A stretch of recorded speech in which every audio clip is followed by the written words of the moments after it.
ਵਾਹਿਗੁਰੂ ਜੀ ਕਾ ਖਾਲਸਾ ਵਾਹਿਗੁਰੂ ਜੀ ਕੀ ਫਤਿਹ। अस्सलाम वालेकुम आदाब बर्ज महा ਤੁਹਾਡੀ ਹੋਸਟ ਨੀਲਮ ਖੁਰਤਮਾ ਟੀਵੀ ਰਿਪੋਰਟ ਸਾਰੇ ਦਰਸ਼ਕਾਂ ਤੇ ਸਰੋਤਿਆਂ ਨੂੰ ਜੀ ਆਇਆਂ ਕਹਿੰਦੀ ਆ ਪ੍ਰੋਗਰਾਮ ਸੱਚਾ ਸੱਚ ਵਿੱਚ ਜਿਹੜੇ ਇਸ ਪ੍ਰੋਗਰਾਮ ਨਾਲ ਦੇਸ਼ਾਂ ਵਿਦੇਸ਼ਾਂ ਤੋਂ ਜੁੜ ਚੁੱਕੇ ਨੇ। ਖਾਲਸਾ ਨੇ ਫਿਰ ਸੈਂਟਰ ਦੇ ਸੰਚਾਲਕ ਡਾਕਟਰ ਅਮਰ ਸਿੰਘ ਦੀ ਰੋਜ਼ਾਨਾ ਤਰ੍ਹਾਂ ਸਟੂਡੀਓ 'ਚ ਮੇਰੇ ਨਾਲ ਸ਼ਾਮਲ ਨੇ।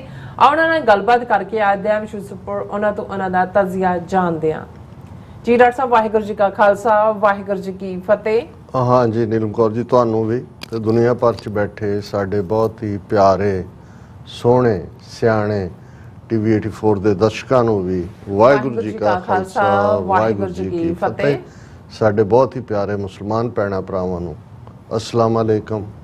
ਗੰਗਾ ਜਮਨੀ ਤਹਿਜ਼ੀਬ ਦੇ ਹਿੰਦੂ ਤਵੀਆਂ ਨੂੰ ਨਮੋ ਨਮः। ਜੀ ਰਾਜ ਸਾਹਿਬ ਜੀ ਨੂੰ ਪ੍ਰੋਗਰਾਮ ਸੱਚਾ ਸੱਚ ਵਿੱਚ ਬਹੁਤ ਧੰਨਵਾਦ। ਜੀ ਰਾਜ ਸਾਹਿਬ ਅੱਜ 30 ਜੁਲਾਈ 2024 15 ਸਾਵਨ ਨਾਨਕਸ਼ਾਹੀ ਸੰਮਤ 556 ਦਾ ਦਿਨ ਹੈ ਤੇ ਡਾਕਟਰ ਸਾਹਿਬ ਪ੍ਰੋਗਰਾਮ ਸ਼ੁਰੂ ਕਰਨ ਤੋਂ ਪਹਿਲਾਂ ਅਸੀਂ ਦਰਸ਼ਕਾਂ ਤੇ ਸਰੋਤਿਆਂ ਨੂੰ ਹਮੇਸ਼ਾ ਤਰ੍ਹਾਂ ਦੱਸਦੇ ਵਿਊਅਰਸ ਜੇ ਤੁਸੀਂ ਹੱਕ ਸੱਚ ਇਨਸਾਫ ਤੇ ਪੈਰਾ ਦਿੰਦਾ ਇੱਕੋ ਇੱਕ ਚੈਨਲ ਟੀਵੀ 84 ਨੂੰ ਦੇਖਣਾ ਚਾਹੁੰਦੇ ਹੋ ਤਾਂ ਤੁਸੀਂ ਦੇਖ ਸਕਦੇ ਸਪੈਕਟਰਮ ਕੇਬਲ ਆਰਸਨ ਕੇਬਲ ਬਲਫਨ ਕੈਨੇਡਾ ਰੋਕੂ ਜਾਦੂ ਬਾਕਸ ਸ਼ਾਬਾ ਫੇਸਬੁੱਕ ਟੀਵੀ 84 ਦੀ ਐਪ ਰਾਹੀਂ online streaming and IP box ਤੇ ਤੁਸੀਂ ਟੀਵੀ 84 ਨੂੰ ਦੇਖ ਸਕਦੇ ਹੋ।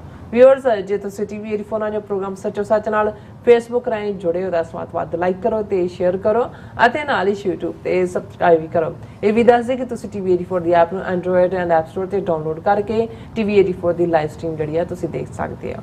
ਸੋ ਵਿਊਅਰਸ ਪ੍ਰੋਗਰਾਮ ਦੀ ਸ਼ੁਰੂਆਤ ਕਰਨ ਜਾ ਰਹੇ ਹਾਂ। ਇਸ ਵੀਕ ਦਾ ਪਹਿਲਾ ਪ੍ਰੋਗਰਾਮ ਕਰਨ ਜਾ ਰਹੇ ਹਾਂ ਜਿਸ ਤਰ੍ਹਾਂ ਕਿ ਆਪਾਂ ਕੱਲ ਦਾ ਦਿਨ ਮਿਸ ਕੀਤਾ ਉਸ ਲਈ ਆਪਾਂ ਮਾਫੀ ਮੰਗਦੇ ਹਾਂ ਪਰ ਉਸ ਦੇ ਵਿੱਚ ਆਪਾਂ ਤੁਹਾਨੂੰ ਜਿਹੜਾ ਪ੍ਰੋਗਰਾਮ ਸੀਗਾ ਸੰਡੇ ਦਾ ਉਹ ਤੁਹਾਨੂੰ ਤੁਹਾਡੇ ਰੂਬਰੂ ਕੀਤਾ ਸੀ। ਆਈ ਹੋਪ ਤੁਹਾਨੂੰ ਪਸੰਦ ਆਇਆ ਹੋਵੇਗਾ।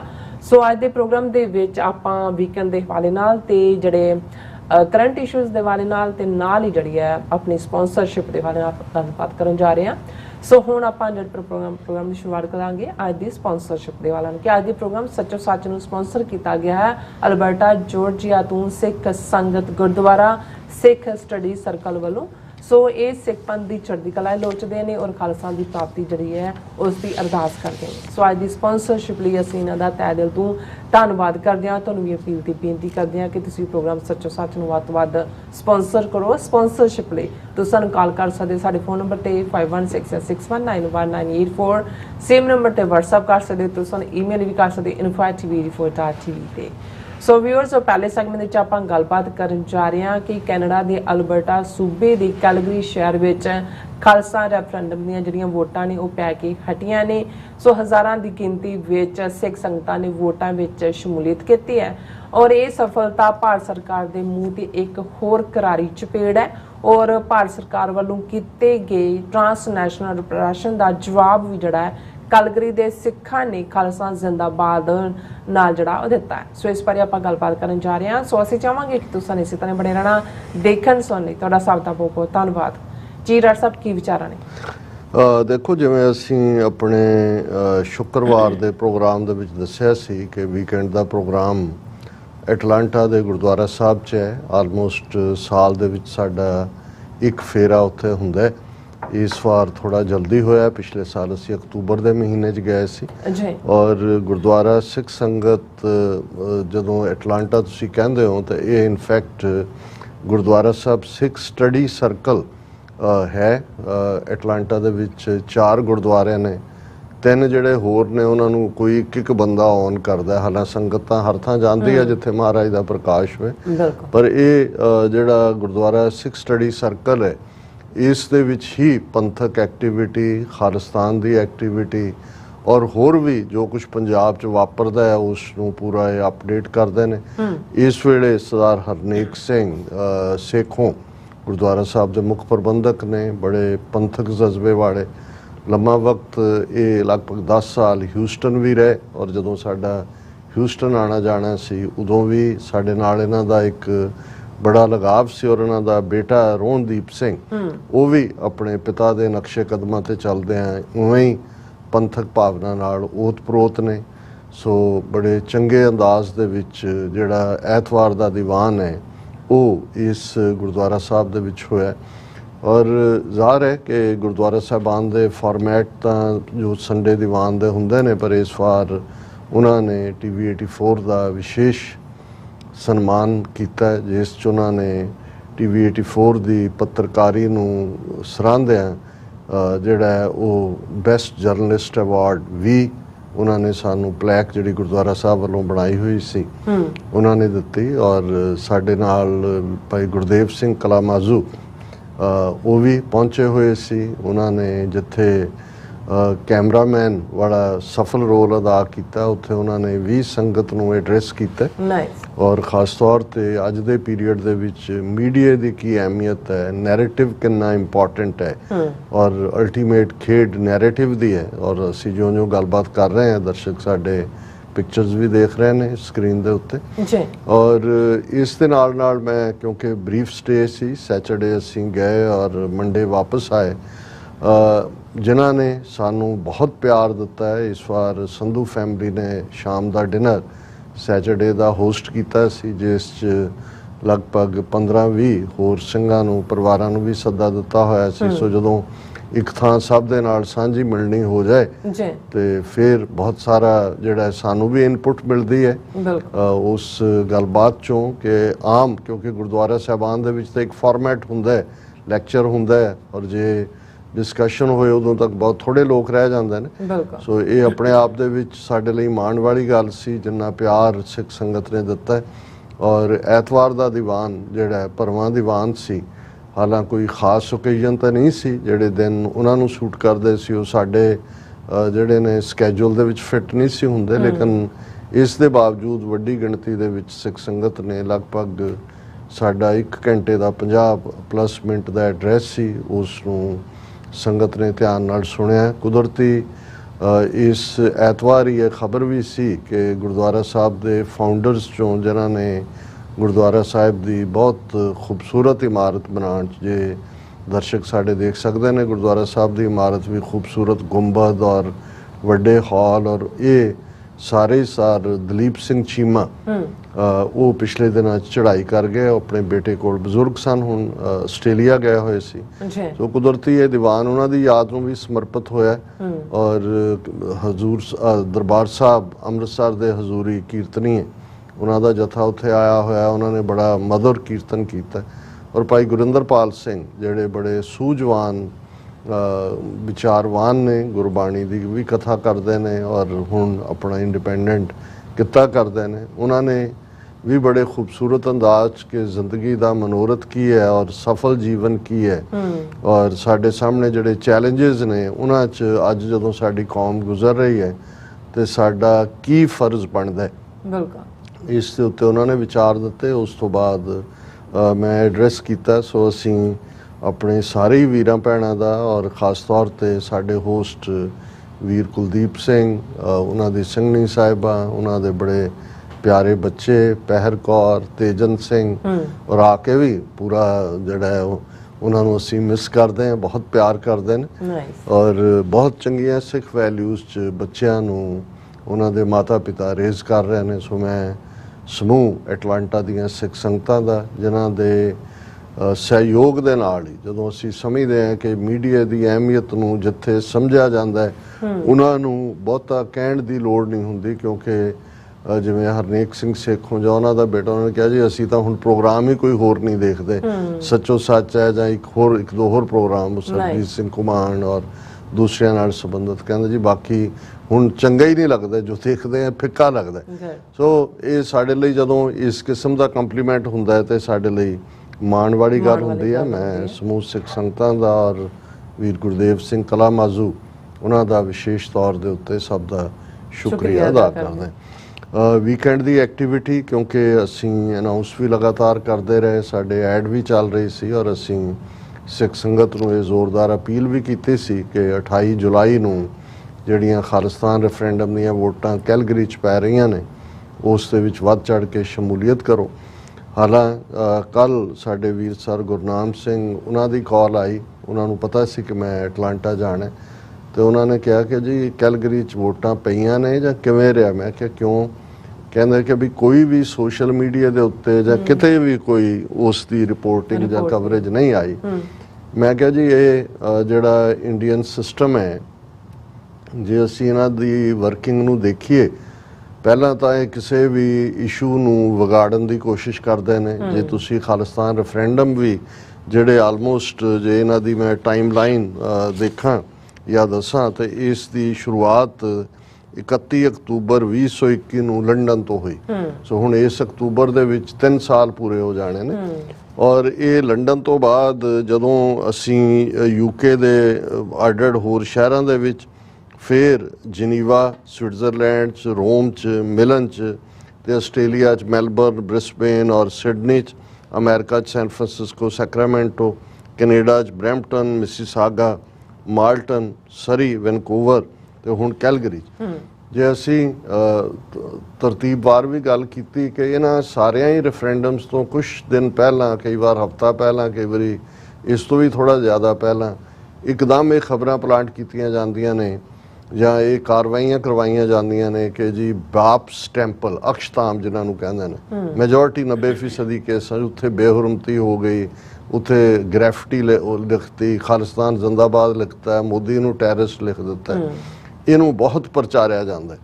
ਦੂਸਰੇ ਪਾਸੇ ਪ੍ਰੈਸ਼ਰ ਬਿਲਡ ਕੀਤਾ ਜਾਂਦਾ ਹੈ ਕਿ ਜਿਸ ਥਾਂ ਦੇ ਉੱਤੇ ਵੋਟਾਂ ਪੈਣੀਆਂ ਨੇ ਉਹਨਾਂ ਨੂੰ ਪ੍ਰੈਸ਼ਰਾਈਜ਼ ਕਰਕੇ ਮੁਕਰਾਇਆ ਜਾਏ। ਜਿਵੇਂ ਸਰੀ ਦੇ ਵਿੱਚ ਸਕੂਲ ਦੇ ਵਿੱਚ ਪੈਣੀਆਂ ਸੀ ਔਰ ਉਹਨਾਂ ਨੇ ਬਿਲਕੁਲ ਪਰਮਿਸ਼ਨ, ਔਰ ਜੋ ਹੀ ਉਸ ਦਾ ਪ੍ਰਚਾਰ ਹੋ ਰਿਹਾ ਸੀ ਅਖੀਰ ਮੌਕੇ ਦੇ ਉੱਤੇ ਆ ਕੇ ਉਹਨਾਂ ਨੂੰ ਪ੍ਰੈਸ਼ਰ ਕਰਕੇ ਮੁਕਰਾ ਦਿੱਤਾ। ਹਾਲਾਂਕਿ ਗੁਰੂ ਨਾਨਕ ਸਾਹਿਬ ਗੁਰਦੁਆਰਾ ਸਾਹਿਬ 'ਚੋਂ ਬਹੁਤ ਕਾਮਯਾਬੀ ਨਾਲ ਵੋਟਾਂ ਪਈਆਂ, ਲੇਕਿਨ ਇਹ ਉਹਨਾਂ ਦਾ ਦੂਸਰਾ ਪੈਟਰਨ ਹੁੰਦਾ। ਜਿਵੇਂ ਅਮਰੀਕਾ 'ਚ ਵੀ ਇਹਨਾਂ ਨੇ ਕੋਸ਼ਿਸ਼ ਕੀਤੀ, ਸੈਨ ਫਰਾਂਸਿਸਕੋ ਸਿਟੀ ਹਾਲ ਜਿਸ ਦੇ ਵਿੱਚ ਵੋਟਾਂ ਪਈਆਂ।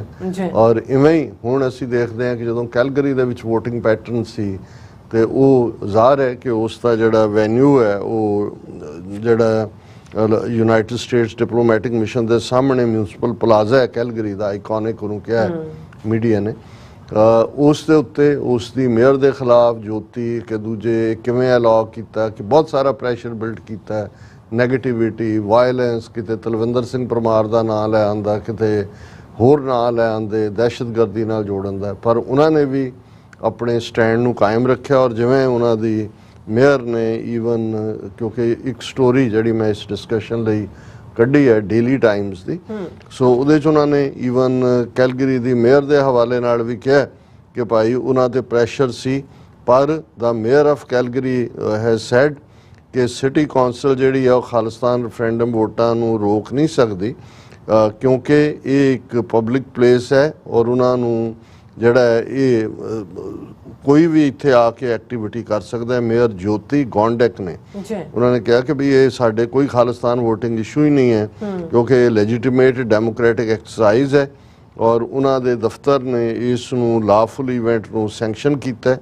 ਔਰ ਇਹ ਉਹਨਾਂ ਦੀ ਕੋਟ ਦਿੱਤੀ ਹੈ ਕਿ the public is able to gather at the municipal plaza at any time they can do what they wish to, ਕਿ ਜਦੋਂ ਤੱਕ ਉਹ ਕਾਨੂੰਨੀ ਦਾਇਰਾ ਕਾਰ 'ਚ ਰਹਿੰਦੇ ਆ ਕਰਦੇ ਨੇ ਉਹ ਕੁਝ ਵੀ ਕਰ ਸਕਦੇ ਨੇ। ਸੋ ਇਹ ਇਹਨਾਂ ਦਾ ਦੂਸਰਾ ਪਾਰਟ ਹੁੰਦਾ ਹੈ। ਤੀਸਰਾ, ਉਸ ਤੋਂ ਪਹਿਲਾਂ ਖਾਸ ਤੌਰ ਤੇ ਯੂਰਪ ਜਾਂ UK ਜਾਂ ਕੈਨੇਡਾ ਜਦੋਂ ਅਮਰੀਕਾ ਦਾ ਮਾਮਲਾ ਆਉਂਦਾ ਹੈ ਉੱਥੇ ਅਮਰੀਕਾ ਗਵਰਨਮੈਂਟ ਦੇ ਸਾਹਮਣੇ ਤਾਂ ਭਿੱਜੀ ਬਿੱਲੀ ਬਣੇ ਹੁੰਦੇ ਨੇ। ਉੱਥੇ ਇਹ ਨਹੀਂ ਕਹਿੰਦੇ ਜੀ ਅਮਰੀਕਾ ਅੱਤਵਾਦ ਨੂੰ ਵਧਾਵਾ ਦੇ ਰਿਹਾ ਜਾਂ, ਲੇਕਿਨ ਕੈਨੇਡਾ ਦੇ ਮਾਮਲੇ 'ਚ ਉਹ ਜਸਟਿਨ ਟਰੂਡੋ ਦੇ ਉੱਤੇ ਸਿੱਧੇ ਜਿਹੜੇ ਨੇ ਹਮਲੇ ਵੀ ਕਰਦੇ ਨੇ ਔਰ ਗਵਰਨਮੈਂਟ ਲੈਵਲ ਦੇ ਉੱਤੇ ਉਹਨਾਂ ਦੀ ਦਾ ਹਾਈ ਕਮਿਸ਼ਨ ਪ੍ਰੋਟੈਸਟ ਵੀ ਕਰਦਾ।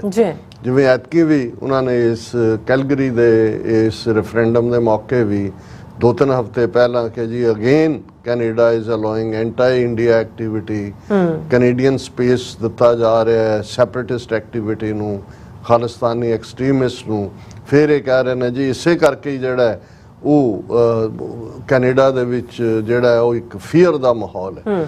ਇਸ ਵਾਰ ਤਾਂ ਇਸ ਕੈਲਗਰੀ ਰੈਫਰੈਂਡਮ ਤੋਂ ਪਹਿਲਾਂ ਜਿਵੇਂ ਉਹਨਾਂ ਨੇ ਕੈਨੇਡਾ ਦੇ ਇੱਕੋ ਇੱਕ ਹਿੰਦੂ ਤਵੀ MP ਚੰਦਰਾ ਆਰੀਆ ਨੂੰ ਇਸਤੇਮਾਲ ਕੀਤਾ ਬਹਾਨਾ। ਪਹਿਲਾਂ ਐਡਮਿੰਟਨ ਦੇ ਵੈਪਸ ਮੰਦਰ ਦੇ ਵਿੱਚ ਸੋ ਕਾਲਡ ਗ੍ਰੈਫਿਟੀ ਦੇ ਨਾਂ ਥੱਲੇ ਵੈਂਡਲਾਈਜੇਸ਼ਨ, ਤੋੜਪਨ ਕਰ ਦਿੱਤੀ। ਫਿਰ ਉਹਨੇ ਕਿਹਾ ਜੀ ਮੈਨੂੰ ਬਹੁਤ ਧਮਕੀਆਂ ਆਈਆਂ ਖਾਲਿਸਤਾਨ ਦੀਆਂ ਔਰ ਉਹਨੇ ਫਿਰ ਇੰਨੀ ਇੱਕ ਵੈਨਮਸ ਜ਼ਹਿਰੀਲੀ ਸਟੇਟਮੈਂਟ ਇਸ਼ੂ ਕੀਤੀ ਜਿਸ 'ਚ ਉਹਨੇ ਕਿਹਾ ਕਿ ਜੀ ਇਹ ਕੈਨੇਡਾ ਦੇ ਵਿੱਚ ਹਿੰਦੂਆਂ ਦਾ ਫਲਾਣੇ ਹਿੰਦੂ ਇੰਡੀਆ ਤੋਂ ਆਏ, ਟ੍ਰਿਨੀਡੈਡ ਤੋਂ ਆਏ, ਸੂਰੀਨਾਮ ਤੋਂ ਆਏ, ਮੌਰੀਸ਼ੀਅਸ ਤੋਂ ਆਏ, ਫਿਜੀ ਤੋਂ ਆਏ, ਉਹ ਸਾਰੇ ਗਲੋਬਲ ਹਿੰਦੂਆਂ ਦਾ ਜਿਹੜਾ ਉਹ ਨੁਮਾਇੰਦਾ ਬਣ ਗਿਆ ਔਰ ਇੱਥੇ ਜਿਹੜਾ ਉਹਨਾਂ ਨੇ ਕੈਨੇਡਾ ਦੀ ਪ੍ਰੋਗਰੈਸ ਦੇ ਵਿੱਚ, ਕੈਨੇਡਾ ਦੀ ਦੀਆਂ ਵੈਲਿਊਜ਼ ਨੂੰ ਉੱਪਰ ਚੁੱਕਣ 'ਚ ਬਹੁਤ ਰੋਲ ਅਦਾ ਕੀਤਾ। ਪਰ ਅੱਜ ਕੈਨੇਡਾ ਦੇ ਵਿੱਚ ਖਾਲਿਸਤਾਨੀ ਐਕਸਟ੍ਰੀਮਿਸਟ ਨੇ ਹਿੰਦੂ ਫੋਬੀਆ ਜਿਹੜਾ ਹੈ ਉਹ ਕ੍ਰੀਏਟ ਕਰ ਦਿੱਤਾ ਇਹ ਉਹ। ਸੋ ਬਹੁਤ ਹੀ ਜ਼ਹਿਰੀਲੇ ਅੰਦਾਜ਼ ਦੇ ਵਿੱਚ, ਕਿਉਂਕਿ ਇਹ ਉਹਨਾਂ ਦਾ ਭੜਕਾਟ ਪੈਦਾ ਕਰਨ ਦਾ ਲਾਸਟ ਵੈਪਨ ਸੀ। ਪਰ ਇਵੈਂਚੁਅਲੀ ਅਸੀਂ ਸਮਝਦੇ ਹਾਂ ਕਿ ਸਿੱਖ ਹਰ ਥਾਂ ਬੜੀ ਮੈਚਿਓਰਡਲੀ ਬਿਹੇਵ ਕਰਦੇ ਨੇ ਜੀ, ਕੈਨੇਡਾ 'ਚ ਵੀ। ਔਰ ਅਸੀਂ ਅਪੀਲ ਵੀ ਕੀਤੀ ਸੀ ਕਿ ਭਾਈ ਕਿਸੇ ਵੀ ਕਿਸਮ ਦੇ ਇਸ ਕਿਸਮ ਦੀ ਨੈਗੇਟਿਵਿਟੀ ਤੋਂ ਬਚੋ। ਔਰ ਅਸੀਂ ਸਮਝਦੇ ਹਾਂ ਕਿ Sikhs for justice the team ਨੇ ਵੀ ਜਿਹੜੀ ਕਿ ਡੈਡੀਕੇਸ਼ਨ ਨਾਲ ਹਰ ਥਾਂ ਕੰਮ ਕਰਦੀ ਹੈ। ਕੈਲਗਰੀ ਵੀ ਕਈ ਹਫ਼ਤੇ ਪਹਿਲਾਂ ਉਹਨਾਂ ਦੇ ਜਿਹੜਾ ਪਹਿਲਾ ਪਾਰਟੀ ਐਡਵਾਂਸ ਹੁੰਦੀ ਹੈ ਉਹ ਪਹੁੰਚ ਜਾਂਦੇ ਨੇ। ਔਰ ਬਾਅਦ ਦੇ ਵਿੱਚ ਜਿਵੇਂ ਉਹ ਸਿਸਟਮੈਟਿਕਲੀ ਆਪਣਾ ਕੈਂਪੇਨ ਜਿਸ ਦੇ ਵਿੱਚ ਬੋਰਡਿੰਗ ਹੋਰਡਿੰਗ ਲਾਈ ਜਾਂਦੀ ਹੈ, 1 to 1 ਡੋਰ ਟੂ ਡੋਰ ਹੁੰਦਾ ਹੈ। ਔਰ ਫਿਰ ਇਸ ਗੱਲ ਨੂੰ ਉਹ ਯਕੀਨੀ ਬਣਾਉਂਦੇ ਨੇ ਕਿ ਲੋਕਾਂ ਦੇ ਨਾਲ ਰਾਬਤਾ ਵੀ ਹੋਏ।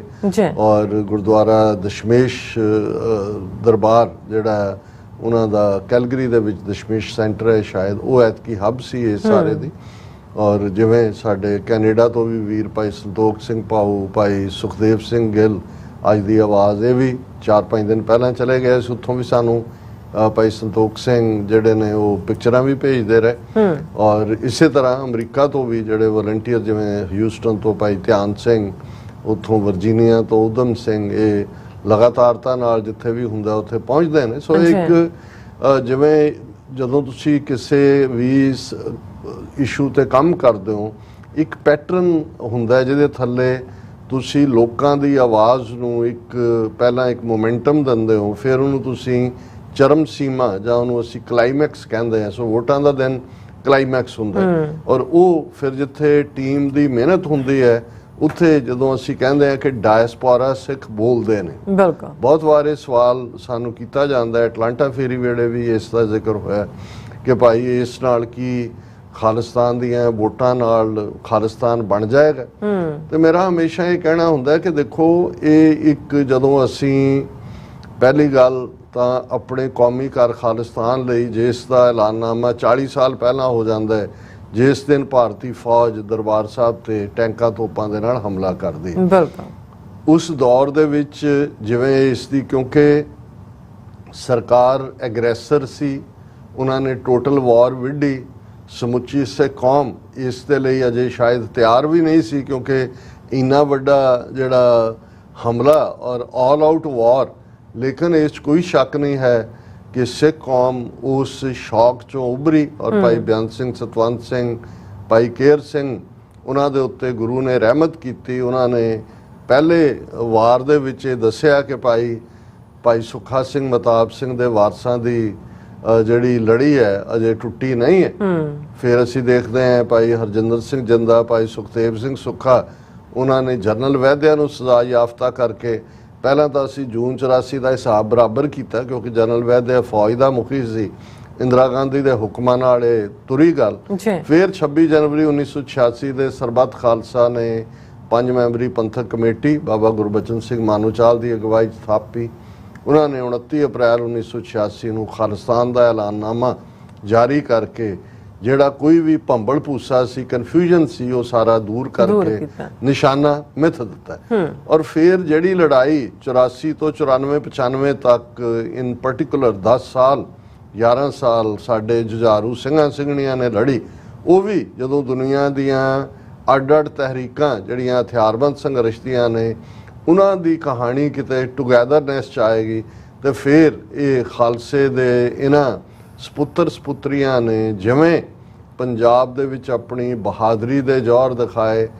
ਪੰਜਾਬ ਕੋਈ ਜਿਓਗ੍ਰਾਫੀਕਲੀ ਜਾਂ ਟੋਪੋਗ੍ਰਾਫੀ ਕੋਈ ਗੁਰੀਲਾ ਲੜਾਈ ਦੀ ਸਪੋਰਟਿਵ ਨਹੀਂ ਹੈ। ਸਾਡੇ ਕੋਲ ਕੋਈ ਜੰਗਲ ਨਹੀਂ ਨੇ, ਕੋਈ ਪਹਾੜ ਨਹੀਂ ਨੇ, ਕੋਈ ਲੁਕਣ ਥਾਵਾਂ ਨਹੀਂ ਨੇ, ਕਿਸੇ ਮੁਲਕ ਦੇ ਨਾਲ ਸਾਡੀ ਸਰਹੱਦ ਜਿਹੜੀ ਉਸ ਲੈਵਲ ਦੇ ਉੱਤੇ ਕਿ ਜੀ ਉਸ ਮੁਲਕ ਨੇ ਸਾਨੂੰ ਥਾਂ ਦਿੱਤੀ ਹੋਏ ਜਾਂ ਅਸੀਂ ਕੋਈ ਟੈਰੀਟਰੀ ਕੈਪਚਰ ਕੀਤੀ ਹੋਏ।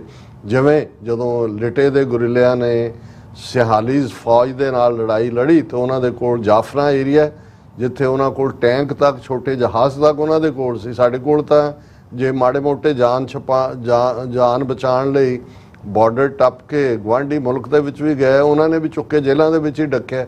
ਇਹ ਕਹਾਣੀ ਹੁਣ ਆਪਣੇ ਆਪ 'ਚ ਜ਼ਾਹਰ ਹੈ ਕਿ ਵੀ ਜਦੋਂ ਤੱਕ ਉਹਨਾਂ ਨੂੰ ਸਮਝ ਆਈ ਜਾਂ ਆਏਗੀ ਕਿ ਭਾਈ ਇਹ ਮੂਵਮੈਂਟ ਕਿਵੇਂ, ਉਹਨਾਂ ਦੇ ਵੀ ਰਾਸ਼ਟਰੀ ਹਿੱਤ ਸੀ। ਉਹਨਾਂ ਨੇ ਤਾਂ ਕਿੰਨੇ ਹਜ਼ਾਰ 7-8 ਹਜ਼ਾਰ ਨੌਜਵਾਨ ਜਿਹੜੇ ਗਏ ਉਹਨਾਂ ਦੇ ਨਾਲ 84 ਦੇ ਵਿੱਚ ਕਿਵੇਂ ਵਰਤਾਰਾ ਹੋਇਆ, ਇਹ ਇੱਕ ਹੁਣ ਨੋਨ ਫੈਕਟ ਹੈ। ਲੇਕਿਨ ਇਸ ਸਭ ਦੇ ਬਾਵਜੂਦ ਇੱਕ ਡੈਂਸਲੀ ਪੋਪੂਲੇਟਿਡ ਸਟੇਟ ਦੇ ਵਿੱਚ ਕਿਵੇਂ 10 ਸਾਲ, ਔਰ ਮੈਨੂੰ ਯਾਦ ਹੈ ਕਿ ਭਾਈ ਜਦੋਂ ਖਾਲਿਸਤਾਨ ਦੇ ਐਲਾਨਨਾਮੇ ਦੀ ਤੁਸੀਂ ਡਰਾਫਟ ਦੇਖਦੇ ਹੋ ਤੇ ਉਸ ਦੇ ਵਿੱਚ ਇੱਕ ਲਾਈਨ ਸੀ ਕਿ ਭਾਈ ਜਿਹੜੀ ਸਿੱਖ ਸੰਗਤਾਂ ਆਪਣੇ ਜੁਝਾਰੂ ਸਿੰਘਾਂ ਸਿੰਘਣੀਆਂ ਨੂੰ ਜਿਹੜਾ ਹੈ ਉਹ ਸੁਰੱਖਿਅਤ ਰੱਖਣ, ਕਿਉਂਕਿ ਸਿੱਖਾਂ ਦੇ ਘਰ ਹੀ ਉਹਨਾਂ ਦੇ ਕਿਲੇ ਹਨ। ਇਹ ਲਾਈਨ ਮੈਨੂੰ ਉਦੋਂ ਵੀ, ਜਦੋਂ ਐਲਾਨਨਾਮਾ ਜਾਰੀ ਵੀ ਹੋਇਆ, ਤੇ ਮੈਂ ਕਿਹਾ ਵੀ ਵਾਕਿਆ ਹੀ ਇੱਕ ਲੜਾਈ ਤਾਂ ਲੜੀ ਜਾਂਦੀ ਹੈ, ਜਾਂ ਤੁਹਾਡੇ ਕੋਲ ਟੋਪੋਗ੍ਰਾਫੀ ਹੈ, ਜੰਗਲ ਨੇ, ਪਹਾੜ ਨੇ, ਜਾਂ ਜੇ ਤੁਸੀਂ ਸੁਰੱਖਿਅਤ ਲੜਨੀ ਹੈ ਤੇ ਤੁਹਾਡੇ ਕੋਲ ਕਿਲੇ ਨੇ। ਜੇ 10ਵੇਂ ਪਾਤਸ਼ਾਹ ਨੇ ਫਾਈਨਲ ਜਿਹੜੀ ਜੰਗ ਹੁੰਦੀ ਹੈ 5 ਕਿਲੇ ਕਿ ਜੀ ਅਨੰਦਪੁਰ ਸਾਹਿਬ ਦੀ ਸਾਊਥ ਸਕਰਟ ਤੇ ਹੈ, ਅੰਦਰ ਹੈ, ਇਹ ਆਨੰਦਗੜ੍ਹ ਹੈ, ਇਹ ਲੋਹਗੜ੍ਹ ਹੈ, ਇਹ ਦੂਸਰਾ, ਔਰ ਕਿਲੇ ਤੁਹਾਨੂੰ ਮਹਿਫੂਜ਼ ਰੱਖਦੇ ਨੇ। 8-9 ਮਹੀਨੇ ਦਾ ਘੇਰਾ ਜੇ ਸੀ ਤੇ ਕਿਲਿਆਂ ਦੀ ਬਦੌਲਤ ਦੂਸਰਾ ਸੀ। ਪਰ ਸਾਡੇ ਕੋਲ ਤਾਂ ਸੰਗਤਾਂ ਦੇ ਘਰ ਹੀ ਕਿਲੇ ਸੀ, ਔਰ ਉਹ ਦੂਸਰੇ ਕਿਲੇ ਦੇ ਵਿੱਚ ਤਾਂ ਤੁਹਾਡਾ ਅੰਨਦਾਣਾ ਮੁੱਕ ਜਾਂਦਾ ਹੈ ਜਾਂ ਤੁਹਾਨੂੰ ਭੁੱਖੇ ਮਾਰਨ ਦੀ ਲਾਈਨ ਹੁੰਦੀ ਹੈ। ਇੱਥੇ ਤਾਂ ਜਿਸ ਕਿਲੇ 'ਚ ਆ ਕੇ ਇੱਕ ਸਿੰਘ ਨੇ ਰਾਤ ਗੁਜ਼ਾਰੀ ਹੈ, ਅਗਲੀ ਸਵੇਰ ਜਿਹੜੀ ਹੈ ਉਹ ਪੁਲਿਸ ਨੇ ਆ ਕੇ ਉਹ ਸਾਰਾ ਟੱਬਰ ਚੁੱਕ ਲਿਆ। ਉਹਨਾਂ ਦੀਆਂ ਬੀਬੀਆਂ ਨਾਲ ਕੀ ਕੀਤਾ, ਉਹਨਾਂ ਦੇ ਨੌਜਵਾਨਾਂ ਨਾਲ ਕੀ ਕੀਤਾ।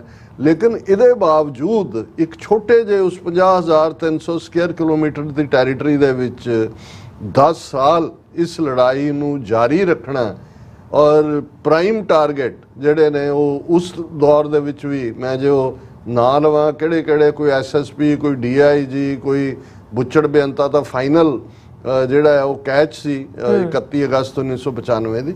ਸੋ ਇਹਦੇ 'ਚ ਕੋਈ ਸ਼ੱਕ ਨਹੀਂ ਹੈ ਕਿ ਜੇ ਅਸੀਂ ਅੱਜ ਦੇ ਆਪਣੇ ਸੰਘਰਸ਼ ਦੇ ਵਿੱਚ ਬਹਾਦਰ ਯੋਧਿਆਂ ਦੀ, ਸਿੰਘਾਂ ਸਿੰਘਣੀਆਂ ਦੀ ਗੱਲ ਕਰੀਏ ਤੇ ਕਿਸੇ ਕਦਰੇ ਵੀ ਕਿਸੇ ਡਿਸਕਸ਼ਨ 'ਚ ਵੀ ਉਹ 18ਵੀਂ ਸਦੀ ਦੇ ਸਾਡੇ ਬਹਾਦਰ ਸਿੰਘਾਂ ਸਿੰਘਣੀਆਂ ਤੋਂ ਕੋਈ ਉਹਨਾਂ ਦਾ ਘੱਟ ਰੋਲ ਨਹੀਂ ਹੈ। ਸੋ ਇਸ ਤੋਂ ਬਾਅਦ ਮੈਂ ਸਮਝਦਾ ਵੀ ਉਸ ਸਾਰੇ ਦੀ ਜੇ ਸੰਗਤਾਂ ਦੇ ਘਰ, ਸਿੱਖਾਂ ਦੇ ਘਰ ਉਹਨਾਂ ਲਈ ਕਿਲੇ ਸਨ ਤੇ ਉਹਨਾਂ ਦੇ ਲਈ ਜੇ ਕੋਈ ਰਸਦ ਪਾਣੀ ਦਾ ਜਾਂ ਇੱਕ ਸਟਰੋਂਗ ਬੇਸ ਸੀ ਤੇ ਉਹ ਡਾਇਸਪੋਰਾ ਸਿੱਖ ਸਨ। ਔਰ ਨਤੀਜੇ ਦੇ ਤੌਰ ਤੇ ਕੱਲਾ ਇਹ ਉਸ ਸਟਰਗਲ ਦੀ ਗੱਲ ਤੋਂ ਬਾਅਦ ਅਸੀਂ ਦੇਖਦੇ ਹਾਂ ਕਿ ਪੰਜਾਬ ਕਿਹਨਾਂ ਫੇਜ਼ਸ 'ਚੋਂ ਗੁਜ਼ਾਰਿਆ ਗਿਆ। ਡਰੱਗ ਵਾਰਫੇਅਰ ਸੁੱਟੀ ਗਈ, ਸਬਸਟੈਂਸ ਅਬਿਊਜ਼, ਕਿਵੇਂ ਪੰਜਾਬ ਦੀ ਖੂਬਸੂਰਤ ਤਹਿਜ਼ੀਬ ਨੂੰ ਜਿਹੜੀ ਕਿ ਜੁਝਾਰੂ ਲਹਿਰ ਦੇ ਵੇਲੇ ਜਿੱਥੇ ਸੋਸ਼ਲ ਰਿਫਾਰਮ ਸੀ, ਧੀਆਂ ਦੇ ਮਾਪਿਓ ਜਿਹੜਾ ਹੈ ਉਹ ਰਿਲੀਵਡ ਮਹਿਸੂਸ ਕਰਦੇ ਸੀ ਕਿ ਭਾਈ 11 ਬੰਦਿਆਂ ਦੀ ਬਰਾਤ ਹੀ ਆਏਗੀ, ਜਿਹੜੀਆਂ ਛੱਡੀਆਂ ਬੱਚੀਆਂ ਸੀ ਉਹਨਾਂ ਦੇ ਘਰ ਵਸੇ, ਖਾਲਸਾ ਪੰਚਾਇਤਾਂ ਦਾ ਆਇਆ ਕਨਸੈਪਟ ਕਿ ਭਾਈ ਆਪਣੇ ਝਗੜੇ ਲੋਕ ਪਿੰਡਾਂ ਦੇ ਵਿੱਚ ਹੀ ਨਿਬੇੜ ਲੈਣ। ਹੁਣ ਇਹ ਸਾਰਾ ਪਾਰਟ, ਔਰ ਮੈਨੂੰ ਪਿਛਲੇ ਦਿਨਾਂ 'ਚ ਮੈਂ ਮਨੋਜ ਸਿੰਘ ਦੂਹਨ ਜਿਹੜੇ ਇੱਕ ਜਾਟ ਤੋਂ ਸਿੰਘ ਸਜੇ ਨੇ ਔਰ ਬਹੁਤ ਵੋਕਲ ਕੰਮ ਕਰਦੇ ਨੇ, ਉਹਨਾਂ ਦਾ ਮੈਂ ਕਿਤੇ ਪੜ੍ਹ ਰਿਹਾ ਸੀ। ਅਸੀਂ ਹਰਿਆਣੇ 'ਚ ਅਕਸਰ ਖਾਪ ਪੰਚਾਇਤਾਂ ਦਾ ਜ਼ਿਕਰ ਕਰਦੇ ਹਾਂ ਕਿ ਖਾਪ ਨੇ ਇਹ ਕਿਹਾ, ਤੇ ਉਹਨਾਂ ਦਾ ਹਾਲਾਂ ਉਹਨਾਂ ਨਾਲ ਕੋਈ ਲੇਟਲੀ ਮੇਰਾ ਸੰਪਰਕ ਨਹੀਂ ਹੋਇਆ, ਪਰ ਉਹਨਾਂ ਨੇ ਕਿਹਾ ਕਿ ਖਾਪ ਇਨਫੈਕਟ ਲਫ਼ਜ਼ ਖਾਲਸਾ ਪੰਚਾਇਤ ਹੈ। ਖਾਪ ਔਰ ਬਾਬਾ ਬੰਦਾ ਸਿੰਘ ਬਹਾਦਰ ਜਿਹੜੇ ਪੰਜਾਬ 'ਚ ਚੱਪੜ ਚਿੜੀ ਜਾਂ ਸਰਹੰਦ ਦੀ ਲੜਾਈ ਤਾਂ 1710 'ਚ ਲੜੀ ਗਈ, ਪਰ ਉਹ 1708 ਤੋਂ ਬਾਅਦ ਹੀ ਜਿਹੜੇ ਨੇ ਉਹ ਜਦੋਂ ਸਾਊਥ ਵੱਲੋਂ ਦਿੱਲੀ ਆਏ, ਹਰਿਆਣੇ ਦੇ ਇਹਨਾਂ 'ਚ ਹੀ ਰਹੇ। ਉਹਨਾਂ ਨੇ ਕਿਹਾ ਕਿ ਜੀ ਬਾਬਾ ਬੰਦਾ ਸਿੰਘ ਬਹਾਦਰ ਦੇ ਵੇਲੇ ਇਹ ਖਾਲਸਾ ਪੰਚਾਇਤਾਂ ਸਥਾਪਿਤ ਕੀਤੀਆਂ ਗਈਆਂ ਸੀ, ਜਿਨ੍ਹਾਂ ਨੂੰ ਜਿਹਦਾ ਬਰੀਫ ਐਬਰੀਵੇਸ਼ਨ ਖਾਪ ਬਣਿਆ ਖਾਲਸਾ ਪੰਚਾਇਤ। ਹੁਣ ਇਹ ਇੱਕ ਬੜੀ ਵੱਡੀ ਗੱਲ ਹੈ, ਔਰ ਮੈਂ ਸਮਝਦਾ ਵੀ ਉਹਨਾਂ ਨੇ ਇੱਕ ਟੌਪਿਕ ਓਪਨ ਕੀਤਾ ਜਿਹੜਾ ਰਿਸਰਚਰਸ ਨੂੰ ਇਸ ਤੇ ਕੰਮ ਕਰਨਾ ਚਾਹੀਦਾ। ਪਰ ਇਸ ਕਨਸੈਪਟ ਨੂੰ ਹੀ ਵਾਪਸ ਜੁਝਾਰੂ ਲਹਿਰ ਦੇ ਵੇਲੇ ਜਿਹੜੀ ਜਿਸ ਦੇ ਉੱਤੇ ਭਾਈ ਗੁਰਦੇਵ ਸਿੰਘ ਕੌਂਕੇ ਜਿਹੜੇ ਜਥੇਦਾਰ ਐਕਟਿੰਗ ਸਨ ਸਰਬੱਤ ਖਾਲਸਾ ਵੱਲੋਂ ਥਾਪੇ, ਉਹਨਾਂ ਨੇ ਵੀ ਕੰਮ ਕੀਤਾ।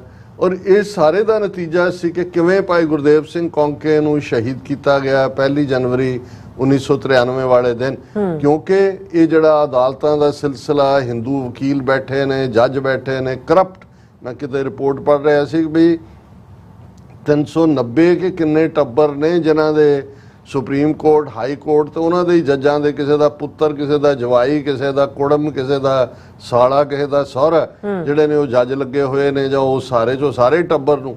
ਹੁਣ ਕਿੰਨਾ ਔਰ ਕਿਉਂਕਿ ਝਗੜਾਲੂ ਇੱਕ ਹੈ ਸਾਡਾ ਹਿੱਸਾ ਜਿਹੜਾ ਪਿੰਡੂ ਸੱਭਿਆਚਾਰ ਦਾ ਹਿੱਸਾ ਹੈ, ਸੋ ਉਹ ਜਾ ਕੇ ਉਹਨਾਂ ਹਿੰਦੂ ਵਕੀਲਾਂ ਤੇ ਜੱਜਾਂ ਨੂੰ ਵੀ ਖਰੀਦਣ ਦੇ ਉੱਤੇ ਅਸੀਂ ਖਰਚ ਕਰਦੇ। ਤੇ ਜਿਉਂ ਹੀ ਖਾਲਸਾ ਪੰਚਾਇਤ ਆਈ, ਕਾਨਸੈਪਟ ਕਿ ਭਾਈ ਤੁਸੀਂ ਪਿੰਡਾਂ ਦੇ ਵਿੱਚ ਉਹਨਾਂ ਝਗੜਿਆਂ ਨੂੰ ਨਿਬੇੜਨਾ, ਹਕੂਮਤ ਦੇ ਕੰਨ ਖੜੇ ਹੋ ਗਏ ਕਿ ਵੀ ਇਹ ਤਾਂ ਪੈਰਲਲ ਗਵਰਨਮੈਂਟ ਖੜੀ ਹੋ ਰਹੀ ਹੈ। ਸੋ ਇਸ ਸਭ ਦੇ ਚੱਲਦਿਆਂ ਉਹਨਾਂ ਨੇ ਇਸ ਲੱਚਰਪਣਾ ਲਿਆਂਦਾ, ਇਹ ਸਾਰੀਆਂ ਕਿਲਿੰਗਸ ਲਿਆਂਦੀਆਂ। ਔਰ ਇਹਦੇ ਬਾਵਜੂਦ ਮੈਂ ਜਦੋਂ ਡਾਇਸਪੋਰਾ ਸਿੱਖਾਂ ਦੀ ਗੱਲ ਕਰਦਾ ਜਾਂ ਅੱਜ ਅਸੀਂ ਖਾਲਿਸਤਾਨ ਰੈਫਰੈਂਡਮ ਦੀ ਸਕਸੈਸ ਦੇਖ ਰਹੇ ਹਾਂ, ਤੇ ਇਹ ਉਸ ਡਾਇਸਪੋਰਾ ਸਿੱਖਾਂ ਦੀ ਜਿਹੜੀ ਕੰਟਰੀਬਿਊਸ਼ਨ ਹੈ, ਜਿਹੜੀ 84 ਤੋਂ ਇੱਕਦਮ ਬਾਅਦ ਹੁੰਦੀ ਹੈ। ਔਰ ਸਾਡਾ ਦੁਸ਼ਮਣ ਸਾਡੇ ਤੋਂ 10 ਕਦਮ ਅੱਗੇ ਤੁਰਦਾ ਜਦੋਂ ਉਹਨੇ ਉਹ ਹਮਲਾਵਰ ਰੁਖ ਹੁੰਦਾ। ਜੂਨ 84 ਚ ਘੱਲੂਘਾਰਾ ਵਾਪਰਦਾ। ਜੂਨ 85 ਦੇ ਵਿੱਚ ਅਸੀਂ ਦੇਖਦੇ ਹਾਂ ਕਿ 에ਅਰ ਇੰਡੀਆ ਕਨਿਸ਼ਕਾ ਦਾ ਜਿਹੜਾ ਉਹ ਹਾਦਸਾ ਕਰਵਾ ਦਿੱਤਾ ਜਾਂਦਾ। ਚੰਗੀ ਗੱਲ ਹੈ ਕਿ ਸੁਖ ਧਾਲੀਵਾਲ ਜਿਹੜੇ MP ਨੇ ਉਹਨਾਂ ਨੇ ਹੁਣ ਮੰਗ ਕੀਤੀ ਹੈ, ਜਿਹੜੀ ਕਿ ਇੱਕ ਪੈਟੀਸ਼ਨ ਕੀਤੀ ਹੈ ਕਿ ਭਾਈ ਇਹ ਜਿਹੜਾ 에ਅਰ ਇੰਡੀਆ ਔਰ ਇਹ ਸਾਰਾ ਹੈ ਇਸ ਕੇਸ ਨੂੰ ਵੀ ਦੁਬਾਰਾ ਖੋਲ੍ਹਿਆ ਜਾਏ, ਕਿਉਂਕਿ ਜਿਵੇਂ ਟ੍ਰਾਂਸਨੈਸ਼ਨਲ ਰਿਪਰੈਸ਼ਨ ਦਾ ਸਾਰਾ ਪਾਰਟ ਸਾਹਮਣੇ ਆਇਆ ਹੈ, ਹੁਣ ਤਾਂ ਕੋਈ ਭੁਲੇਖਾ ਨਹੀਂ ਹੈ ਕਿ ਭਾਈ ਉਹਨਾਂ ਨੇ ਇੰਡੀਅਨ ਸਿਸਟਮ ਨੇ ਕਿਵੇਂ ਬਾਹਰ ਜਿਹੜਾ ਉਹ ਸਿੱਧੀ ਦਖਲਅੰਦਾਜ਼ੀ ਕੀਤੀ ਹੈ ਹਿੰਸਕ ਕਾਰਵਾਈਆਂ ਦੇ ਨਾਲ। ਔਰ ਅਸੀਂ ਇਹ ਸਮਝਦੇ ਹਾਂ ਵੀ ਇੱਕ ਚੰਗਾ ਮੂਵ ਹੈ, ਇਸ ਦੇ ਉੱਤੇ ਪ੍ਰੈਸ਼ਰ ਬਿਲਡ ਕਰਨਾ ਚਾਹੀਦਾ ਹੈ। ਇਹ 에ਅਰ ਇੰਡੀਆ ਦਾ ਜਿਹੜਾ ਹਾਦਸਾ ਹੈ ਕਨਿਸ਼ਕਾ ਦਾ, ਉਹ ਵੀ ਇਹਨਾਂ ਦੀਆਂ ਏਜੰਸੀਆਂ ਦਾ ਕੰਮ ਹੈ। ਸੋ ਇਸ ਸਾਰੇ ਦੇ ਚੱਲਦੇ ਆ ਕਿਸਾਨ ਮੂਵਮੈਂਟ ਅਸੀਂ ਦੇਖਦੇ ਹਾਂ ਵੀ ਉਸ ਦੇ ਲਈ ਵੀ ਭਾਵੇਂ ਮੋਰਚਾ ਉੱਥੇ ਲੱਗਾ, ਤੇ ਜੇ ਸਪਲਾਈ ਲਾਈਨ ਹੈ, ਰਾਸ਼ਨ ਪਾਣੀ, ਪੋਲੀਟੀਕਲ ਲੌਬੀ, ਫੋਰਸ, ਉਹ ਡਾਇਸਪੋਰਾ ਸਿੱਖ ਨੇ। ਔਰ ਉਦੋਂ ਹੀ ਇਹ ਸਕ੍ਰਿਪਟ ਲਿਖਣੀ ਸ਼ੁਰੂ ਹੋ ਗਈ ਕਿ ਭਾਈ ਹੁਣ ਡਾਇਸਪੋਰਾ ਸਿੱਖਾਂ ਨੂੰ ਸਜ਼ਾ ਯਾਫਤਾ ਕਰਨਾ। ਔਰ ਜਿਹੜੇ ਸਬੂਤ ਸਾਡੇ ਸਾਹਮਣੇ ਆ ਹੀ ਗਏ ਨੇ, ਉਹ ਗਾਰਡੀਅਨ ਨੇ ਕਵਰ ਕੀਤੇ ਜਾਂ ਇੰਟਰਸੈਪਟ ਨੇ ਕੀਤੇ ਜਾਂ ਫਾਈਨੈਂਸ਼ੀਅਲ ਟਾਈਮਜ਼ ਨੇ ਕੀਤੇ ਕਿ ਭਾਈ ਲਗਭਗ 2 ਸਾਲ ਪਹਿਲਾਂ ਜਿਹੜਾ ਇਹਨਾਂ ਨੇ ਕਿਲਿੰਗ ਸਪਰੀ ਪਾਕਿਸਤਾਨ ਦੇ ਵਿੱਚ, ਜਿਸ ਨੂੰ ਈਵਨ ਸਾਰਾ ਐਡਮ ਜਿਹੜੀ CIA ਦੀ ਖੁਦ ਉਚਲੀ ਅੰਦਰਲੇ ਸਰਕਲ ਨੂੰ ਹੈਡ ਕਰਦੀ ਰਹੀ ਹੈ, ਉਹਨੇ ਕਿਹਾ ਵੀ ਕਿਵੇਂ $20 ਮਿਲੀਅਨ ਇੰਡੀਅਨ ਏਜੰਸੀਆਂ ਨੇ ਤਾਲਿਬਾਨ ਮੁਖੀ ਨੂੰ ਦਿੱਤੇ, ਆਈਸਿਸ ਦੇ ਬੰਦੇ ਨੂੰ, ਕਿ ਖਾਲਿਸਤਾਨੀ ਔਰ ਕਸ਼ਮੀਰੀ ਐਕਟਿਵਿਸਟ ਨੂੰ ਜਿਹੜਾ ਐਲੀਮੀਨੇਟ ਕਰਨਾ। ਉਸੇ ਹੀ ਕੜੀ ਦੇ ਵਿੱਚ ਅਸੀਂ ਦੇਖਦੇ ਹਾਂ ਕਿ ਚੱਲ ਤਾਂ ਇਹ ਉਦੋਂ ਤੋਂ ਹੀ ਰਿਹਾ ਸੀ।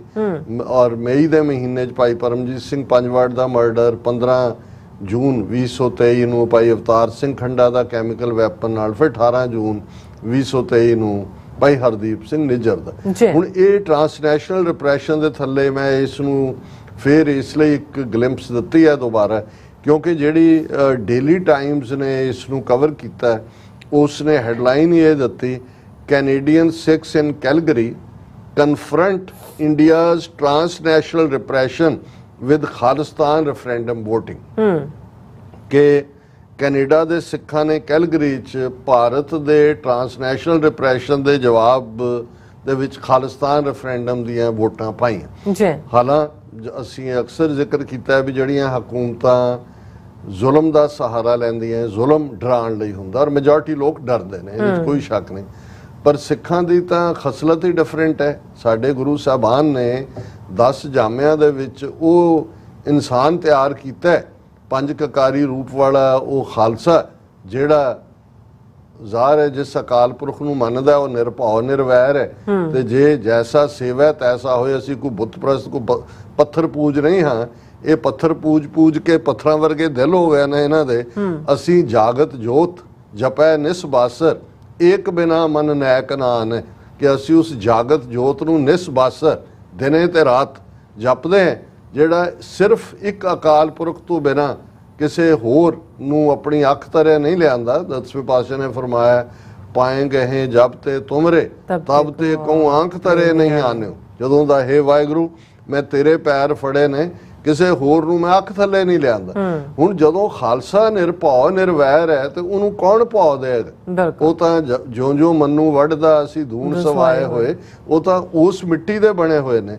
ਸੋ ਜ਼ਾਹਰ ਹੈ ਕਿ ਟ੍ਰਾਂਸਨੈਸ਼ਨਲ ਰਿਪਰੈਸ਼ਨ ਦੇ ਇਹਨਾਂ ਦੇ ਹਥਿਆਰ ਨੇ ਰਾਦਰ ਉਹਨਾਂ ਸਿੱਖਾਂ ਨੂੰ ਵੀ ਜਿਹੜੇ ਸ਼ਾਇਦ ਅੰਦਰ ਮਹਿਸੂਸ ਕਰਦੇ ਸੀ ਸੌਣ ਲੱਗੇ ਵੀ ਰਾਜ ਕਰੇਗਾ ਖਾਲਸਾ ਪੜ੍ਹਦੇ ਨੇ, ਪਰ ਬਾਹਰ ਨਿਕਲ ਕੇ ਉਹ ਪ੍ਰੋਟੈਸਟਾਂ ਦੇ ਵਿੱਚ ਜਾਂ ਰੈਲੀਆਂ ਦੇ ਵਿੱਚ ਆਉਣੋਂ ਘਟ ਗਏ ਸੀ। 84 ਤੋਂ ਬਾਅਦ ਤਾਂ ਸੀ ਇੱਕਦਮ ਬਾਅਦ, ਲੇਕਿਨ ਉਹ ਵੀ ਜਿਵੇਂ ਨਿਕਲੇ। ਔਰ ਈਵਨ ਕੈਲਗਰੀ ਦੇ ਹਵਾਲੇ ਨਾਲ ਭਾਈ ਸੁਖਦੇਵ ਸਿੰਘ ਗਿੱਲ ਵੀ ਦੱਸ ਰਹੇ ਸੀ ਕਿ ਭਾਈ ਅਸੀਂ ਜਿਹੜੇ ਵੋਟ ਨਹੀਂ ਵੀ ਪਾ ਸਕੇ, ਜਦੋਂ ਤੱਕ ਟਾਈਮ ਖਤਮ ਹੁੰਦਾ ਉਹਨਾਂ ਦੀ ਨਿਰਾਸ਼ਤਾ, ਉਹਨਾਂ ਦਾ ਕਹਿਣਾ ਕਿ ਵੀ ਨਹੀਂ ਅਸੀਂ ਤਾਂ ਆਏ ਵੋਟ ਪਾਉਣ ਹੈ। ਹਾਲਾਂ ਉਹਨਾਂ ਨੂੰ ਵਲੰਟੀਅਰਸ ਨੇ ਕਿਹਾ ਸਮਝੋ ਤੁਹਾਡੀ ਵੋਟ ਪੈ ਗਈ ਹੈ। ਲੇਕਿਨ ਇਹ ਜਜ਼ਬਾ ਦੱਸਦਾ ਹੈ ਕਿ ਵੀ ਜੋ ਹਕੂਮਤ ਚਾਹੁੰਦੀ ਸੀ ਗੱਲ ਉਸ ਦੇ ਬਿਲਕੁਲ ਆਪੋਜ਼ਿਟ ਹੋਈ। ਔਰ ਬਹੁਤ ਵੱਡੀ ਗਿਣਤੀ ਦੇ ਵਿੱਚ ਸਿੱਖ ਸੰਗਤਾਂ ਨੇ ਉਵੇਂ ਹੀ ਕੈਲਗਰੀ ਦਾ ਇਸ ਰੈਫਰੈਂਡਮ ਨੂੰ ਵੀ ਕਾਮਯਾਬ ਕੀਤਾ ਹੈ। ਜਿਵੇਂ ਕਿ ਅਸੀਂ ਨਾਰਥ ਅਮਰੀਕਾ ਦੇ ਵਿੱਚ ਸਰੀ ਹੋਏ, ਟੋਰਾਂਟੋ ਹੋਏ ਔਰ ਇੱਥੇ ਸੈਨ ਫ੍ਰਾਂਸਿਸਕੋ ਔਰ ਸੈਕਰਾਮੈਂਟੋ ਹੋਏ। ਔਰ ਜਿਹੜੀ ਮੀਡੀਆ ਰਿਪੋਰਟਿੰਗ ਹੈ ਉਸ ਦੇ ਮੁਤਾਬਕ ਇਸ ਸਾਰੇ ਦਾ, ਕਿਉਂਕਿ ਕੈਨੇਡਾ ਇਕੱਲਾ ਇਹੀ ਨਹੀਂ ਕਿ ਉਹ ਅੱਜ ਖਾਲਿਸਤਾਨ ਰੈਫਰੈਂਡਮ ਦੀਆਂ ਵੋਟਾਂ ਲਈ ਲੋਕ ਨਿਕਲੇ ਨੇ। ਲਗਭਗ 8 ਨੌਜਵਾਨ ਕੈਨੇਡਾ ਦੇ ਐਸੇ ਸੀ ਜਿਹੜੇ ਜਿਸ ਸਟਰਗਲ ਦੀ ਮੈਂ ਗੱਲ ਕੀਤੀ ਕਿ 84 ਤੋਂ 95 ਤੱਕ, ਉਹਦੇ 'ਚ ਉਹਨਾਂ ਨੇ ਕੈਨੇਡਾ 'ਚੋਂ ਜਾ ਕੇ ਸ਼ਹੀਦੀਆਂ ਪਾਈਆਂ, ਯੋਗਦਾਨ ਪਾਇਆ। ਉਹਨਾਂ ਦੇ ਵਿੱਚ ਖਾਸ ਤੌਰ ਤੇ ਭਾਈ ਭੁਪਿੰਦਰ ਸਿੰਘ ਸ਼ਹੀਦ, ਭਾਈ ਭੁਪਿੰਦਰ ਸਿੰਘ ਕੂਨਰ, ਹਰਜਿੰਦਰ ਸਿੰਘ ਪਾੜਾ, ਇਹ 14-15 ਸਾਲ ਦਾ ਨੌਜਵਾਨ ਟੋਰਾਂਟੋ ਤੋਂ ਜਾ ਕੇ ਉਹਨਾਂ ਦੇ ਪੇਰੈਂਟਸ ਨੂੰ, ਮੈਂ ਅਕਸਰ ਟੋਰਾਂਟੋ ਮਿਲਦਾ ਰਿਹਾ ਜਦੋਂ ਵੀ ਮੈਂ ਜਾਣਾ, ਔਰ ਇਹ ਘਰਦਿਆਂ ਹਾਈ ਸਕੂਲ 'ਚ ਸੀ, ਘਰਦਿਆਂ ਨੂੰ ਦੱਸ ਕੇ ਗਿਆ ਜੀ ਮੈਂ ਸਰੀ ਚੱਲਿਆ। ਉੱਥੋਂ ਉਹਨੇ ਫਲਾਈਟ ਲਈ, ਉਹ ਪਹੁੰਚ ਗਿਆ ਗਵਾਂਢੀ ਮੁਲਕ, ਲੈਫਟੀਨੈਂਟ ਜਨਰਲ ਬਣ ਕੇ ਖਾਲਿਸਤਾਨ ਲਿਬਰੇਸ਼ਨ ਫੋਰਸ ਦਾ ਹਰਜਿੰਦਰ ਸਿੰਘ ਪਾੜੇ ਨੇ ਸ਼ਹੀਦੀ ਪਾਈ। ਔਰ ਉਹਨਾਂ ਦੇ ਨਾਂ ਦੇ ਉੱਤੇ ਫਿਰ ਤਲਵਿੰਦਰ ਸਿੰਘ ਪਰਮਾਰ ਔਰ ਸੁਰਿੰਦਰ ਸਿੰਘ ਸ਼ਿੰਦਰ, ਇਹ ਸ਼ਹੀਦ ਬਲਬੀਰ ਸਿੰਘ ਖਹਿਰਾ। ਹੁਣ ਜਿਸ ਕੈਲਗਰੀ ਸ਼ਹਿਰ ਦੇ ਵਿੱਚ ਇਹ ਵੋਟਾਂ ਪਈਆਂ ਨੇ, ਇਹ ਬਲਬੀਰ ਸਿੰਘ ਖਹਿਰਾ ਜਿਹੜੇ ਬਲੈਕ ਬੈਲਟ ਜਿਨ੍ਹਾਂ ਨੇ ਜਿੱਤੀ ਹੋਈ ਸੀ, ਇਸ ਸ਼ਹਿਰ ਦੇ ਰਹਿਣ ਵਾਲੇ ਸੀ, ਜਿਹੜੇ ਜਾ ਕੇ ਗੁਆਂਢੀ ਮੁਲਕ ਦੇ ਵਿੱਚ ਟ੍ਰੇਨਿੰਗ ਲੈ ਕੇ ਉਹਨਾਂ ਨੇ ਸ਼ਹੀਦੀ ਪਾਈ। ਔਰ ਮੇਰਾ ਜਦੋਂ ਵੀ ਕੈਲਗਰੀ ਜਾਣਾ ਹੁੰਦਾ ਹੈ, ਹੁਣ ਵੀ ਮੈਂ ਨਹੀਂ ਜਾ ਸਕਿਆ, ਪਰ ਜਦੋਂ ਵੀ 90s ਦਾ ਮੈਂ ਗਿਆ, ਇਹਨਾਂ ਦੇ ਘਰ ਹੀ ਮੇਰਾ, ਇਹਨਾਂ ਦੇ ਛੋਟੇ ਬ੍ਰਦਰ ਹਰਜੀਤ ਸਿੰਘ ਖਹਿਰਾ ਨੇ, ਇਹਨਾਂ ਦੇ ਮਾਤਾ ਜੀ ਹੁਣ ਚੜ੍ਹਾਈ ਕਰ ਗਏ, ਬਹੁਤ ਹੀ ਸੇਵਾਦਾਰ ਪਰਿਵਾਰ। ਔਰ ਮਹਿੰਦਰ ਸਿੰਘ ਖਹਿਰਾ, ਉਹਨਾਂ ਨੂੰ ਵੀ ਉਹਨਾਂ ਨੇ ਜਿਹੜਾ ਬਲਬੀਰ ਸਿੰਘ ਖਹਿਰਾ, ਉਹਨਾਂ ਦੀ ਯਾਦ ਨੂੰ ਸਮਰਪਿਤ ਇਹ ਜਿਹੜਾ ਰੈਫਰੈਂਡਮ ਸੀ। ਜਥੇਦਾਰ ਹਰਦੀਪ ਸਿੰਘ ਨਿੱਜਰ, ਜਿਹੜੇ ਮੈਂ ਹਮੇਸ਼ਾ ਹੀ ਐਟਲਾਂਟਾ ਵੀ ਮੈਂ ਕਿਹਾ ਵੀ ਇਹ ਸ਼ਹੀਦੀ ਗੇਮ ਚੇਂਜਰ ਹੈ। ਫਿਰ ਮਹਿੰਦਰ ਸਿੰਘ ਕੂਨਰ ਔਰ ਸੁਰਿੰਦਰ ਸਿੰਘ ਰਵੀ, ਇਹਨਾਂ ਦੇ ਵੀ, ਸੁਰਿੰਦਰ ਸਿੰਘ ਰਵੀ ਦਾ ਬ੍ਰਦਰ ਵੀ ਇੱਕ ਯੂਨੀਵਰਸਿਟੀ 'ਚ ਪੜ੍ਹਦਾ ਹੁੰਦਾ ਸੀ, ਮੈਂ ਜਿੰਨੀ ਵਾਰੀ ਟੋਰਾਂਟੋ ਜਾਣਾ ਮੁਲਾਕਾਤ ਕਰਨੀ, ਸੋ ਉਹਨਾਂ ਦੀ ਯਾਦ ਨੂੰ ਸਮਰਪਿਤ ਸੀ। ਔਰ ਇਸ ਰੈਫਰੈਂਡਮ ਦੀਆਂ ਵੋਟਾਂ ਦੀ ਸ਼ੁਰੂਆਤ ਗੁਰਦੁਆਰਾ ਦਸ਼ਮੇਸ਼ ਕਲਚਰ ਸੈਂਟਰ ਦੀਆਂ ਧਾਰਮਿਕ ਸ਼ਖਸੀਅਤਾਂ ਵੱਲੋਂ ਅਰਦਾਸ ਦੇ ਨਾਲ ਕੀਤੀ ਗਈ। ਔਰ ਫਿਰ ਸਾਰਾ ਦਿਨ ਵੋਟਾਂ ਪੈਂਦੀਆਂ ਰਹੀਆਂ। ਪਹਿਲੀ ਵੋਟ ਜਿਹੜੀ ਹੈ ਉਹ ਉਹਨਾਂ ਨੇ ਮਾਣ ਦਿੱਤਾ ਹਰਦੀਪ ਸਿੰਘ ਨਿੱਜਰ ਦੀ ਫੈਮਿਲੀ, ਜਿਹੜੇ ਕਿ ਸਰੀ ਤੋਂ ਫਲਾਈ ਕਰਕੇ ਆਏ ਹੋਏ ਸੀ, ਉਹਨਾਂ ਨੇ ਵੋਟਾਂ ਪਾਈਆਂ। ਔਰ ਫਿਰ ਇਹ ਸਾਰੇ ਦੇ ਵਿੱਚ ਉਹਨਾਂ ਨੇ ਬੜੇ ਵੇਰਵੇ ਨਾਲ, ਡੇਲੀ ਟਾਈਮਜ਼ ਨੇ ਡਾਕਟਰ ਬਖਸ਼ੀਸ਼ ਸਿੰਘ ਸੰਧੂ ਜਿਹੜੇ ਖਾਲਿਸਤਾਨ ਕੌਂਸਲ ਫਾਰ ਖਾਲਿਸਤਾਨ ਦੇ ਪ੍ਰੈਜ਼ੀਡੈਂਟ ਨੇ, ਉਹਨਾਂ ਦਾ ਇੰਟਰਵਿਊ ਵੀ ਦਿੱਤਾ। ਔਰ ਇਸ 'ਚ ਉਹਨਾਂ ਨੇ ਉਹੀ ਸਾਰੀਆਂ ਗੱਲਾਂ ਕਹੀਆਂ ਜਿਹੜੀਆਂ ਅਕਸਰ ਅਸੀਂ ਰਿਪੀਟ ਕਰਦੇ ਹਾਂ, ਔਰ ਅੱਜ ਵੀ ਅਸੀਂ ਉਹਨਾਂ ਨੂੰ ਦੁਹਰਾਇਆ। ਸੋ ਅਸੀਂ ਜਿੱਥੇ ਕੈਲਗਰੀ, ਐਡਮਿੰਟਨ, ਐਲਬਰਟਾ ਦੀਆਂ ਸਮੂਹ ਸਿੱਖ ਸੰਗਤਾਂ ਨੂੰ ਮੁਬਾਰਕਬਾਦ ਦਿੰਦੇ ਹਾਂ, ਉੱਥੇ ਇਸ ਰੈਫਰੈਂਡਮ ਦੇ ਮੌਕੇ ਜਿਸ ਨੂੰ ਜਿਹੜਾ ਕਮਿਸ਼ਨ ਹੈ ਉਹ ਕਰਾਂਦਾ ਹੈ, ਜਿਸ ਕਮਿਸ਼ਨ ਦੀ ਇੱਕ ਆਪਣੀ ਕ੍ਰੈਡੀਬਿਲਿਟੀ ਹੈ, ਪੰਜਾਬ ਰੈਫਰੈਂਡਮ ਕਮਿਸ਼ਨ, ਵੋਟਾਂ ਸੀਲ ਕਰ ਲਈਆਂ ਜਾਂਦੀਆਂ ਨੇ। ਜਦੋਂ ਫਾਈਨਲ ਫੇਜ਼ ਹੋਏਗਾ ਸਾਰੀਆਂ ਕਾਊਂਟ ਹੋਣਗੀਆਂ। ਸੋ ਇਹ ਨੈਕਸਟ ਉਹਨਾਂ ਨੇ ਇਹ ਅਨਾਉਂਸ ਕੀਤਾ ਕਿ ਅਗਲਾ ਰੈਫਰੈਂਡਮ ਨਵੰਬਰ ਦੇ ਮਹੀਨੇ ਦੇ ਵਿੱਚ ਨਿਊਜ਼ੀਲੈਂਡ ਦੇ ਵਿੱਚ ਹੋਏਗਾ। ਔਰ ਉਹਨਾਂ ਨੇ ਇਹ ਵੀ ਕਿਹਾ ਕਿ ਅਜੇ ਕੈਨੇਡਾ, ਅਮਰੀਕਾ ਦਾ ਬਹੁਤ ਸਾਰਾ ਏਰੀਆ ਬਾਕੀ ਹੈ ਜਿੱਥੇ ਰੈਫਰੈਂਡਮ ਵੋਟਾਂ ਹੋਣਗੀਆਂ, ਪਰ ਅਗਲਾ ਰੈਫਰੈਂਡਮ ਜਿਹੜਾ, ਕਿਉਂਕਿ ਆਸਟ੍ਰੇਲੀਆ ਦੇ 3 ਸ਼ਹਿਰਾਂ 'ਚ ਹੋ ਚੁੱਕਾ ਹੈ, ਸੋ ਨਿਊਜ਼ੀਲੈਂਡ ਦੇ ਵਿੱਚ ਹੋਏਗਾ। ਸੋ ਅਸੀਂ ਸਿੱਖਸ ਫਾਰ ਜਸਟਿਸ, ਉਹਨਾਂ ਦੀ ਡੈਡੀਕੇਟਿਡ ਟੀਮ ਨੂੰ ਵੀ ਮੁਬਾਰਕਬਾਦ ਦਿੰਦੇ ਹਾਂ। ਔਰ ਅਸੀਂ ਸਮਝਦੇ ਹਾਂ ਕਿ ਉਹਨਾਂ ਨੇ ਇਸ ਸਾਰੀ ਮੁਹਿੰਮ ਦੇ ਨਾਲ ਡਾਇਸਪੋਰਾ ਸਿੱਖਾਂ ਦੇ ਵਿੱਚ ਜਿੱਥੇ ਇੱਕ ਮੋਮੈਂਟਮ ਕ੍ਰੀਏਟ ਕੀਤੀ ਹੈ, ਇੱਕ ਜਾਗਰੂਕਤਾ ਕੈਂਪੇਨ ਹੈ, ਉੱਥੇ ਦੁਸ਼ਮਣ ਦੇ ਇਸ ਪ੍ਰਚਾਰ ਨੂੰ ਵੀ ਕਿ ਸਿੱਖ ਤਾਂ ਖਾਲਿਸਤਾਨ ਨਹੀਂ ਚਾਹੁੰਦੇ। ਔਰ ਮੈਂ ਜਿਵੇਂ ਸ਼ੁਰੂ 'ਚ ਕਿਹਾ ਸੀ ਕਿ ਵੀ ਇਹ ਬੜੇ ਚੰਗੀ ਤਰ੍ਹਾਂ ਸਮਝਦੇ ਨੇ ਵੀ ਪਹਿਲਾਂ ਸ਼ਰਾਰਤ ਕਰੋ, ਬਦਨਾਮ ਕਰੋ, ਤੇ ਜੇ ਕਾਮਯਾਬੀ ਫਿਰ ਵੀ ਹੋ ਰਹੀ ਹੈ ਤੇ ਫਿਰ ਖਬਰ ਨੂੰ ਹੀ ਗਾਇਬ ਕਰ ਦਿਓ। ਔਰ ਤੁਹਾਨੂੰ ਇਹ ਨਜ਼ਰ ਆਏਗਾ ਕਿ ਇੰਨਾ ਕਾਮਯਾਬ ਰੈਫਰੈਂਡਮ ਇਸ ਦੀ ਖਬਰ ਭਾਰਤੀ ਰਾਸ਼ਟਰੀ so called media, international media, ਔਰ ਇਸ ਵਾਰ ਮੈਨੂੰ ਹੈਰਾਨੀ ਹੋਈ ਕਿ ਹਿੰਦੂ ਤੋਂ ਵੀ ਨਹੀਂ ਤਾਂ ਸੋਸ਼ਲ ਮੀਡੀਆ ਦੇ ਉੱਤੇ ਵੀ ਗਾਲੀ ਗਲੋਚ ਕਰਦੇ ਨੇ। ਪਰ ਜਿਵੇਂ ਸਰ ਗੁਰਨਾਮ ਸਿੰਘ ਹੋਰਾਂ ਨੇ ਕਿਹਾ ਸੀ ਵੀ ਆਲਮੋਸਟ ਸੋਸ਼ਲ ਮੀਡੀਆ ਤੋਂ ਵੀ ਇਹ ਖਬਰ ਗਾਇਬ ਸੀ। ਸੋ ਸਾਨੂੰ ਦੁਸ਼ਮਣਾਂ ਦੇ ਇਹਨਾਂ ਹਥਿਆਰਾਂ ਨੂੰ ਵੀ ਸਮਝਣਾ ਚਾਹੀਦਾ ਹੈ ਕਿ ਇਹ ਕਿਸ ਅੰਦਾਜ਼ ਦੇ ਵਿੱਚ ਕਿੱਥੋਂ ਤੱਕ ਜਾ ਕੇ ਇਹ ਸਾਡੀ ਖਾਲਿਸਤਾਨ ਦੀ ਮੁਹਿੰਮ ਨੂੰ ਹਾਰਮ ਕਰਦੇ ਨੇ, ਉਸ ਦੇ ਲਈ ਵਿਉਂਤਬੰਦੀ ਕਰਦੇ ਨੇ।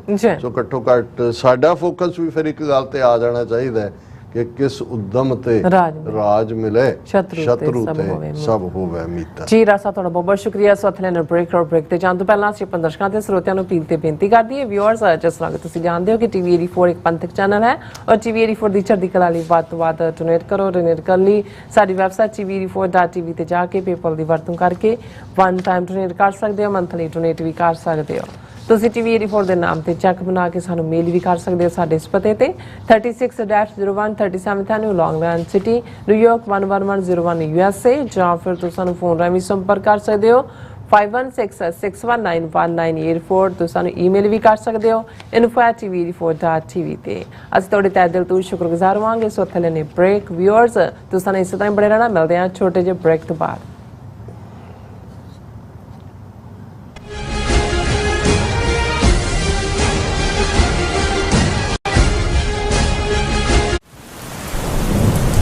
ਯੂਨਾਈਟਿਡ ਸਿੱਖ ਸੰਸਥਾ ਨੇ ਦੱਖਣੀ ਅਮਰੀਕਾ ਵਿੱਚ ਬੇਰਲ ਤੂਫਾਨ ਦੇ ਪੀੜਤਾਂ ਲਈ ਤੁਰੰਤ ਮਦਦ ਮੁਹਿੰਮ ਸ਼ੁਰੂ ਕੀਤੀ ਹੈ। ਇਸ ਭਿਆਨਕ ਤੂਫਾਨ ਨੇ ਸੈਂਟ ਵਿੰਸੈਂਟ ਅਤੇ ਗ੍ਰੇਨੇਡੀਨਸ, ਗ੍ਰੇਨੇਡਾ, ਡੋਮਿਨਿਕਾ ਤੇ ਬਾਰਬਾਡੋਸ ਨੂੰ ਬਹੁਤ ਨੁਕਸਾਨ ਪਹੁੰਚਾਇਆ ਹੈ। ਯੂਨਾਈਟਿਡ ਸਿੱਖ ਦੀਆਂ ਟੀਮਸ ਲੋੜਵੰਦ ਲੋਕਾਂ ਲਈ ਜ਼ਰੂਰੀ ਸਮਾਨ ਅਤੇ ਖਾਣ-ਪੀਣ ਦੀਆਂ ਚੀਜ਼ਾਂ ਪਹੁੰਚਾ ਰਹੀਆਂ ਹਨ। ਤੁਹਾਡੇ ਸਹਿਯੋਗ ਦੀ ਲੋੜ ਹੈ। ਕਿਰਪਾ ਕਰਕੇ ਇਹ ਸਮਾਨ ਦਾਨ ਕਰੋ।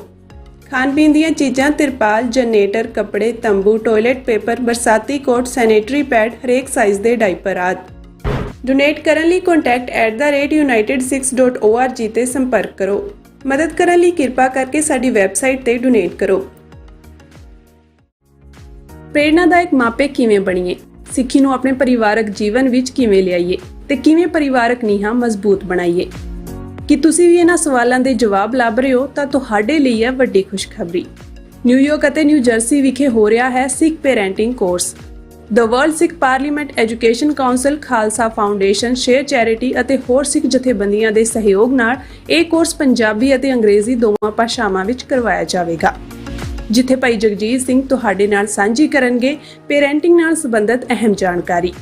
10 ਅਗਸਤ ਦਿਨ ਸ਼ਨੀਚਰਵਾਰ ਨੂੰ ਸਵੇਰੇ 10 ਵਜੇ ਤੋਂ ਸ਼ਾਮ 4 ਵਜੇ ਤੱਕ Bombay theatre 6825 fresh ਮੇਡੋ lane, Flushing, New York ਅਤੇ 11 ਅਗਸਤ ਦਿਨ ਐਤਵਾਰ ਸਵੇਰੇ 10 ਵਜੇ ਤੋਂ ਸ਼ਾਮ 5 ਵਜੇ ਤੱਕ ਗੁਰਦੁਆਰਾ ਸਾਹਿਬ ਦਸ਼ਮੇਸ਼ ਦਰਬਾਰ, ਕਾਰਟਰੇਟ, ਨਿਊ ਜਰਸੀ ਵਿਖੇ ਜ਼ਰੂਰ ਪਹੁੰਚੋ। ਅਮਰੀਕਾ ਵਿੱਚ ਰਹਿ ਰਹੇ ਹੋ ਅਤੇ ਡਰਾਈਵਿੰਗ ਲਾਇਸੈਂਸ ਲੈਣਾ ਚਾਹੁੰਦੇ ਹੋ ਤੇ ਲੱਭ ਰਹੇ ਹੋ ਇੱਕ ਤਜਰਬੇਕਾਰ ਡਰਾਈਵਿੰਗ ਸਕੂਲ ਤਾਂ ਤੁਹਾਡੇ ਲਈ ਹੈ ਵੱਡੀ ਖੁਸ਼ਖਬਰੀ। ਕੈਲੀਫੋਰਨੀਆ ਦਾ ਸਟਾਕਟਨ ਟਰੱਕ ਡਰਾਈਵਿੰਗ ਸਕੂਲ ਤੁਹਾਨੂੰ ਦੇਵੇਗਾ ਡਰਾਈਵਿੰਗ ਸਿਖਲਾਈ ਅਤੇ ਡਰਾਈਵਿੰਗ ਦੌਰਾਨ ਪੇਸ਼ ਆਉਂਦੀਆਂ ਮੁਸ਼ਕਲਾਂ ਨਾਲ ਨਜਿੱਠਣ ਦੀ ਸਿਖਲਾਈ। 25 ਸਾਲ ਤੋਂ ਵੀ ਵੱਧ ਦੇ ਤਜਰਬੇ ਨਾਲ ਤੁਹਾਨੂੰ ਮਿਲੇਗੀ ਡਰਾਈਵਿੰਗ ਨਾਲ ਸੰਬੰਧਿਤ ਹਰ ਤਰ੍ਹਾਂ ਦੀ ਸਿਖਲਾਈ, ਉਹ ਵੀ ਵਾਜਿਬ ਕੀਮਤ ਵਿੱਚ। ਫਿਰ ਦੇਰ ਕਿਸ ਗੱਲ ਦੀ? ਅੱਜ ਹੀ ਸੰਪਰਕ ਕਰੋ 209788330308 ਜਾਂ ਫਿਰ 2093139919 ਨੰਬਰਾਂ ਤੇ ਅਤੇ ਪਾਓ ਆਪਣਾ ਡਰਾਈਵਿੰਗ ਲਾਇਸੈਂਸ।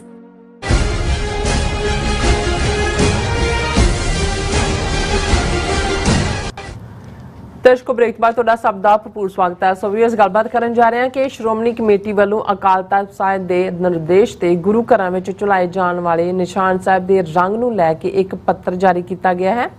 ਸਿੱਖ ਰਹਿਤ ਮੁਰਾਦਾ ਦਾ ਹਵਾਲਾ ਦਿੰਦਿਆਂ ਨਿਸ਼ਾਨ ਸਾਹਿਬ ਦਾ ਰੰਗ ਸੁਰਮਈ ਜਾਂ ਬਸੰਤੀ ਹੋਣ ਦਾ ਨਿਰਦੇਸ਼ ਦਿੱਤਾ ਗਿਆ ਹੈ। ਸਿੱਖ ਰਹਿਤ ਮੁਰਾਦਾ ਜਿਹੜੀ ਹੈ ਪੰਥ ਪ੍ਰਵਾਨਿਤ ਹੈ ਅਤੇ ਇਸ ਤੇ ਕੋਈ ਕਿੰਤੂ ਪ੍ਰਿੰਤੂ ਨਹੀਂ, ਪਰ ਇਸ ਵੇਲੇ 35 ਮਿਲੀਅਨ ਸਿੱਖ ਕੌਮ ਖਾਲਿਸਤਾਨ ਦੀ ਕਾਇਮੀ ਲਈ ਜੂਝ ਰਹੀ ਹੈ ਔਰ ਅਕਾਲ ਤਖ਼ਤ ਸਾਹਿਬ ਅਤੇ ਸ਼੍ਰੋਮਣੀ ਕਮੇਟੀ ਦੀ ਵਿਉਂਤਬੰਦੀ ਖਾਲਸਾ ਪੰਥ ਦੀ ਆਜ਼ਾਦੀ ਲਈ ਹੋਣੀ ਚਾਹੀਦੀ ਹੈ, ਨਾ ਕਿ ਕਿਸੇ ਹੋਰ ਮੁੱਦੇ ਤੇ। ਸੋ ਇਸ ਬਾਰੇ ਆਪਾਂ ਗੱਲਬਾਤ ਕਰਨ ਜਾ ਰਹੇ ਹਾਂ। ਸੋ ਅਸੀਂ ਚਾਹਾਂਗੇ ਕਿ ਤੁਸੀਂ ਇਸੇ ਤਰ੍ਹਾਂ ਬੜੇ ਰਹਿਣਾ, ਦੇਖਣ, ਸੁਣਨ ਲਈ, ਲਿਖਣ ਲਈ। ਤੁਹਾਡਾ ਸਭ ਦਾ ਬਹੁਤ ਬਹੁਤ ਧੰਨਵਾਦ। ਜੀ ਡਾਕਟਰ ਸਾਹਿਬ, ਕੀ ਕਹਿਣਾ ਚਾਹੋਗੇ? ਦੇਖੋ, ਵੈਸੇ ਤਾਂ ਪੰਜਾਬੀ ਦਾ ਇਹ ਅਖਾਣ ਹੈ, ਵਿਆਹ 'ਚ ਬੀ ਦਾ ਲੇਖਾ। ਹੁਣ ਇਹ ਬੜੀ ਸਿਆਣਪ ਭਰੀ ਜਿਹੜੀ ਹੈ ਉਹ ਗੱਲ ਹੈ ਜਾਂ ਅਖਾਣ ਹੈ ਕਿ ਵੀ ਜਦੋਂ ਤੁਸੀਂ ਇੱਕ ਪਾਸੇ ਸੈਲੀਬ੍ਰੇਸ਼ਨ ਕਰ ਰਹੇ ਹੋਵੋ ਤੇ ਉੱਥੇ ਕੋਈ ਉਸ ਦੇ ਪ੍ਰਬੰਧਾਂ ਨੂੰ ਲੈ ਕੇ ਗੱਲ ਕਰਨ ਦੀ ਥਾਂ ਕੋਈ ਬੀਜ ਦਾ ਕਿ ਭਾਈ ਕਿਹੜਾ ਪਾਉਣਾ ਹੈ, ਸਸਤਾ ਹੈ ਮਹਿੰਗਾ ਹੈ, ਤੁਸੀਂ ਉਹਦੀ ਡਿਸਕਸ਼ਨ ਕਰ ਰਹੇ ਹੋ। ਦੇਖੋ ਅਸੀਂ ਜਦੋਂ TV 84 ਦਸੰਬਰ 2012 ਸ਼ੁਰੂ ਕੀਤਾ, ਦੋ ਮੁੱਦਿਆਂ ਦੇ ਉੱਤੇ ਸਾਡੀ ਪਹੁੰਚ ਬੜੀ ਸਪਸ਼ਟ ਸੀ। ਅਸੀਂ ਕਿਹਾ ਕਿ ਭਾਈ ਜਿਹੜੇ ਵੀ ਧਾਰਮਿਕ ਸਵਾਲ ਕੋਈ ਪੁੱਛੇ ਜਾਣਗੇ ਉਸ ਦਾ ਜਵਾਬ ਸਿੱਖ ਰਹਿਤ ਮਰਿਆਦਾ ਪੰਥ ਪ੍ਰਵਾਨਿਤ ਜਿਹੜੀ ਲਾਗੂ ਕੀਤੀ ਗਈ ਹੈ ਸ਼੍ਰੋਮਣੀ ਕਮੇਟੀ ਵੱਲੋਂ, ਅਕਾਲ ਤਖਤ ਵੱਲੋਂ ਪ੍ਰਵਾਨਿਤ ਹੈ, ਭਾਵੇਂ ਅਜੇ ਵੀ ਇੱਕ ਤਬਕਾ ਉਸ ਨੂੰ ਖਰੜਾ ਹੀ ਕਹਿੰਦਾ ਹੈ, ਅਸੀਂ ਉਸ ਦੇ ਆਧਾਰ ਤੇ ਜਵਾਬ ਦੇਵਾਂਗੇ। ਦੂਸਰਾ ਸੀ ਕਿ ਵੀ ਜਿਹੜੇ ਵੀ ਅਸੀਂ ਦਿਨ ਜਿਹੜੇ ਨੇ ਉਹਨਾਂ ਦੇ ਉੱਤੇ ਫੋਕਸ ਕਰਾਂਗੇ, ਇਤਿਹਾਸਕ ਦਿਨਾਂ ਦੇ ਉੱਤੇ ਜਾਂ ਗੁਰੂ ਸਾਹਿਬਾਨ ਦੇ ਪ੍ਰਕਾਸ਼ ਪੁਰਬ ਜਾਂ ਜੋਤੀ ਜੋਤ ਸਮਾਨ ਦੇ, ਉਹ ਮੂਲ ਨਾਨਕਸ਼ਾਹੀ ਕੈਲੰਡਰ 2003 ਦੇ ਮੁਤਾਬਕ ਹੋਏਗਾ ਜੀ। ਇਸ ਲਈ ਸਾਨੂੰ ਕੋਈ ਇਸ ਦੇ ਉੱਤੇ ਜਿਹੜੀ ਇਹ ਵੀਕਐਂਡ 'ਚ ਚਰਚਾ ਅਚਾਨਕ ਇਸ ਤੋਂ ਪਿਛਲੀ ਮੀਟਿੰਗ ਦੇ ਵਿੱਚ 5 ਜਥੇਦਾਰ ਸਾਹਿਬਾਨ ਜਾਂ ਸਿੰਘ ਸਾਹਿਬਾਨ ਕਹਿਣਾ ਹੋਏ, ਕਿਉਂਕਿ 3 ਜਥੇਦਾਰਾਂ ਦਾ ਹੀ ਹੁੰਦੇ ਨੇ ਪੰਜਾਬ ਵਾਲੇ, 2 ਨਾਲ ਜੁਆਇਨ ਕਰਵਾ ਲੈਂਦੇ ਨੇ ਉਹਨਾਂ ਨੂੰ। ਉਹਨਾਂ ਨੇ ਜਿਹੜਾ ਨਿਰਦੇਸ਼ ਦਿੱਤਾ ਸ਼੍ਰੋਮਣੀ ਕਮੇਟੀ ਨੂੰ, ਔਰ ਸ਼੍ਰੋਮਣੀ ਕਮੇਟੀ ਨੇ ਅੱਗੋਂ ਪੱਤਰਕਾ ਜਾਰੀ ਕੀਤੀ ਆਪਣੇ ਅਧੀਨ ਗੁਰਦੁਆਰਿਆਂ ਨੂੰ ਕਿ ਭਾਈ ਉਹਦੇ 'ਚ ਜਿਹੜਾ ਐਕਸੈਕਟ ਲਫ਼ਜ਼ ਜਿਹੜੇ ਨੇ, ਪੱਤਰ ਜਿਹੜਾ ਆਇਆ ਅਕਾਲ ਤਖਤ ਦਾ ਸ਼੍ਰੋਮਣੀ ਕਮੇਟੀ ਉਹਦੇ 'ਚ ਸੀ ਕਿ 5 ਸਿੰਘ ਸਾਹਿਬਾਨ ਦੀ ਇਕੱਤਰਤਾ ਵਿੱਚ ਪ੍ਰਵਾਨ ਹੋਏ ਮਤੇ ਦੀ ਮਨਸ਼ਾ ਅਨੁਸਾਰ ਨਿਸ਼ਾਨ ਸਾਹਿਬ ਦੇ ਪੁਸ਼ਾਕੇ ਦੇ ਰੰਗ ਨੂੰ ਲੈ ਕੇ ਪੈਦਾ ਹੋਈ ਦੁਬਿਧਾ ਨੂੰ ਦੂਰ ਕਰਨ ਲਈ ਸਰਬਸੰਮਤੀ ਨਾਲ ਫੈਸਲਾ ਹੋਇਆ ਹੈ ਕਿ ਸ਼੍ਰੋਮਣੀ ਗੁਰਦੁਆਰਾ ਪ੍ਰਬੰਧਕ ਕਮੇਟੀ ਸ਼੍ਰੀ ਅੰਮ੍ਰਿਤਸਰ ਵੱਲੋਂ ਪੰਥ ਪ੍ਰਵਾਨਿਤ ਸਿੱਖ ਰਹਿਤ ਮਰਿਆਦਾ ਦੀ ਰੋਸ਼ਨੀ ਵਿੱਚ ਸੰਗਤਾਂ ਪ੍ਰਬੰਧਕਾਂ ਨੂੰ ਜਾਣਕਾਰੀ ਮੁਹੱਈਆ ਕਰਵਾਈ ਜਾਏ।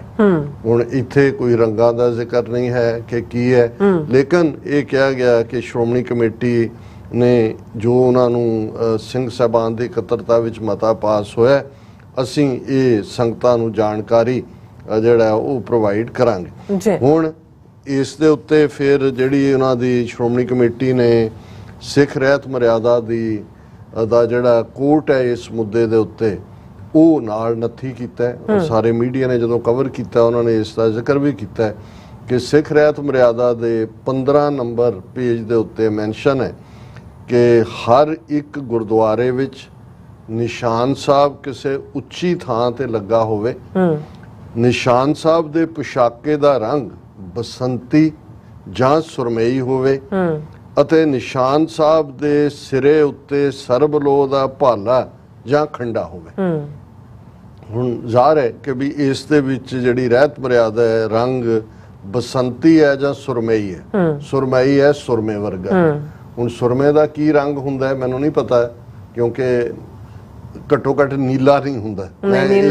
ਮੈਂ ਇਸ ਲਈ ਕਹਿ ਰਿਹਾ ਕਿਉਂਕਿ ਹੁਣ ਇਹ ਜਿਹੜੀ ਇੱਕ ਨਵੀਂ ਡਿਬੇਟ ਸ਼ੁਰੂ ਕਰ ਦਿੱਤੀ ਗਈ, ਕਿਉਂਕਿ ਕੁਝ ਨਿਹੰਗ ਜਥੇਬੰਦੀਆਂ ਨੇ ਇਸ ਨੂੰ ਹੋਰ ਬਾਕੀਆਂ ਨੂੰ ਮਲੇਛ ਖਾਲਸਾ ਕਹਿ ਕੇ ਆਪਣਾ ਕਹਿਤਾ ਕਿ ਜੀ ਅਸੀਂ ਤਾਂ ਪਹਿਲਾਂ ਹੀ ਨੀਲਾ ਝੁਲਾਉਂਦੇ ਆ, ਇਸ ਲਈ ਹੁਣ ਸਾਰੇ ਜਿਹੜੇ ਨੇ ਕਰੋ। ਮੈਨੂੰ ਇਹ ਲੱਗਦਾ ਵੀ ਕਿਉਂਕਿ ਅੱਜ ਜਿਸ ਲੈਵਲ ਦੇ ਉੱਤੇ ਅਸੀਂ ਰੰਗਾਂ ਦੇ ਇੱਕੋ ਰੰਗ ਜੇ ਔਰੇਂਜ ਹੈ ਉਹਦੇ 20 ਸ਼ੇਡ ਨੇ, ਇਸੇ ਤਰ੍ਹਾਂ ਬਲੂ ਹੈ ਉਹਦੇ 25 ਸ਼ੇਡ ਕੱਢੇ ਜਾ ਸਕਦੇ, ਪਰ ਜਿਨ੍ਹਾਂ ਜ਼ਮਾਨਿਆਂ ਦੇ ਵਿੱਚ ਇਹ ਰੰਗ ਹੁੰਦੇ ਸੀ ਉਹ ਤੇ ਲਲਾਰੀ ਸੀ, ਲਲਾਰੀ ਦੇ ਮੱਟ 'ਚ ਕਿਹੜੀ ਚੀਜ਼ ਵੱਧ ਪਈ ਕਿਹੜੀ ਘੱਟ ਪਈ। ਮੇਰਾ ਖਿਆਲ ਹੈ ਵੀ ਸੁਰਮਈ ਦੇ ਵਿੱਚ ਥੋੜੀ ਜਿਹੀ ਭਾ ਹੁੰਦੀ ਹੈ ਬਲੂਇਸ਼ ਥੋੜੀ ਜਿਹੀ, ਲੇਕਿਨ ਉਹਦਾ ਰੰਗ ਡਿਫਰੈਂਟ ਹੁੰਦਾ ਸੁਰਮਈ ਰੰਗ। ਔਰ ਪੁਰਾਣੇ ਪੀਰੀਅਡ 'ਚ ਕੁਛ ਜਿਹੜੇ ਹੁਣ ਤਾਂ ਅਕਾਲੀਆਂ ਨੇ ਉਹ ਨੀਲੀ ਪਾਗੀ ਬੰਨ੍ਹਣੀ ਛੱਡ ਦਿੱਤੀ ਹੈ, ਜਿਹੜੀ ਬਿਲਕੁਲ ਡੀਪ ਇਹ ਇੰਡੀਗੋ ਵਾਲੀ ਬਲੂ ਹੈ ਜਿਹਨੂੰ ਤੁਸੀਂ ਨੀਲ ਵਾਲੀ ਬੰਨਦੇ ਸੀ। ਲੇਕਿਨ ਇੱਕ ਅਕਾਲੀ ਤਬਕਾ ਜਿਨ੍ਹਾਂ ਨੂੰ ਇਹ ਕਿਹਾ ਜਾਂਦਾ ਸੀ ਕਾਲੀ ਪੱਗ ਬੰਨ੍ਹ ਲਈ, ਕਾਲੀ ਇਨਫੈਕਟ ਉਹ ਸੁਰਮਈ ਭਾਅ ਵਾਲੀ ਹੁੰਦੀ ਸੀ, ਸੁਰਮੇ ਵਾਲੀ ਜਿਹਦੇ 'ਚ ਲਾਈਟਰ ਬਲੂਇਸ਼ ਕਲਰ। ਔਰ ਕਿਉਂਕਿ ਇਹ ਲਲਾਰੀਆਂ ਦਾ ਉਹ ਸਾਰਾ ਪੀਰੀਅਡ ਸੀ, ਉਹਦੇ 'ਚ ਕੋਈ ਸਪੈਸੀਫਿਕ ਨਾਲ ਨਹੀਂ ਸੀ ਜੋੜਿਆ ਜਾਂਦਾ। ਪਰ ਮੈਂ ਇਹ ਇਸ ਲਈ ਕਹਿ ਰਿਹਾ ਇਹਦੇ 'ਚ ਹੁਣ ਦੋ ਸਵਾਲ ਪੈਦਾ ਹੋਏ ਕਿ ਵੀ ਇੱਕ ਪਾਸੇ ਅਕਾਲ ਤਖਤ ਸਾਹਿਬ ਦੇ ਸਾਹਮਣੇ ਉਹ ਸਾਰੇ ਬਾਗੀ ਲੀਡਰ ਅਕਾਲੀਆਂ ਦੇ ਜਿਨ੍ਹਾਂ ਨੂੰ ਪਿਛਲੇ ਕੱਲ ਇਹਨਾਂ ਦੀ ਡਿਸਪਲਿਨ ਕਮੇਟੀ ਨੇ ਸਭ ਨੂੰ ਕੱਢਤਾ, ਪ੍ਰਾਇਮਰੀ ਮੈਂਬਰਸ਼ਿਪ 'ਚੋਂ ਵੀ ਖਾਰਜ ਕਰਤਾ, ਜਗੀਰ ਕੌਰ, ਵਡਾਲਾ, ਚੰਦੂ ਮਾਜਰਾ ਔਰ ਪਤਾ ਨਹੀਂ ਕਿਹੜੇ ਢੀਂਡਸਾ, ਇਹ ਸਾਰੇ ਕੱਢਤੇ ਪ੍ਰਾਇਮਰੀ ਮੈਂਬਰੀ। ਦੂਸਰੇ ਪਾਸੇ ਕਿ ਭਾਈ ਇਹ ਸੁਖਬੀਰ ਬਾਦਲ ਦਾ as a president Shiromani Akali Dal ਔਰ as a deputy chief minister ਜਦੋਂ ਕਿ ਉਹ ਹੋਮ ਮਿਨਿਸਟਰ ਸੀ, ਸੌਦਾ ਸਾਧ ਕੇਸ ਦੇ ਵਿੱਚ ਕੀ ਰੋਲ ਹੈ। ਹੁਣ ਇੱਕ ਉਹ ਗਵਾਹ ਕਲੇਰ ਨਾਂ ਦਾ ਬੰਦਾ ਜਿਹੜਾ ਅਪਰੂਵਰ ਬਣਿਆ, 5 ਸਾਲ ਉਹ ਦੌੜਿਆ ਰਿਹਾ, ਜਿਹਦੇ ਥੱਲੇ ਇਹ ਸਾਰਾ ਬੁਰਜ ਜਵਾਹਰ ਸਿੰਘ ਵਾਲਾ ਚੋਂ ਮਹਾਰਾਜ ਦਾ ਸਰੂਪ ਗਾਇਬ ਹੋਇਆ, ਪੋਸਟਰ ਲਾਏ ਗਏ ਕਿ ਜੀ ਤੁਹਾਡਾ ਗੁਰੂ ਸਾਡੇ ਕਬਜ਼ੇ 'ਚ ਹੈ, ਲੈ ਜਾਓ। ਫਿਰ ਬਰਗਾੜੀ 'ਚ ਉਸ ਦੇ ਪੱਤਰੇ ਜਿਹੜੇ ਅੰਗ ਨੇ ਉਹ ਖਿਲਾਰੇ ਗਏ। ਫਿਰ ਕਿਵੇਂ ਉਹਦੇ ਕਹਿਣ ਮੁਤਾਬਕ ਜਿਹੜਾ ਹੁਣ ਕਹਿੰਦਾ ਵੀ ਹਨੀਪ੍ਰੀਤ ਤੇ ਸੌਦਾ ਸਾਧ ਉਹਨਾਂ ਨੇ ਕੀਤਾ ਵੀ ਸਿੱਖਾਂ ਨੂੰ ਸਬਕ ਸਿਖਾਉਣਾ ਹੈ, ਜਿਹਦੇ 'ਚੋਂ ਇਹ ਸਾਰਾ ਨਿਕਲਿਆ। ਫਿਰ ਜਿਹੜਾ ਉਹਨੇ ਲੇਟਲੀ ਇਹਨਾਂ 3-4 ਦਿਨਾਂ 'ਚ ਇੱਕ ਡਿਬੇਟ ਹੈ ਕਿ ਜੀ ਉਹਨੇ ਕਿਹਾ ਕਿ ਕਿਵੇਂ ਸੁਖਬੀਰ ਬਾਦਲ ਆਪਣੇ ਇਲੈਕਸ਼ਨ ਪੀਰੀਅਡ ਦੇ ਦੌਰਾਨ ਆਪਣੇ ਜਹਾਜ਼ ਦੇ ਵਿੱਚ ਆਪਣੇ ਹੈਲੀਕਾਪਟਰ 'ਚ ਆਇਆ, ਸੌਦਾ ਸਾਧ ਨਾਲ ਕਿਹੜੀਆਂ ਗੁਪਤ ਮੀਟਿੰਗਾਂ ਹੋਈਆਂ, ਉਹਨੂੰ ਲੈ ਕੇ ਅਕਾਲੀਆਂ ਦੇ ਗਰੁੱਪ ਜਿਹੜੇ ਨੇ ਉੱਪਰੋਂ ਥੱਲੇ 2 ਪ੍ਰੈਸ ਕਾਨਫਰੰਸਾਂ ਕੀਤੀਆਂ ਕਿ ਜੀ ਇਹ ਭਗਵੰਤ ਮਾਨ ਬਦਨਾਮ ਕਰ ਰਿਹਾ, ਇਹਨੂੰ ਵਾਅਦਾ ਮਾਫ ਬਣਾ ਦਿੱਤਾ। ਇਹਨੂੰ ਅਸੀਂ ਇਸ ਡਿਬੇਟ 'ਚ ਨਹੀਂ ਜਾਂਦੇ, ਸਾਨੂੰ ਪਤਾ ਹੈ ਕਿ ਇਹਦਾ ਕੀ ਰੋਲ ਹੈ। ਉਹਦਾ ਸੁਖਬੀਰ ਬਾਦਲ ਹੋਏ ਜਾਂ ਅਮਰਿੰਦਰ ਹੋਏ ਜਾਂ ਅੱਜ ਵਾਲਾ ਹੋਏ, ਇਹ ਸਭ ਏਜੰਸੀਆਂ ਦੀ ਖੇਡ ਰਹੇ ਨੇ, ਇੱਕੋ ਥੈਲੀ ਦੇ ਚੱਟੇ ਬੱਟੇ ਨੇ। ਪਰ ਇਸ ਵੇਲੇ ਅਕਾਲ ਤਖਤ ਸਾਹਿਬ ਦੇ ਸਾਹਮਣੇ ਇਹ ਸਾਰੇ ਇਸ਼ੂ ਨੇ।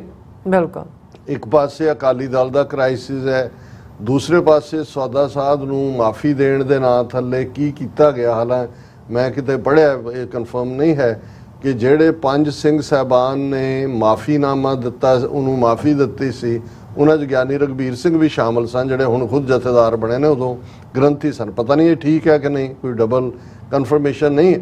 ਪਰ ਜਦੋਂ ਇਹ ਇਸ਼ੂ ਚੱਲ ਰਹੇ ਨੇ, ਦੂਸਰੇ ਪਾਸੇ ਅਸੀਂ ਦੇਖਦੇ ਹਾਂ ਕਿ ਟਰਾਂਸਨੈਸ਼ਨਲ ਰਿਪਰੈਸ਼ਨ ਦੇ ਚੱਲਦੇ ਆ, ਜਿਸ ਲੈਵਲ ਦੇ ਉੱਤੇ ਬਾਹਰਲੇ ਸਿੱਖਾਂ ਨੂੰ ਨਿਸ਼ਾਨਾ ਬਣਾਇਆ ਗਿਆ, ਪੰਜਾਬ ਦੇ ਵਿੱਚ ਕਿਵੇਂ ਪੰਜਾਬ ਨੂੰ ਫੁੱਲੀ ਡਿਪਰਾਈਵ ਕੀਤਾ ਗਿਆ ਹਰ ਚੀਜ਼ ਤੋਂ। ਹੁਣ ਇਸ਼ੂ ਔਰ ਇੱਕ ਪਾਸੇ ਦੁਨੀਆ ਭਰ ਦੇ ਸਿੱਖ ਔਰ ਅਮਰੀਕਾ ਔਰ ਦੂਸਰੀਆਂ ਤਾਕਤਾਂ ਸਿੱਖਾਂ 'ਚ ਦਿਲਚਸਪੀ ਲੈ ਰਹੀਆਂ ਨੇ, ਔਰ ਖਾਲਿਸਤਾਨ ਦੀ ਗੱਲ ਵੀ ਉਹ ਖਾਲਿਸਤਾਨ ਰੈਫਰੈਂਡਮ ਦੇ ਹਵਾਲੇ ਨਾਲ ਹੋਏ ਜਾਂ ਦੂਸਰੇ ਲੈਵਲ ਦੇ ਉੱਤੇ 40ਵੀਂ ਘੱਲੂਘਾਰੇ ਦੀ ਦੁਖਦ ਯਾਦ ਦੇ ਮੌਕੇ ਦੁਨੀਆ ਭਰ 'ਚ ਜਿਹੜਾ ਸੈਂਟੀਮੈਂਟ ਹੈ ਸਿੱਖਾਂ ਦਾ। ਸੋ ਹੁਣ ਦੇਖਣ ਵਾਲੀ ਗੱਲ ਇਹ ਹੈ ਵੀ ਜੋ ਅਕਾਲ ਤਖਤ ਦੇ 5 ਜਥੇਦਾਰਾਂ ਨੇ ਕਿਹਾ ਜਾਂ ਸ਼੍ਰੋਮਣੀ ਕਮੇਟੀ ਨੇ ਅੱਗੋਂ ਪੱਤਰਕਾ ਜਾਰੀ ਕੀਤੀ, ਉਹਦੇ 'ਚ ਕੋਈ ਨਵੀਂ ਗੱਲ ਤਾਂ ਹੈ ਨਹੀਂ, ਕਿਉਂਕਿ ਆਲਰੇਡੀ ਸਿੱਖ ਰਹਿਤ ਮਰਿਆਦਾ ਸੁਰਮਈ ਜਾਂ ਬਸੰਤੀ ਰੰਗ ਦੀ ਗੱਲ ਕਰਦਾ। ਹੁਣ ਦੂਸਰਾ ਸਵਾਲ ਇਹ ਪੁੱਛਿਆ ਜਾ ਸਕਦਾ ਹੈ ਕਿ ਬਸੰਤੀ ਨੂੰ ਭਗਵਾ ਜਾਂ ਕੇਸਰੀ ਦੇ ਵਿੱਚ ਕਿਹਨੇ ਕਨਵਰਟ ਕੀਤਾ। ਹੁਣ ਸਭ ਤੋਂ ਵੱਡੀ ਜਿਹੜੀ ਜਦੋਂ ਅਸੀਂ ਨਿਸ਼ਾਨ ਸਾਹਿਬਾਂ ਦਾ, ਹਾਲਾਂਕਿ ਇੱਕ ਵੱਖਰਾ ਜੇ ਇਸ ਦੇ ਉੱਤੇ ਸਕਾਲਰਸ ਦੀ ਪਹੁੰਚ ਹੋਏ ਵੀ ਕਦੋਂ ਕਿਹੜਾ ਰੰਗ ਕਿਵੇਂ ਆਇਆ, ਕਿਵੇਂ ਇਸ ਦੀ ਪਹਿਲਾਂ ਤਾਂ ਧਵਜ ਕਦੋਂ ਆਇਆ, ਔਰ ਮੈਂ ਗੁਰਬਾਣੀ ਦੀ ਮੈਨੂੰ ਉਤੋਂ ਯਾਦ ਨਹੀਂ ਹੈ, ਇੱਕ ਸਿੱਖ ਸਕਾਲਰ ਨਾਲ ਇੱਕ ਵਾਰ ਗੱਲ ਹੋਈ ਸੀ, ਉਹਨਾਂ ਨੇ ਗੁਰੂ ਅਮਰਦਾਸ ਜੀ ਦੇ ਇੱਕ ਸ਼ਬਦ ਦਾ ਹਵਾਲਾ ਦਿੱਤਾ ਸੀ, ਜਿਹਦੇ 'ਚ ਉਹਨਾਂ ਨੇ ਧੌਲ ਧਵਜ ਦਾ ਜ਼ਿਕਰ ਕੀਤਾ। ਧੌਲ ਚਿੱਟੇ ਨੂੰ ਕਹਿੰਦੇ ਨੇ, ਧਵਜ ਜ਼ਾਹਰ ਹੈ ਕਿ ਭਾਈ ਝੰਡੇ ਨੂੰ ਕਹਿੰਦੇ ਨੇ। ਔਰ ਅਸੀਂ ਜਦੋਂ ਇਹ ਪਾਠ ਦੇਖਦੇ ਹਾਂ, ਉਹਨਾਂ ਦਾ ਕਹਿਣਾ ਸੀ ਕਿ ਝੰਡਾ ਜਦੋਂ ਧਰਮਸਾਲ ਬਣੀ ਉਦੋਂ ਤੋਂ ਹੀ ਸੀ ਧਵਜ ਜਾਂ ਉਹਦਾ ਰੰਗ ਚਿੱਟਾ ਸੀ।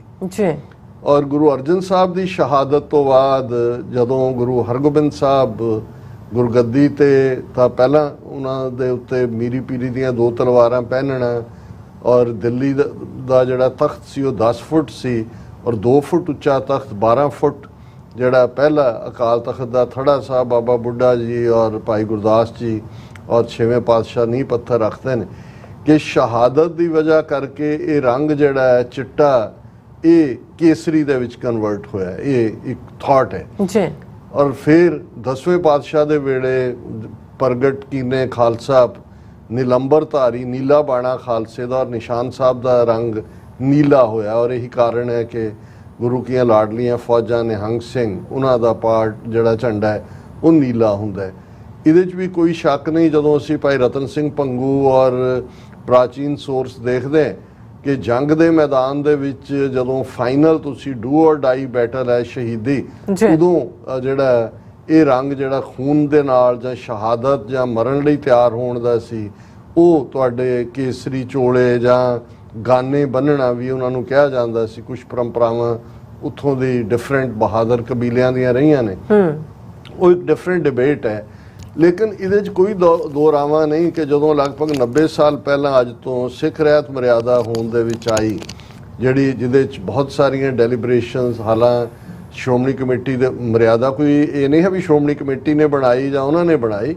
ਮਰਿਆਦਾ ਦਾ ਬੇਸ ਤਾਂ ਗੁਰੂ ਗ੍ਰੰਥ ਸਾਹਿਬ ਦੀ ਬਾਣੀ, 10ਵੇਂ ਪਾਤਸ਼ਾਹ ਦੀ ਬਾਣੀ, ਭਾਈ ਗੁਰਦਾਸ, ਸਿੱਖ ਪਰੰਪਰਾ, ਸੀਨਾ ਬਸੀਨਾ ਚੱਲ ਰਹੀ ਹਿਸਟਰੀ ਔਰ ਬਾਕੀ ਸਿੱਖ ਇਤਿਹਾਸ ਦੀ ਰੋਸ਼ਨੀ ਦੇ ਵਿੱਚ ਸਿੱਖ ਵਿਦਵਾਨਾਂ, ਸਕਾਲਰਸ ਨੇ ਕੋਡੀਫਾਈ ਕੀਤਾ। ਮਰਿਆਦਾ ਤਾਂ ਪਹਿਲੇ ਦਿਨ ਤੋਂ ਐਗਜ਼ਿਸਟ ਕਰਦੀ ਹੈ। ਜੇ ਸਿੱਖ ਦੇ ਨਿੱਜੀ ਜੀਵਨ ਦੀ ਮਰਿਆਦਾ ਹੈ, ਗੁਰੂ ਰਾਮਦਾਸ ਜੀ ਨੇ ਡਿਫਾਈਨ ਕੀਤੀ ਕਿ ਗੁਰੂ ਸਤਿਗੁਰ ਕਾ ਜੋ ਸਿੱਖ ਖਾਏ ਸੋ ਭਲ ਕੇ ਉਠ ਹਰ ਨਾਮ ਤੇ ਆਵੇ, ਉਦਮ ਕਰੇ ਭਲਕੇ ਪ੍ਰਭਾਤੀ, ਇਸ਼ਨਾਨ ਕਰੇ ਅੰਮ੍ਰਿਤਸਰ। ਪਰ over A period of time, ਕਿਉਂਕਿ ਬਹੁਤ ਸਾਰੇ ਰਹਿਤਨਾਮੇ, ਹੁਣ ਰਹਿਤਨਾਮੇ ਕੀ ਸੀ ਕਿ 10ਵੇਂ ਪਾਤਸ਼ਾਹ ਤੋਂ ਸਿੱਖਾਂ ਨੇ ਸਵਾਲ ਪੁੱਛਿਆ, ਉਹਨਾਂ ਨੇ ਜਵਾਬ ਦਿੱਤਾ, ਉਹ ਅੱਡ ਨੇ ਕਲਮਬੱਧ ਕੀਤੇ ਰਹਿਤਨਾਮਾ। ਭਾਈ ਦੇਸਾ ਸਿੰਘ, ਭਾਈ ਚੋਪਾ ਸਿੰਘ, ਭਾਈ ਪ੍ਰਹਲਾਦ ਸਿੰਘ, ਭਾਈ ਨੰਦ ਲਾਲ, ਭਾਈ ਦਇਆ ਸਿੰਘ।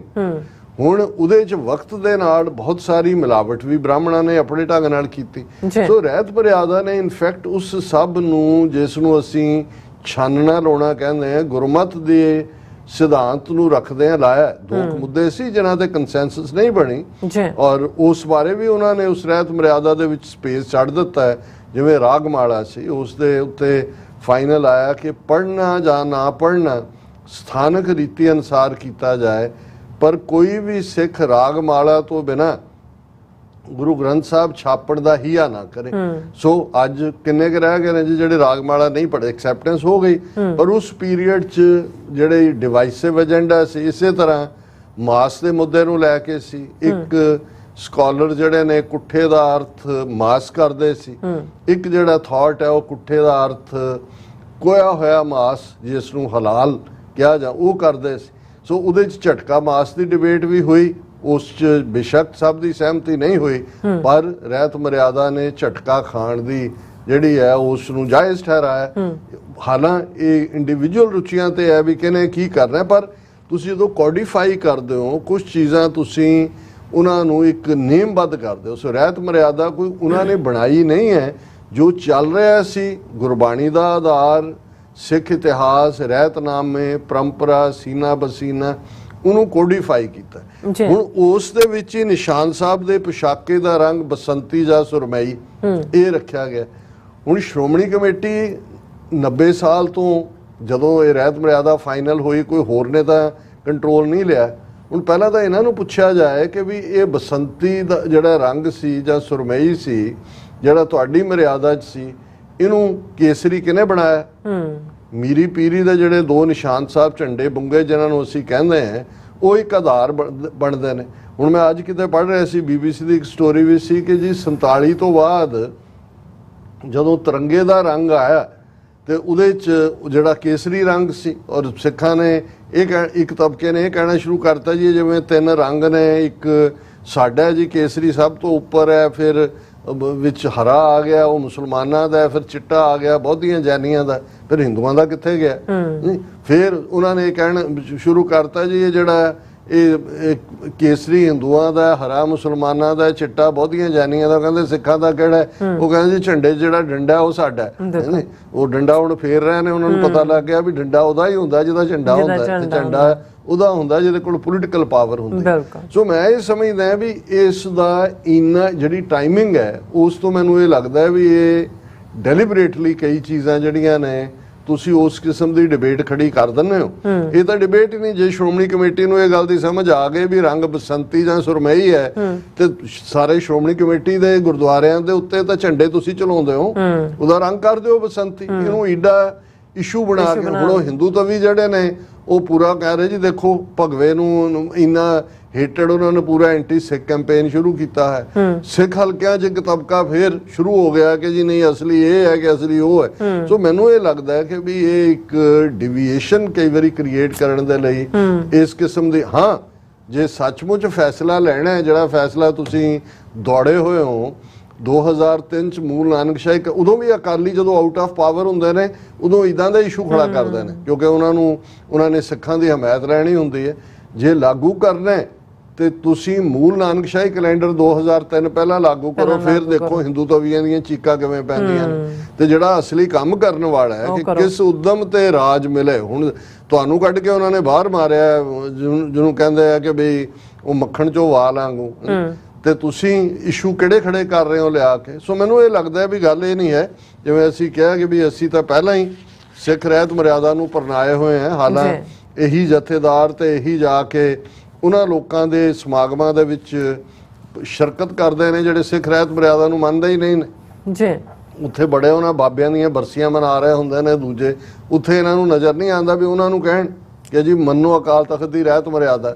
ਪਰ ਹੁਣ ਇਸ ਰੰਗ ਦੇ ਉੱਤੇ ਕਿ ਜੀ ਇਹ ਰੰਗ ਹੈ ਕਿ ਇਹ ਰੰਗ ਹੈ, ਜਿਹੜਾ ਇਹਨਾਂ ਦਾ ਹੀ ਕੰਮ ਹੈ। ਜੇ ਬਸੰਤੀ ਤੇ ਸੁਰਮਈ ਹੈ ਤੇ ਚੇਂਜ ਇਹਨਾਂ ਨੇ ਕੀਤਾ ਹੋਇਆ ਕਿਸੇ ਹੋਰ ਨੇ। ਇਹਨਾਂ ਦੀ ਦੇਖੋ ਦੇਖੀ ਬਾਕੀ ਥਾਵਾਂ ਤੇ ਵੀ ਸ਼ੁਰੂ ਹੋ ਗਿਆ ਕੰਮ। ਸੋ ਅਸੀਂ ਸਮਝਦੇ ਹਾਂ ਕਿ ਵੀ ਇਹ ਕੋਈ ਐਸੀ ਗੱਲ ਨਹੀਂ ਹੈ ਕਿ ਜੀ ਇਹਨਾਂ ਨੇ ਕੋਈ ਅਲੋਕਾਰ ਕੋਈ ਨਵੀਂ ਖੋਜ ਕੱਢ ਲਈ ਹੈ। ਪਰ ਮੈਨੂੰ ਟਾਈਮਿੰਗ ਤੋਂ ਇਹ ਲੱਗਦਾ ਵੀ ਇਹ ਖਾਲਿਸਤਾਨ ਦੇ ਵੀ ਭਗੌੜੇ ਨੇ। ਇਹ ਕਿਤੇ ਨਾ ਕਿਤੇ ਸੁਖਬੀਰ ਬਾਦਲ ਐਂਡ ਕੰਪਨੀ ਜਿਨ੍ਹਾਂ ਦੇ ਥਾਪੇ ਹੋਏ ਨੇ ਉਹਨੂੰ ਵੀ ਜਿਹੜਾ ਉਹ ਜਿਹੜੀ ਸਾਰੇ 'ਚੋਂ ਹੁਣ ਫਸਿਆ ਹੋਇਆ ਪੂਰਾ ਉਹਦਾ ਸਿਰ, ਔਰ ਅਕਾਲੀ ਦਲ 'ਚ ਤਬਦੀਲੀ ਦੀ ਮੰਗ ਉੱਠ ਰਹੀ ਹੈ। ਇਹ ਸਾਰੇ ਇਸ਼ੂਜ਼ ਨੂੰ ਡਾਈਵਰਟ ਕਰਕੇ, ਔਰ ਖਾਲਿਸਤਾਨ ਦੇ ਮੁੱਦੇ ਤੋਂ ਤਾਂ ਵੈਸੇ ਹੀ ਭਗੌੜੇ ਨੇ। ਇਹਦੀ ਟਾਈਮਿੰਗ ਇਹ ਦੱਸਦੀ ਹੈ ਕਿ ਇਹ ਖਾਮਖਾਹ ਦਾ ਖੜਾ ਕੀਤਾ ਗਿਆ ਇਸ ਵੇਲੇ ਮੁੱਦਾ ਹੈ।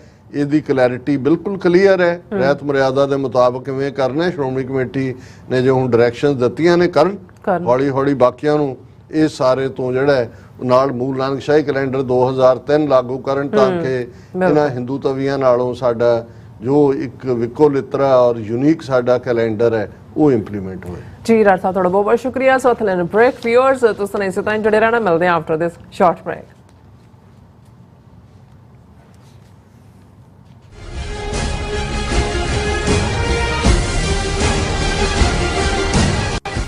ਪ੍ਰੇਰਨਾਦਾਇਕ ਮਾਪੇ ਕਿਵੇਂ ਬਣੀਏ, ਸਿੱਖੀ ਨੂੰ ਆਪਣੇ ਪਰਿਵਾਰਕ ਜੀਵਨ ਵਿੱਚ ਕਿਵੇਂ ਲਿਆਈਏ ਤੇ ਕਿਵੇਂ ਪਰਿਵਾਰਕ ਨੀਹਾਂ ਮਜ਼ਬੂਤ ਬਣਾਈਏ। ਕੀ ਤੁਸੀਂ ਵੀ ਇਹਨਾਂ ਸਵਾਲਾਂ ਦੇ ਜਵਾਬ ਲੱਭ ਰਹੇ ਹੋ ਤਾਂ ਤੁਹਾਡੇ ਲਈ ਹੈ ਵੱਡੀ ਖੁਸ਼ਖਬਰੀ। ਨਿਊਯਾਰਕ ਅਤੇ ਨਿਊ ਜਰਸੀ ਵਿਖੇ ਹੋ ਰਿਹਾ ਹੈ Sikh parenting course. The world Sikh parliament education council, Khalsa foundation, share charity ਅਤੇ ਹੋਰ ਸਿੱਖ ਜਥੇਬੰਦੀਆਂ ਦੇ ਸਹਿਯੋਗ ਨਾਲ ਇਹ ਕੋਰਸ ਪੰਜਾਬੀ ਅਤੇ ਅੰਗਰੇਜ਼ੀ ਦੋਵਾਂ ਭਾਸ਼ਾਵਾਂ ਵਿੱਚ ਕਰਵਾਇਆ ਜਾਵੇਗਾ, ਜਿੱਥੇ ਭਾਈ ਜਗਜੀਤ ਸਿੰਘ ਤੁਹਾਡੇ ਨਾਲ ਸਾਂਝੀ ਕਰਨਗੇ ਪੇਰੈਂਟਿੰਗ ਨਾਲ ਸੰਬੰਧਿਤ ਅਹਿਮ ਜਾਣਕਾਰੀ। 10 ਅਗਸਤ ਦਿਨ ਸ਼ਨੀਚਰਵਾਰ ਨੂੰ ਸਵੇਰੇ 10 ਵਜੇ ਤੋਂ ਸ਼ਾਮ 4 ਵਜੇ ਤੱਕ Bombay theatre 6825 fresh ਮੇਡੋ lane, Flushing, New York ਅਤੇ 11 ਅਗਸਤ ਦਿਨ ਐਤਵਾਰ ਸਵੇਰੇ 10 ਵਜੇ ਤੋਂ ਸ਼ਾਮ 5 ਵਜੇ ਤੱਕ ਗੁਰਦੁਆਰਾ ਸਾਹਿਬ ਦਸ਼ਮੇਸ਼ ਦਰਬਾਰ, ਕਾਰਟਰੇਟ, ਨਿਊ ਜਰਸੀ ਵਿਖੇ ਜ਼ਰੂਰ ਪਹੁੰਚੋ। ਯੂਨਾਈਟਿਡ ਸਿੱਖ ਸੰਸਥਾ ਨੇ ਦੱਖਣੀ ਅਮਰੀਕਾ ਵਿੱਚ ਬੇਰਲ ਤੂਫਾਨ ਦੇ ਪੀੜਤਾਂ ਲਈ ਤੁਰੰਤ ਮਦਦ ਮੁਹਿੰਮ ਸ਼ੁਰੂ ਕੀਤੀ ਹੈ। ਇਸ ਭਿਆਨਕ ਤੂਫਾਨ ਨੇ ਸੈਂਟ ਵਿੰਸੈਂਟ ਅਤੇ ਗ੍ਰੇਨੇਡੀਨਸ, ਗ੍ਰੇਨੇਡਾ, ਡੋਮਿਨਿਕਾ ਅਤੇ ਬਾਰਬਾਡੋਸ ਨੂੰ ਬਹੁਤ ਨੁਕਸਾਨ ਪਹੁੰਚਾਇਆ ਹੈ। ਯੂਨਾਈਟਿਡ ਸਿੱਖ ਦੀਆਂ ਟੀਮਜ਼ ਲੋੜਵੰਦ ਲੋਕਾਂ ਲਈ ਜ਼ਰੂਰੀ ਸਮਾਨ ਅਤੇ ਖਾਣ-ਪੀਣ ਦੀਆਂ ਚੀਜ਼ਾਂ ਪਹੁੰਚਾ ਰਹੀਆਂ ਹਨ। ਤੁਹਾਡੇ ਸਹਿਯੋਗ ਦੀ ਲੋੜ ਹੈ। ਕਿਰਪਾ ਕਰਕੇ ਇਹ ਸਮਾਨ ਦਾਨ ਕਰੋ। ਖਾਣ-ਪੀਣ ਦੀਆਂ ਚੀਜ਼ਾਂ, ਤਿਰਪਾਲ, ਜਨਰੇਟਰ, ਕੱਪੜੇ, ਤੰਬੂ, ਟਾਇਲਟ ਪੇਪਰ, ਬਰਸਾਤੀ ਕੋਟ, ਸੈਨੇਟਰੀ ਪੈਡ, ਹਰੇਕ ਸਾਈਜ਼ ਦੇ ਡਾਈਪਰ ਆਦਿ। ਡੋਨੇਟ ਕਰਨ ਲਈ contact@united6.org ਤੇ ਸੰਪਰਕ ਕਰੋ। ਮਦਦ ਕਰਨ ਲਈ ਕਿਰਪਾ ਕਰਕੇ ਸਾਡੀ ਵੈਬਸਾਈਟ ਤੇ ਡੋਨੇਟ ਕਰੋ।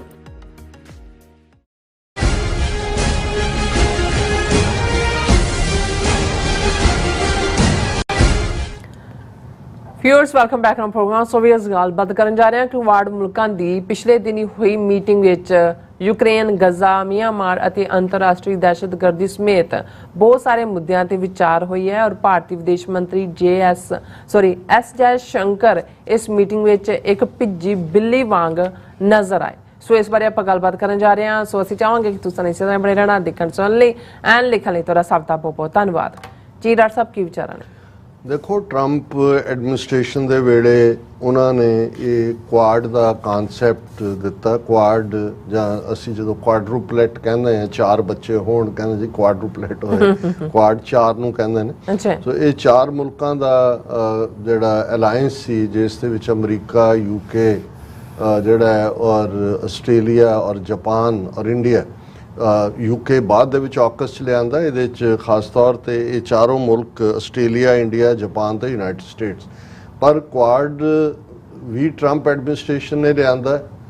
ਬਹੁਤ ਜਲਦੀ ਉਹਨਾਂ ਨੂੰ ਇਹ ਸਮਝ ਆ ਗਈ ਵੀ ਇੰਡੀਆ ਕਿਸੇ ਕੰਮ ਦਾ ਨਹੀਂ ਹੈ। 2020 ਦੇ ਵਿੱਚ ਇਹਨਾਂ ਦਾ ਗਲਵਾਨ ਵੈਲੀ 'ਚ ਵੀ ਹਾਲ ਦੇਖ ਲਿਆ ਔਰ ਅਦਰਵਾਈਜ਼ ਫਿਰ ਉਹਨਾਂ ਨੇ ਕੰਬੀਨੇਸ਼ਨ ਆਕਸ ਉਹਦੇ 'ਚ ਉਹਨਾਂ ਨੇ ਇੰਡੀਆ ਨੂੰ ਬਾਹਰ ਕੱਢ ਦਿੱਤਾ ਔਰ ਬਾਕੀ ਜਿਹੜੇ ਸੀ ਆਕਸ ਦੇ ਵਿੱਚ ਆਸਟ੍ਰੇਲੀਆ ਦੇ ਨਾਲ UK ਔਰ US ਨੂੰ ਨਾਲ ਜੋੜ ਦਿੱਤਾ ਔਰ ਉਹਨੂੰ ਫਿਰ ਐਜ਼ ਅ ਡਿਫੈਂਸ ਅਲਾਈਅੰਸ ਜੋ ਚਾਈਨਾ ਨੂੰ ਘੇਰਨ ਦੇ ਲਈ। ਇਸ ਗੱਲ ਦਾ ਧਿਆਨ ਰਹੇ ਕਿ ਅਮਰੀਕਾ ਤੋਂ ਬਾਹਰ 800 ਮਿਲਟਰੀ ਬੇਸ ਨੇ, ਫੌਜੀ ਬੇਸ ਨੇ।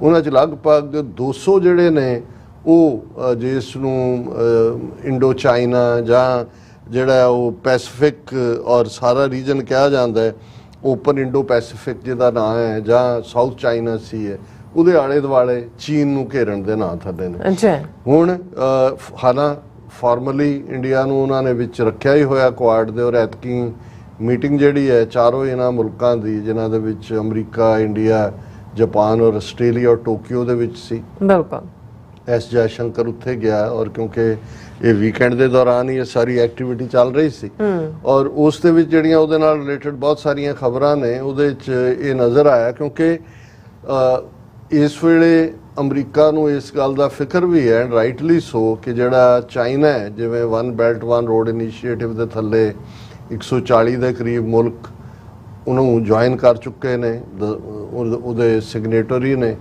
ਇਵੇਂ ਹੀ ਜਿਹੜਾ ਏਸ਼ੀਅਨ ਜਿਹੜੇ ਕੰਬੀਨੇਸ਼ਨ ਹੈ ਜਾਂ ਬੈਂਕਿੰਗ ਸਿਸਟਮ ਕ੍ਰੀਏਟ ਕਰਨ ਦਾ, ਏਸ਼ੀਅਨ ਬੈਂਕ ਕ੍ਰੀਏਟ ਕਰਨ ਦਾ। ਸੋ ਇਹ ਸਾਰੇ ਦੇ ਚੱਲਦੇ ਆ ਅਮਰੀਕਾ ਦੀ ਦਿਲਚਸਪੀ ਹੈ ਕਿ ਬਈ ਆਉਣ ਵਾਲੇ ਪੀਰੀਅਡ ਦੇ ਵਿੱਚ ਜਿਹੜਾ ਫੋਕਸ ਹੈ ਉਹ ਤਾਂ ਚਾਈਨਾ ਹੈ, ਮਿਲੀਟੈਰਲੀ ਜਾਂ ਇਕਨੋਮਿਕਲ ਜਿਹੜਾ ਕੰਪੀਟੀਟਰ ਹੈ ਮੇਨ ਅਮਰੀਕਾ ਦਾ, ਔਰ ਉਹਦੇ ਲਈ ਅਲਾਇੰਸ ਰੱਖਣਾ ਜ਼ਰੂਰੀ ਹੈ। ਇਹੀ ਕਾਰਨ ਹੈ ਕਿ ਇੰਡੀਆ ਦੀ ਗੁਸਤਾਖੀ ਦੇ ਬਾਵਜੂਦ ਜਿਸ 'ਚ ਉਹਨਾਂ ਨੇ ਡਬਲ ਕ੍ਰਾਸ ਕੀਤਾ ਹੈ, ਯੂਕਰੇਨ ਦਾ ਮੁੱਦਾ ਹੋਏ ਔਰ ਇਸੇ ਤਰ੍ਹਾਂ ਜਿਵੇਂ ਰਸ਼ੀਆ ਦੇ ਖਿਲਾਫ ਜਿਹੜੀਆਂ ਸੈਂਕਸ਼ਨ ਸੀ ਉਹਨੂੰ ਕਿਵੇਂ ਉਹਨਾਂ ਨੇ ਜਿਹੜਾ ਸਬਵਰਟ ਕੀਤਾ ਕਿ $2 ਬਿਲੀਅਨ ਦਾ ਰਸ਼ੀਆ ਨਾਲ ਟ੍ਰੇਡ ਉਹਨਾਂ ਦਾ ਪਿਛਲੇ 2 ਸਾਲਾਂ 'ਚ 24-25 ਬਿਲੀਅਨ ਡਾਲਰ ਤੱਕ ਗਿਆ, ਕਿਉਂਕਿ ਉਹੀ ਆਇਲ ਲੈ ਕੇ ਉਹਨੂੰ ਰੀਪ੍ਰੋਸੈਸ ਕਰਕੇ ਵਾਪਸ ਯੂਰਪ ਦੀ ਮਾਰਕੀਟ ਦੇ ਵਿੱਚ ਵੇਚਿਆ।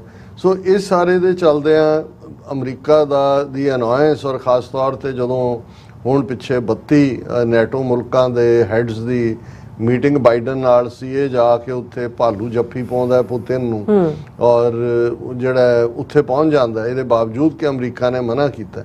ਲੇਕਿਨ ਫਿਰ ਵੀ ਅਮਰੀਕਾ ਜੇ ਥੋੜਾ ਔਰ ਹਾਲਾਂ ਅਨਾਇੰਸ ਅਮਰੀਕਾ ਨੇ ਪੂਰੀ ਦਿਖਾਈ ਹੈ। ਐਰਿਕ ਗਾਰਸੈਟੀ ਨੇ, ਇਹਨਾਂ ਦੇ ਐਂਬੈਸਡਰ ਨੇ ਕੀ ਕਿਹਾ, ਡੋਨੋਲੂ ਨੇ ਕੀ ਕਿਹਾ ਔਰ ਉਹਨਾਂ ਦੇ ਦੂਸਰੇ ਐਂਟਨੀ ਬਲਿੰਕਨ ਨੇ ਕੀ ਕਿਹਾ, ਇਹ ਸਾਰੀਆਂ ਜਿਹੜੀਆਂ ਮੀਟਿੰਗਸ ਵੀ ਇਹਨਾਂ 'ਚ ਹੋਈਆਂ।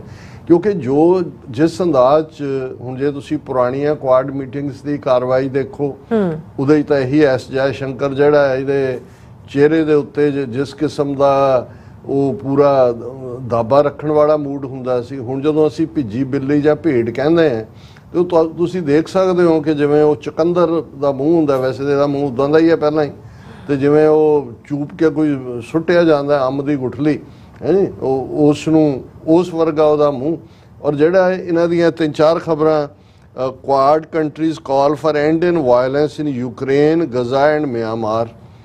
ਹੁਣ ਇਹ ਸਾਰਿਆਂ ਦੇ ਵਿੱਚ ਹੀ ਇੰਡੀਆ ਦਾ ਜਿਹੜਾ ਸਟੈਂਡ ਹੈ ਉਹ ਆਪੋਜ਼ਿਟ ਹੈ। ਗਜ਼ਾ ਦੇ ਵਿੱਚ ਜੇ ਫਲਸਤੀਨੀ ਲੇਬਰ ਉੱਥੋਂ ਉਹਨਾਂ ਨੂੰ ਕੱਢ ਰਹੇ ਨੇ ਗਜ਼ਾ 'ਚ ਮਾਰ ਕੇ, ਤੇ ਇੰਡੀਆ ਜਿਹੜਾ ਉਹ ਲੱਖ ਆਪਣਾ ਵਰਕਰ ਵੀ ਉੱਥੇ ਭੇਜ ਰਿਹਾ, ਮਰਨ ਲਈ ਵੀ ਤਿਆਰ। ਹੁਣ ਖਬਰਾਂ ਇੱਕ ਹੋਰ ਮੁੰਡਾ ਰਸ਼ੀਆ ਦੇ ਵਿੱਚ ਲੜਦਿਆਂ ਮਰਿਆ ਯੂਕਰੇਨ 'ਚ, ਰਸ਼ੀਅਨ ਨਾਲ 4-5ਵੀਂ ਕੈਜੂਅਲਟੀ। ਹਾਲਾਂ ਉਦੋਂ ਬੜਾ ਇਹਨਾਂ ਨੇ ਕੀਤਾ ਜੀ, ਮੋਦੀ ਨੇ ਉਹਨੂੰ ਪੁਤਿਨ ਨੂੰ ਕਿਹਾ ਕਿ ਜੀ ਇਹ ਬੰਦ ਕਰੋ, ਸਾਡੇ ਬੰਦੇ ਜਿਹੜੇ ਤੁਹਾਡੀ ਆਰਮੀ 'ਚ ਨੇ। ਉਹਨੇ ਮੰਨਿਆ। ਉਹ ਬਾਅਦ 'ਚ ਆਇਆ ਵੀ ਕੋਈ ਉਹਨਾਂ ਦੀ ਜਿਹੜੀ ਜੁਆਇੰਟ ਪ੍ਰੈਸ ਕਾਨਫਰੰਸ ਜਾਂ ਦੂਜੀ ਤਾਂ ਕੋਈ ਹੋਈ ਨਹੀਂ, ਨਾ ਹੀ ਉਹਨੇ ਕੋਈ ਕਿਹਾ। ਇਹ ਆਪਣੀ ਡੋਮੈਸਟਿਕ ਕਰਾਊਡ ਨੂੰ ਹੈਪੀ ਕਰਨ ਦੇ ਲਈ ਕਿਹਾ ਗਿਆ ਔਰ ਉਹ ਬੰਦੇ ਉੱਥੇ ਮਾਰ ਰਹੇ ਨੇ ਜਿਨ੍ਹਾਂ ਨੂੰ ਏਜੰਟਾਂ ਰਾਹੀਂ ਭਜਵਾ ਕੇ ਉਧਰ ਵੀ ਮਾਰ ਰਹੇ ਨੇ। ਇਜ਼ਰਾਈਲ ਦੇ ਵਿੱਚ ਜਿਹੜਾ ਉਹ ਵਰਕਰ ਦੇ ਨਾਂ ਥੱਲੇ ਮਾਰ ਰਹੇ ਨੇ। ਫਿਰ ਇਹ ਕਹਿੰਦਾ ਜਿਹੜਾ S Jai Shankar, Quad calls for concerted action against all UN listed terrorist groups including LET, Lashkar-e-Taiba and ਜੈਸ਼-ਏ-ਮੁਹੰਮਦ।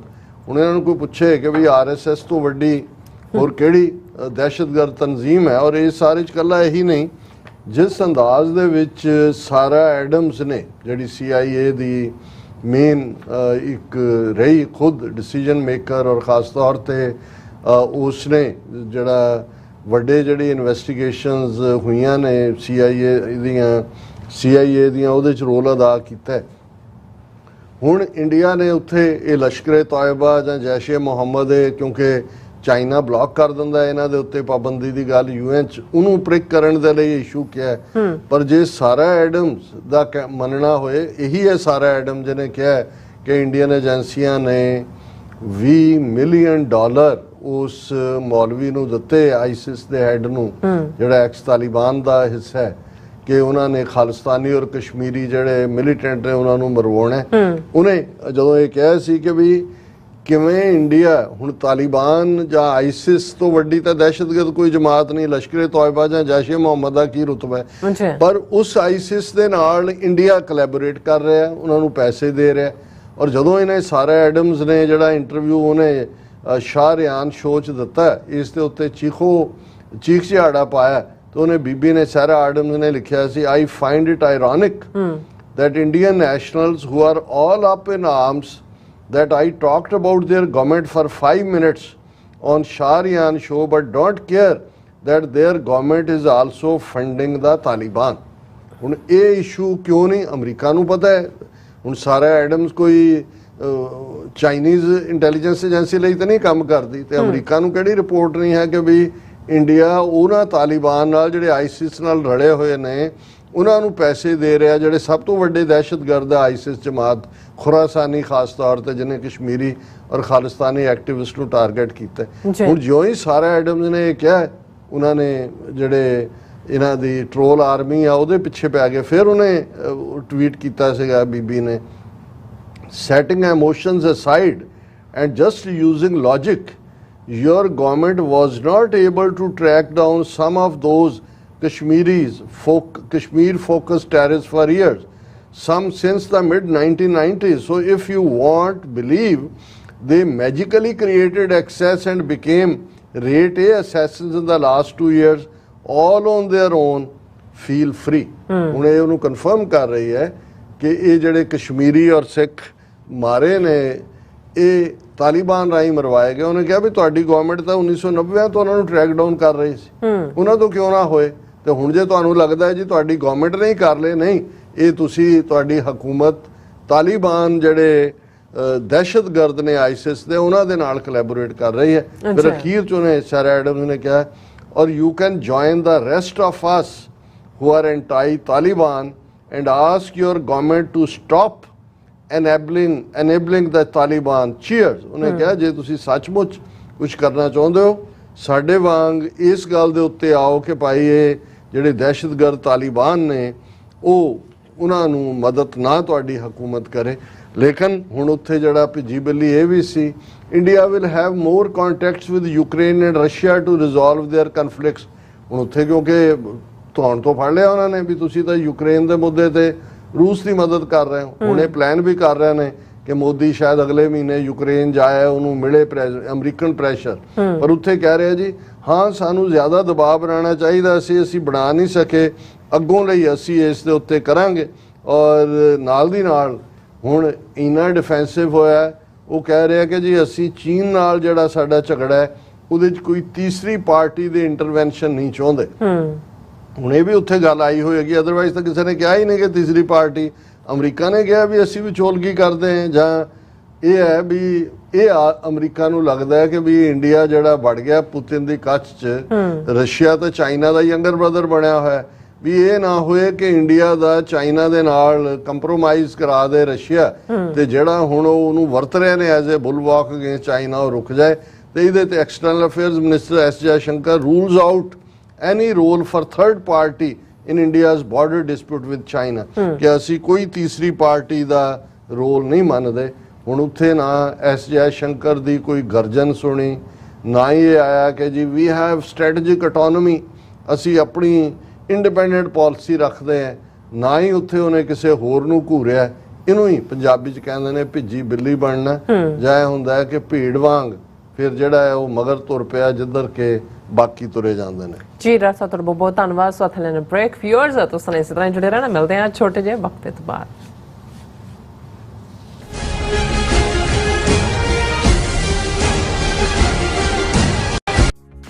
ਪ੍ਰੇਰਨਾਦਾਇਕ ਮਾਪੇ ਕਿਵੇਂ ਬਣੀਏ, ਸਿੱਖੀ ਨੂੰ ਆਪਣੇ ਪਰਿਵਾਰਕ ਜੀਵਨ ਵਿੱਚ ਕਿਵੇਂ ਲਿਆਈਏ ਤੇ ਕਿਵੇਂ ਪਰਿਵਾਰਕ ਨੀਹਾਂ ਮਜ਼ਬੂਤ ਬਣਾਈਏ।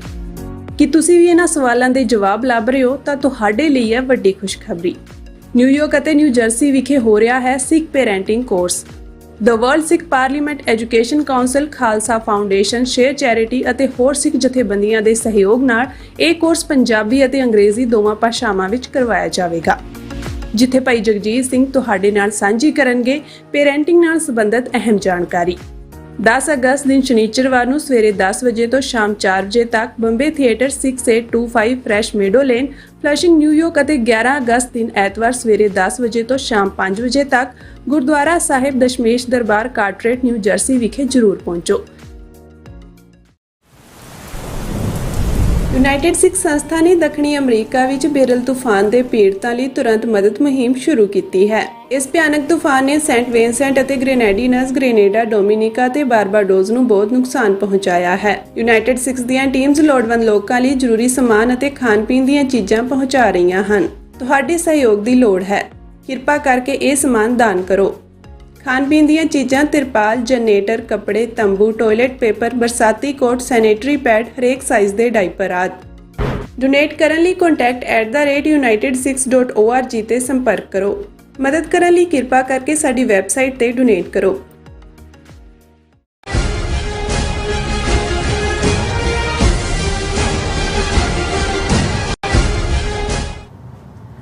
Viewers, welcome back to programme. So viewers, ਗੱਲਬਾਤ ਕਰਨ ਜਾ ਰਹੇ ਹਾਂ ਕਿ ਭਾਰਤੀ ਪਾਰਲੀਮੈਂਟ ਵਿੱਚ ਅੱਜ ਕੱਲ੍ਹ ਬਜਟਸ ਨੂੰ ਲੈ ਕੇ ਕਾਫੀ ਭੜਕਾਊ ਬਹਿਸਬਾਜ਼ੀ ਜਿਹੜੀ ਹੋ ਰਹੀ ਹੈ ਔਰ ਵੇਖਣ ਵਿੱਚ ਆਇਆ ਹੈ ਕਿ ਪੰਜਾਬ ਦੇ ਐਮਪੀਜ਼ ਜਿਵੇਂ ਮੀਤ ਹੇਅਰ, ਬੀਬੀ ਹਰਸਿਮਰਤ ਕੌਰ ਬਾਦਲ ਆਦਿ ਨੇ ਬੜੇ ਮਜ਼ਬੂਤ ਅੰਦਾਜ਼ ਵਿੱਚ ਪੰਜਾਬ ਨਾਲ ਹੋ ਰਹੇ ਵਿਤਕਰਿਆਂ ਦਾ ਮੁੱਦਾ ਚੱਕਿਆ ਹੈ। ਪਰ ਵੇਖਣ ਵਾਲੀ ਗੱਲ ਇਹ ਹੈ ਕਿ ਜਦੋਂ ਰਾਜ ਬਹੁ ਗਿਣਤੀ ਦਾ ਹੋਵੇ ਉਦੋਂ ਕੋਈ ਵੀ ਹੋਰ ਆਵਾਜ਼ ਨਗਾਰਖਾਨੇ ਵਿੱਚ ਵੱਜ ਰਹੀ ਤੂਤੀ ਤੋਂ ਵੱਧ ਕੇ ਕੋਈ ਅਹਿਮੀਅਤ ਨਹੀਂ ਰੱਖਦੀ। ਸੋ ਇਸ ਬਾਰੇ ਆਪਾਂ ਗੱਲਬਾਤ ਕਰਨ ਜਾ ਰਹੇ ਹਾਂ। ਸੋ ਅਸੀਂ ਚਾਹਾਂਗੇ ਕਿ ਤੁਸੀਂ ਇਸੇ ਤਰ੍ਹਾਂ ਬਣੇ ਰਹਿਣਾ। ਦੇਖਣ ਸੁਣ ਲਈ ਐਂ ਲਿਖਣ ਲਈ ਤੁਹਾਡਾ ਸਭ ਦਾ ਬਹੁਤ ਬਹੁਤ ਧੰਨਵਾਦ ਜੀ। ਡਾਕਟਰ ਸਾਹਿਬ, ਕੀ ਕਹਿਣਾ ਚਾਹੋਗੇ?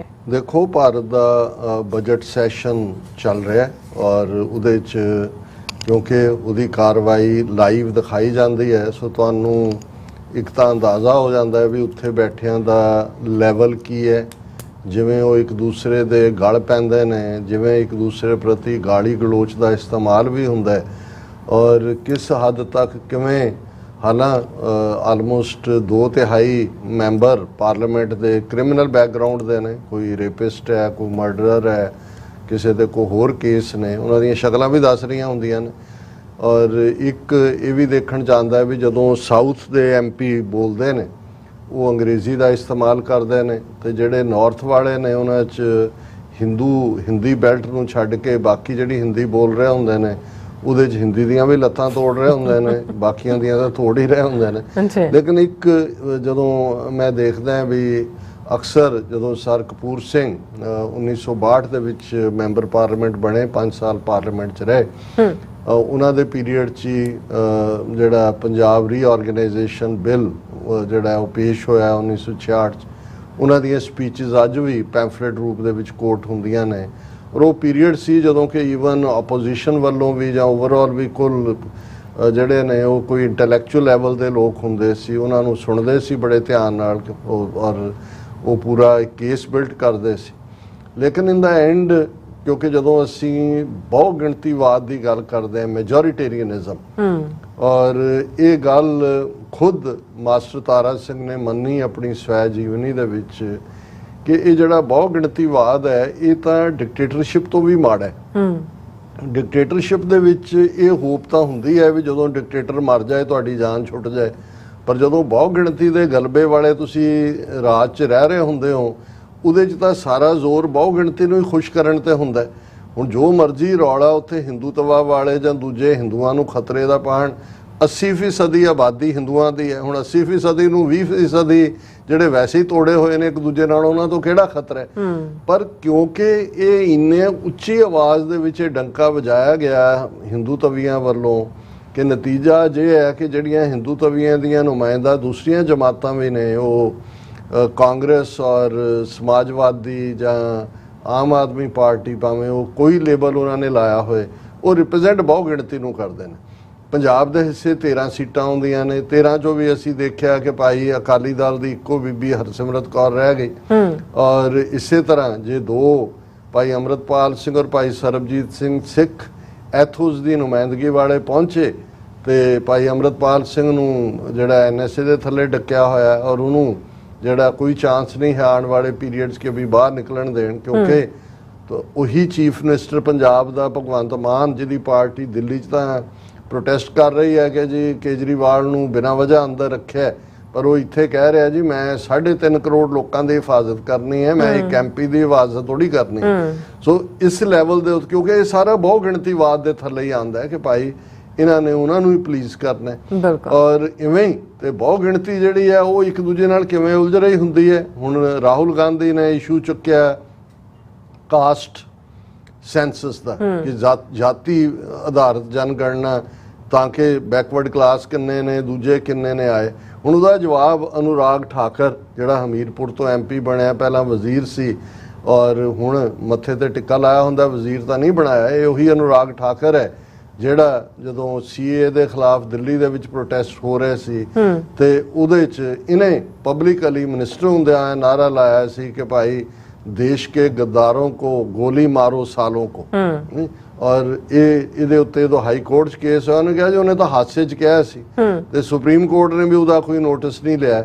ਸੋ ਹੁਣ ਉਹ ਜਿਹੜਾ ਮਿਨਿਸਟਰ ਤਾਂ ਨਹੀਂ ਹੈ, ਪਰ ਜਦੋਂ ਰਾਹੁਲ ਗਾਂਧੀ ਇਸ ਸਵਾਲ ਨੂੰ ਚੁੱਕ ਰਿਹਾ ਜਾਤੀ ਗਣਨਾ, ਤੇ ਉਹ ਆਪਣੇ ਜਵਾਬ 'ਚ ਕਹਿ ਰਿਹਾ ਕਿ ਜੀ ਜਿਹੜੇ ਜਾਤੀ ਗਣਨਾ ਦਾ ਸਵਾਲ ਉਹ ਚੁੱਕ ਰਹੇ ਨੇ ਜਿਨ੍ਹਾਂ ਦਾ ਆਪਣਾ ਪਤਾ ਨਹੀਂ ਹੈ ਵੀ ਉਹਨਾਂ ਦੀ ਜ਼ਾਤ ਕੀ ਹੈ।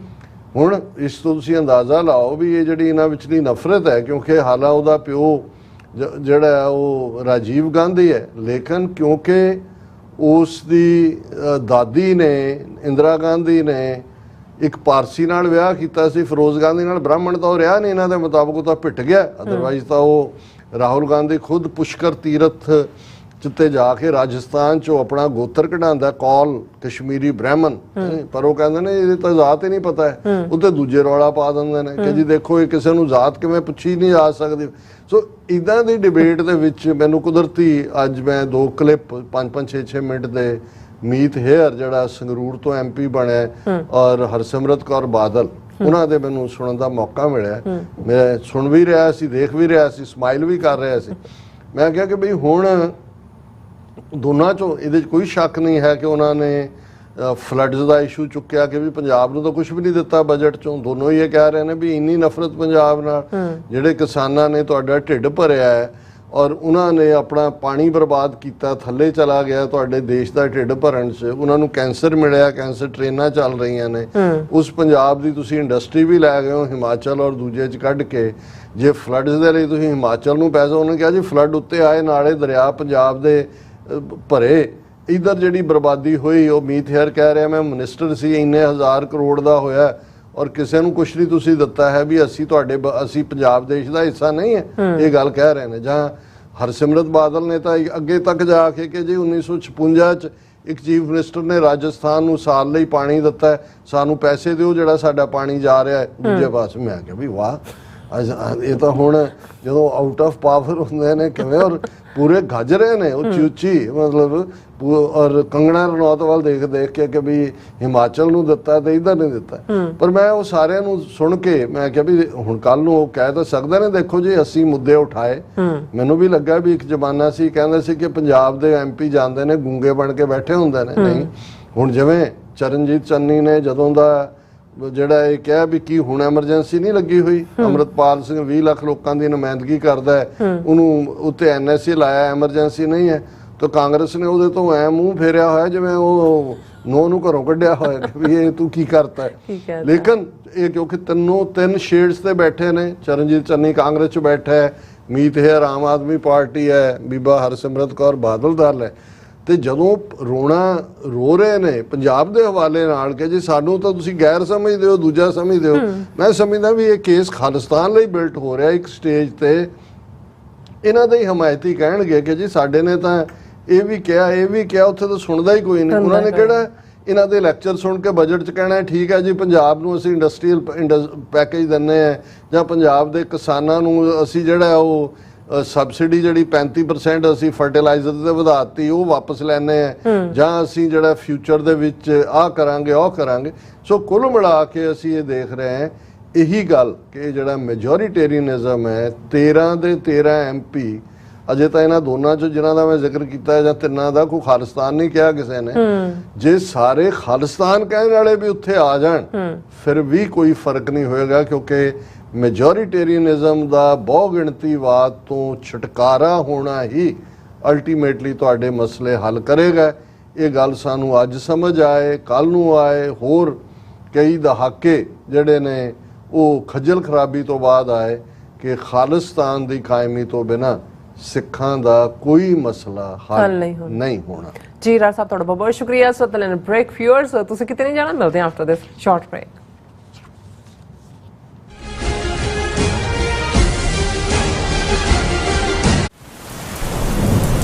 ਯੂਨਾਈਟਿਡ ਸਿੱਖ ਸੰਸਥਾ ਨੇ ਦੱਖਣੀ ਅਮਰੀਕਾ ਵਿੱਚ ਬੇਰਲ ਤੂਫਾਨ ਦੇ ਪੀੜਤਾਂ ਲਈ ਤੁਰੰਤ ਮਦਦ ਮੁਹਿੰਮ ਸ਼ੁਰੂ ਕੀਤੀ ਹੈ। ਇਸ ਭਿਆਨਕ ਤੂਫਾਨ ਨੇ ਸੈਂਟ ਵਿੰਸੈਂਟ ਅਤੇ ਗ੍ਰੇਨੇਡੀਨਸ, ਗ੍ਰੇਨੇਡਾ, ਡੋਮਿਨਿਕਾ ਤੇ ਬਾਰਬਾਡੋਸ ਨੂੰ ਬਹੁਤ ਨੁਕਸਾਨ ਪਹੁੰਚਾਇਆ ਹੈ। ਯੂਨਾਈਟਿਡ ਸਿੱਖ ਦੀਆਂ ਟੀਮਸ ਲੋੜਵੰਦ ਲੋਕਾਂ ਲਈ ਜ਼ਰੂਰੀ ਸਮਾਨ ਅਤੇ ਖਾਣ-ਪੀਣ ਦੀਆਂ ਚੀਜ਼ਾਂ ਪਹੁੰਚਾ ਰਹੀਆਂ ਹਨ। ਤੁਹਾਡੇ ਸਹਿਯੋਗ ਦੀ ਲੋੜ ਹੈ। ਕਿਰਪਾ ਕਰਕੇ ਇਹ ਸਮਾਨ ਦਾਨ ਕਰੋ। ਖਾਣ-ਪੀਣ ਦੀਆਂ ਚੀਜ਼ਾਂ, ਤਿਰਪਾਲ, ਜਨਰੇਟਰ, ਕੱਪੜੇ, ਤੰਬੂ, ਟਾਇਲਟ ਪੇਪਰ, ਬਰਸਾਤੀ ਕੋਟ, ਸੈਨੇਟਰੀ ਪੈਡ, ਹਰੇਕ ਸਾਈਜ਼ ਦੇ ਡਾਈਪਰ ਆਦਿ।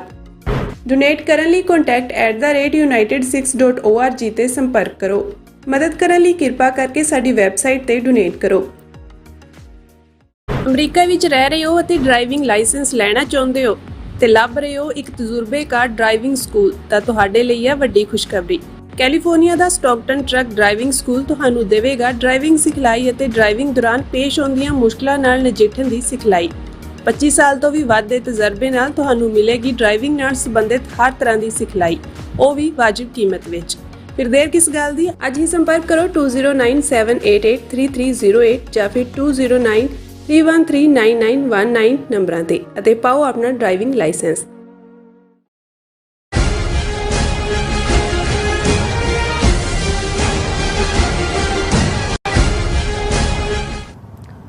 ਦਰਸ਼ਕੋ ਬ੍ਰੇਕ ਤੋਂ ਬਾਅਦ ਤੁਹਾਡਾ ਸਭ ਦਾ ਭਰਪੂਰ ਸਵਾਗਤ ਹੈ। ਸੋ ਵਿਊਅਰਸ ਐਂਡ ਵਾਲੇ ਸੈਕਸ਼ਨ ਵਿੱਚ ਆਪਾਂ ਗੱਲਬਾਤ ਕਰਨ ਜਾ ਰਹੇ ਹਾਂ ਕਿ ਭਾਰਤੀ ਹਾਕਮ ਆਪਣੇ ਆਪ ਨੂੰ ਵਿਸ਼ਵ ਗੁਰੂ ਦੱਸਦੇ ਹਨ ਪਰ ਹਕੀਕਤ ਕੁਝ ਹੋਰ ਹੈ। ਇੰਟਰਨੈਸ਼ਨਲ ਲੇਬਰ ਆਰਗੇਨਾਈਜੇਸ਼ਨ ਦਾ ਕਹਿਣਾ ਹੈ ਕਿ ਭਾਰਤ ਵਿੱਚ 83% ਨੌਜਵਾਨ ਬੇਰੁਜ਼ਗਾਰ ਹਨ। ਇਸੇ ਤਰ੍ਹਾਂ ਵਰਲਡ ਹੈਲਥ ਆਰਗੇਨਾਈਜੇਸ਼ਨ ਦੀ ਤਾਜ਼ਾ ਰਿਪੋਰਟ ਵਿੱਚ ਕਿਹਾ ਗਿਆ ਹੈ ਕਿ ਭਾਰਤ ਵਿੱਚ ਜਿਗਰ ਦੀ ਬਿਮਾਰੀ ਯਾਨੀ ਕਿ ਹੈਪਾਟਾਈਟਸ ਦੇ ਕੇਸ ਦੁਨੀਆ ਵਿਚਲੇ ਦੇਸ਼ਾਂ ਦਾ ਲਗਭਗ 12% ਹਨ। ਸੋ ਭਾਰਤ ਠੀਕ ਹੀ ਵਿਸ਼ਵ ਗੁਰੂ ਹੈ। ਸੋ ਇਸ ਬਾਰੇ ਆਪਾਂ ਗੱਲਬਾਤ ਕਰਨ ਜਾ ਰਹੇ ਹਾਂ ਔਰ ਨਾਲ ਹੀ ਜਿਹੜੇ ਤੁਹਾਡੇ ਲਾਈਵ ਮੈਸੇਜ ਨੇ ਉਹ ਵੀ ਆਪਾਂ ਐਂਟਰਟੇਨ ਕਰਨ ਜਾ ਰਹੇ ਹਾਂ। ਸੋ ਅਸੀਂ ਚਾਹਾਂਗੇ ਕਿ ਤੁਸੀਂ ਇਸੇ ਤਰ੍ਹਾਂ ਬਣੇ ਰਹਿਣਾ। ਦੇਖਣ ਸੁਣ ਲਈ ਲਿਖਣ ਲਈ ਤੁਹਾਡਾ ਸਭ ਦਾ ਬਹੁਤ ਬਹੁਤ ਧੰਨਵਾਦ। ਜੀ ਡਾਕਟਰ ਸਾਹਿਬ ਕੀ ਕਹਿਣਾ ਚਾਹੋਗੇ? ਦੇਖੋ, ਜਿਹੜੇ ਠੇਠ ਹਿੰਦੀ ਜ਼ਬਾਨ ਨੂੰ ਨਹੀਂ ਸਮਝਦੇ ਉਹਨਾਂ ਲਈ ਅਸੀਂ ਦੱਸ ਦਈਏ ਕਿ ਵਿਸ਼ਵ ਸੰਸਾਰ ਨੂੰ ਕਹਿੰਦੇ ਨੇ, ਵਰਲਡ ਨੂੰ ਕਹਿੰਦੇ ਨੇ ਤੇ ਗੁਰੂ ਦਾ ਮਤਲਬ ਕਿ ਬਾਕੀ ਸਾਰੇ ਚੇਲੇ ਨੇ। ਸੋ ਮੋਦੀ ਐਂਡ ਕੰਪਨੀ ਔਰ ਉਹਨਾਂ ਦੇ ਅੱਗੋਂ ਜਿਹੜੇ ਟੌਂਟ ਬਟੌਂਟ ਔਰ ਉਹਨਾਂ ਦਾ ਖੁਸ਼ਾਮਦੀ ਲਾਣਾ ਜਾਂ ਉਹਨਾਂ ਦਾ embassy network, high commission network, ਜਦੋਂ ਦਾ ਮੋਦੀ ਪਿਛਲੇ 10 ਸਾਲ ਤੋਂ ਪਾਵਰ 'ਚ ਆਇਆ, ਅਖੀਰਲੇ 2 ਸਾਲ ਪਹਿਲਾਂ ਜਦੋਂ G20 ਦਾ ਸੈਸ਼ਨ ਦਿੱਲੀ 'ਚ ਹੋਇਆ, ਉਸ ਤੋਂ ਬਾਅਦ ਉਹਨਾਂ ਨੇ ਇੱਕ ਲਫ਼ਜ਼ ਘੜਿਆ। ਪਹਿਲਾਂ ਤਾਂ ਇਹ ਕਹਿੰਦੇ ਸੀ ਕਿ ਜੀ ਸਾਡੀ ਫਿਲਾਸਫੀ ਜਿਹੜੀ ਹੈ ਉਹ ਸਾਰਾ ਸੰਸਾਰ ਇੱਕ ਕੁਟੰਬ ਹੈ। ਫਿਰ ਇਹਨਾਂ ਨੇ ਇੱਕ ਟਾਈਟਲ ਆਪਣੇ ਆਪ ਲਈ ਖੁਦ ਹੀ ਚੁਣਿਆ ਕਿ ਮੈਂ ਨਾਤੀ ਧੋਤੀ ਆਪੇ ਮੇਰੇ ਜੀਣ ਮਾਪੇ, ਕਿ ਭਾਰਤ ਵਿਸ਼ਵ ਗੁਰੂ ਬਣ ਗਿਆ, ਕਿ ਵੀ ਇਹ ਸੰਸਾਰ ਦਾ ਗੁਰੂ ਬਣ ਗਿਆ। ਜਿਹੜਾ ਸੰਸਾਰ ਸਾਰਾ ਭਾਰਤ ਵੱਲ ਦੇਖ ਰਿਹਾ ਕਿ ਭਾਰਤ ਕੀ ਕਰਦਾ, ਉਹਦੇ ਤੋਂ ਸਿੱਖਿਆ ਲੈ ਕੇ, ਦੀਕਸ਼ਾ ਲੈ ਕੇ ਬਾਕੀ ਸਾਰੇ ਜਿਹੜੇ ਨੇ ਉਹ ਸਾਰੇ ਕਰਮ ਕਰਦੇ ਨੇ। ਸੋ ਇਹਦੇ 'ਚ ਤਾਂ ਕੋਈ ਸ਼ੱਕ ਨਹੀਂ ਹੈ ਵੀ ਉਸ ਵਿਸ਼ਵ ਗੁਰੂ ਦੇ ਥੱਲੇ ਰਾਮਦੇਵ ਨੇ ਕਰੋੜਾਂ ਲੋਕਾਂ ਨੂੰ ਗਊ ਮੂਤਰ ਪਿਆ ਕੇ ਆਪਣਾ ਇਲਾਜ ਕਰਨ ਲਈ ਇੰਗਲੈਂਡ ਆਇਆ ਹੋਇਆ ਹੈ, ਆਪਣੇ ਗੋਡੇ ਵੀ ਠੀਕ ਕਰਾਉਣ, ਦੂਜੇ ਵੀ, ਔਰ ਬਾਕੀ ਵੀ ਉਹਨਾਂ ਦਾ ਹੁਣ ਤਾਂ ਫਾਈਨ ਹੋ ਰਿਹਾ। ਕੋਰਟ ਨੇ ਵੀ ਫਾਈਨ ਕੀਤਾ ਵੀ ਬੰਦ ਕਰ ਐਡਾ ਕਿ ਜਿਹੜਾ ਤੂੰ ਕਹਿ ਰਿਹਾ ਸੀ ਕਿ ਕੋਵਿਡ ਦਾ ਇਲਾਜ ਹੈ, ਦੂਜਾ ਸੁਪਰੀਮ ਕੋਰਟ ਅੱਗੇ ਦੋ ਹੱਥ ਜੋੜ ਕੇ ਮਾਫੀ ਮੰਗ ਰਿਹਾ, ਦੂਜਾ ਪਰ ਸੌਦਾ ਆਪਣਾ ਵੇਚਿਆ। ਅੱਜ ਵੀ ਮਾਰਕੀਟ ਕ੍ਰੀਏਟ ਕੀਤੀ, ਉੱਥੇ ਤੁਸੀਂ ਸਾਰੇ ਉਸ ਕਿਸਮ ਦੇ ਜਿਹੜੀ ਮਿਲਟਰੀ, CRPF, ਦੂਜੇ ਸਾਰੀ ਸਪਲਾਈ ਲਾਈਨ ਕਿ ਜੀ ਇਹ ਆਯੁਰਵੈਦਿਕ ਔਸ਼ਧੀਆਂ ਤੇ ਪਤੰਜਲੀ ਦੀਆਂ ਦਵਾਈਆਂ ਤੇ ਇਹ ਢਿਮਕੇ ਦੀਆਂ ਦਵਾਈਆਂ।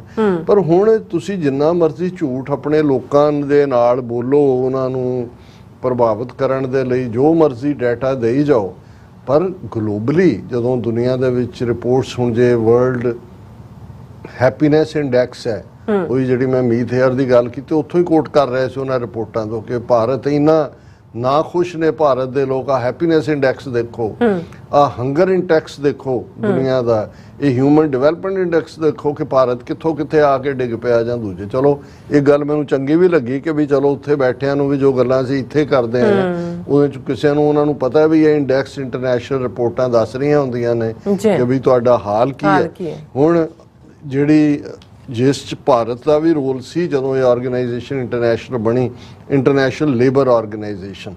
ਹੁਣ ਇੰਟਰਨੈਸ਼ਨਲ ਲੇਬਰ ਆਰਗੇਨਾਈਜੇਸ਼ਨ ਨੇ ਇਹ ਇੰਟਰਨੈਸ਼ਨਲੀ ਮੋਨੀਟਰ ਕਰਦੀ ਹੈ ਕਿ ਕਿਉਂਕਿ ਲੇਬਰ ਦੇ ਮਜ਼ਦੂਰਾਂ ਦੇ ਔਰ ਰੁਜ਼ਗਾਰ ਨਾਲ ਸੰਬੰਧਿਤ ਹੈ ਕਿ ਦੁਨੀਆ ਦੇ ਵਿੱਚ ਕਿੰਨੇ % ਲੋਕ ਕਿਹੜੇ ਮੁਲਕ 'ਚ ਬੇਰੁਜ਼ਗਾਰ ਨੇ। ਹੁਣ ਉਹਨਾਂ ਦੀ ਜਿਹੜੀ ਵਰਾ 2022 ਦੀ ਰਿਪੋਰਟ ਹੈ, ਔਰ ਇਹ ਰਿਪੋਰਟ ਵੀ ਉਦੋਂ ਆਈ ਜਦੋਂ ਅਜੇ ਚੋਣਾਂ ਹੋਣੀਆਂ ਸੀ ਭਾਰਤ ਦੀਆਂ ਲੋਕ ਸਭਾ ਚੋਣਾਂ ਤੋਂ ਪਹਿਲਾਂ।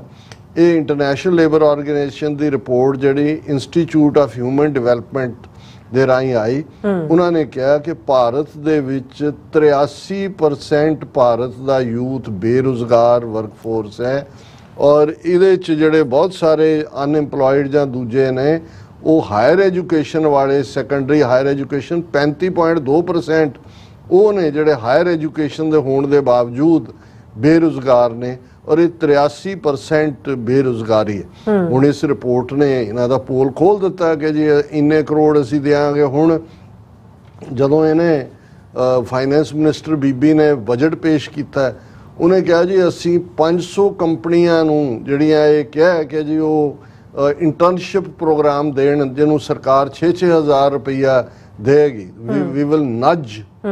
ਹੁਣ ਉਹ ਜਦੋਂ ਬਾਅਦ ਚ ਆਇਆ ਵੀ ਨੱਜ ਦਾ ਮਤਲਬ ਦੇਖੋ ਡਿਕਸ਼ਨਰੀ ਚ ਹੁੰਦਾ ਵੀ ਅਸੀਂ ਉਹਨਾਂ ਨੂੰ ਗੁਜ਼ਾਰਿਸ਼ ਕਰਾਂਗੇ, ਬੇਨਤੀ ਕਰਾਂਗੇ। ਉਹਨਾਂ ਨੇ ਕਿਹਾ ਵੀ 83% ਬੇਰੁਜ਼ਗਾਰੀ ਹੈ। ਹੁਣ ਇੰਡੀਆ ਨੂੰ ਇਹ ਲੱਗਾ ਵੀ ਇਸ ਰਿਪੋਰਟ ਨੇ ਤਾਂ ਸਾਡਾ ਪੋਲ ਖੋਲ ਦਿੱਤਾ ਹੈ, ਔਰ ਅੱਜ ਖਬਰ ਜਿਹੜੀ ਲੱਗੀ ਜਿਹਦੇ ਹਵਾਲੇ ਨਾਲ ਇਹ 83% ਦਾ ਜ਼ਿਕਰ ਹੋਇਆ, centre likely to lodge complaint against international labour organisations India employment report. ਉਹਨਾਂ ਨੇ ਕਿਹਾ ਜੀ ਇਹ ਰਿਪੋਰਟ ਹੀ ਠੀਕ ਨਹੀਂ ਹੈ ਕਿਉਂਕਿ ਇਹਨਾਂ ਨੇ ਜਿਹੜਾ ਡਾਟਾ ਇਸਤੇਮਾਲ ਕੀਤਾ ਉਹ ਨਹੀਂ ਹੈ ਜਿਹੜਾ ਹੋਣਾ ਚਾਹੀਦਾ। ਇਹ ਉਹ ਮਤਲਬ ਇਹਨੂੰ ਕਹਿੰਦੇ ਨੇ ਰੌਲ ਘਚੋਲਾ ਪਾਉਣਾ। ਹੁਣ ਇਹ ਤਾਂ ਇੰਪਲੋਇਮੈਂਟ ਦੇ ਉੱਤੇ ਵਿਸ਼ਵ ਗੁਰੂ ਹੈ। ਦੂਸਰੀ ਖਬਰ ਨਾਲ ਲੱਗੀ ਹੈ ਵਰਲਡ ਹੈਲਥ ਆਰਗੇਨਾਈਜੇਸ਼ਨ ਦੇ ਹਵਾਲੇ ਨਾਲ ਕਿ ਜਿਹੜੇ ਹੈਪੇਟਾਈਟਸ ਬੀ ਜਿਹੜੀ ਲਿਵਰ ਡਿਜ਼ੀਜ਼ ਹੈ ਉਹਦੇ ਮਰੀਜ਼ ਨੇ, India accounted for 11.6% of global hepatitis cases in 2022। 2022 the report ਹੈ ਕਿ ਕੁੱਲ ਦੁਨੀਆ ਦੇ ਵਿੱਚ ਜਿੰਨੇ ਹੈਪੇਟਾਈਟਸ ਦੇ ਕੇਸ ਨੇ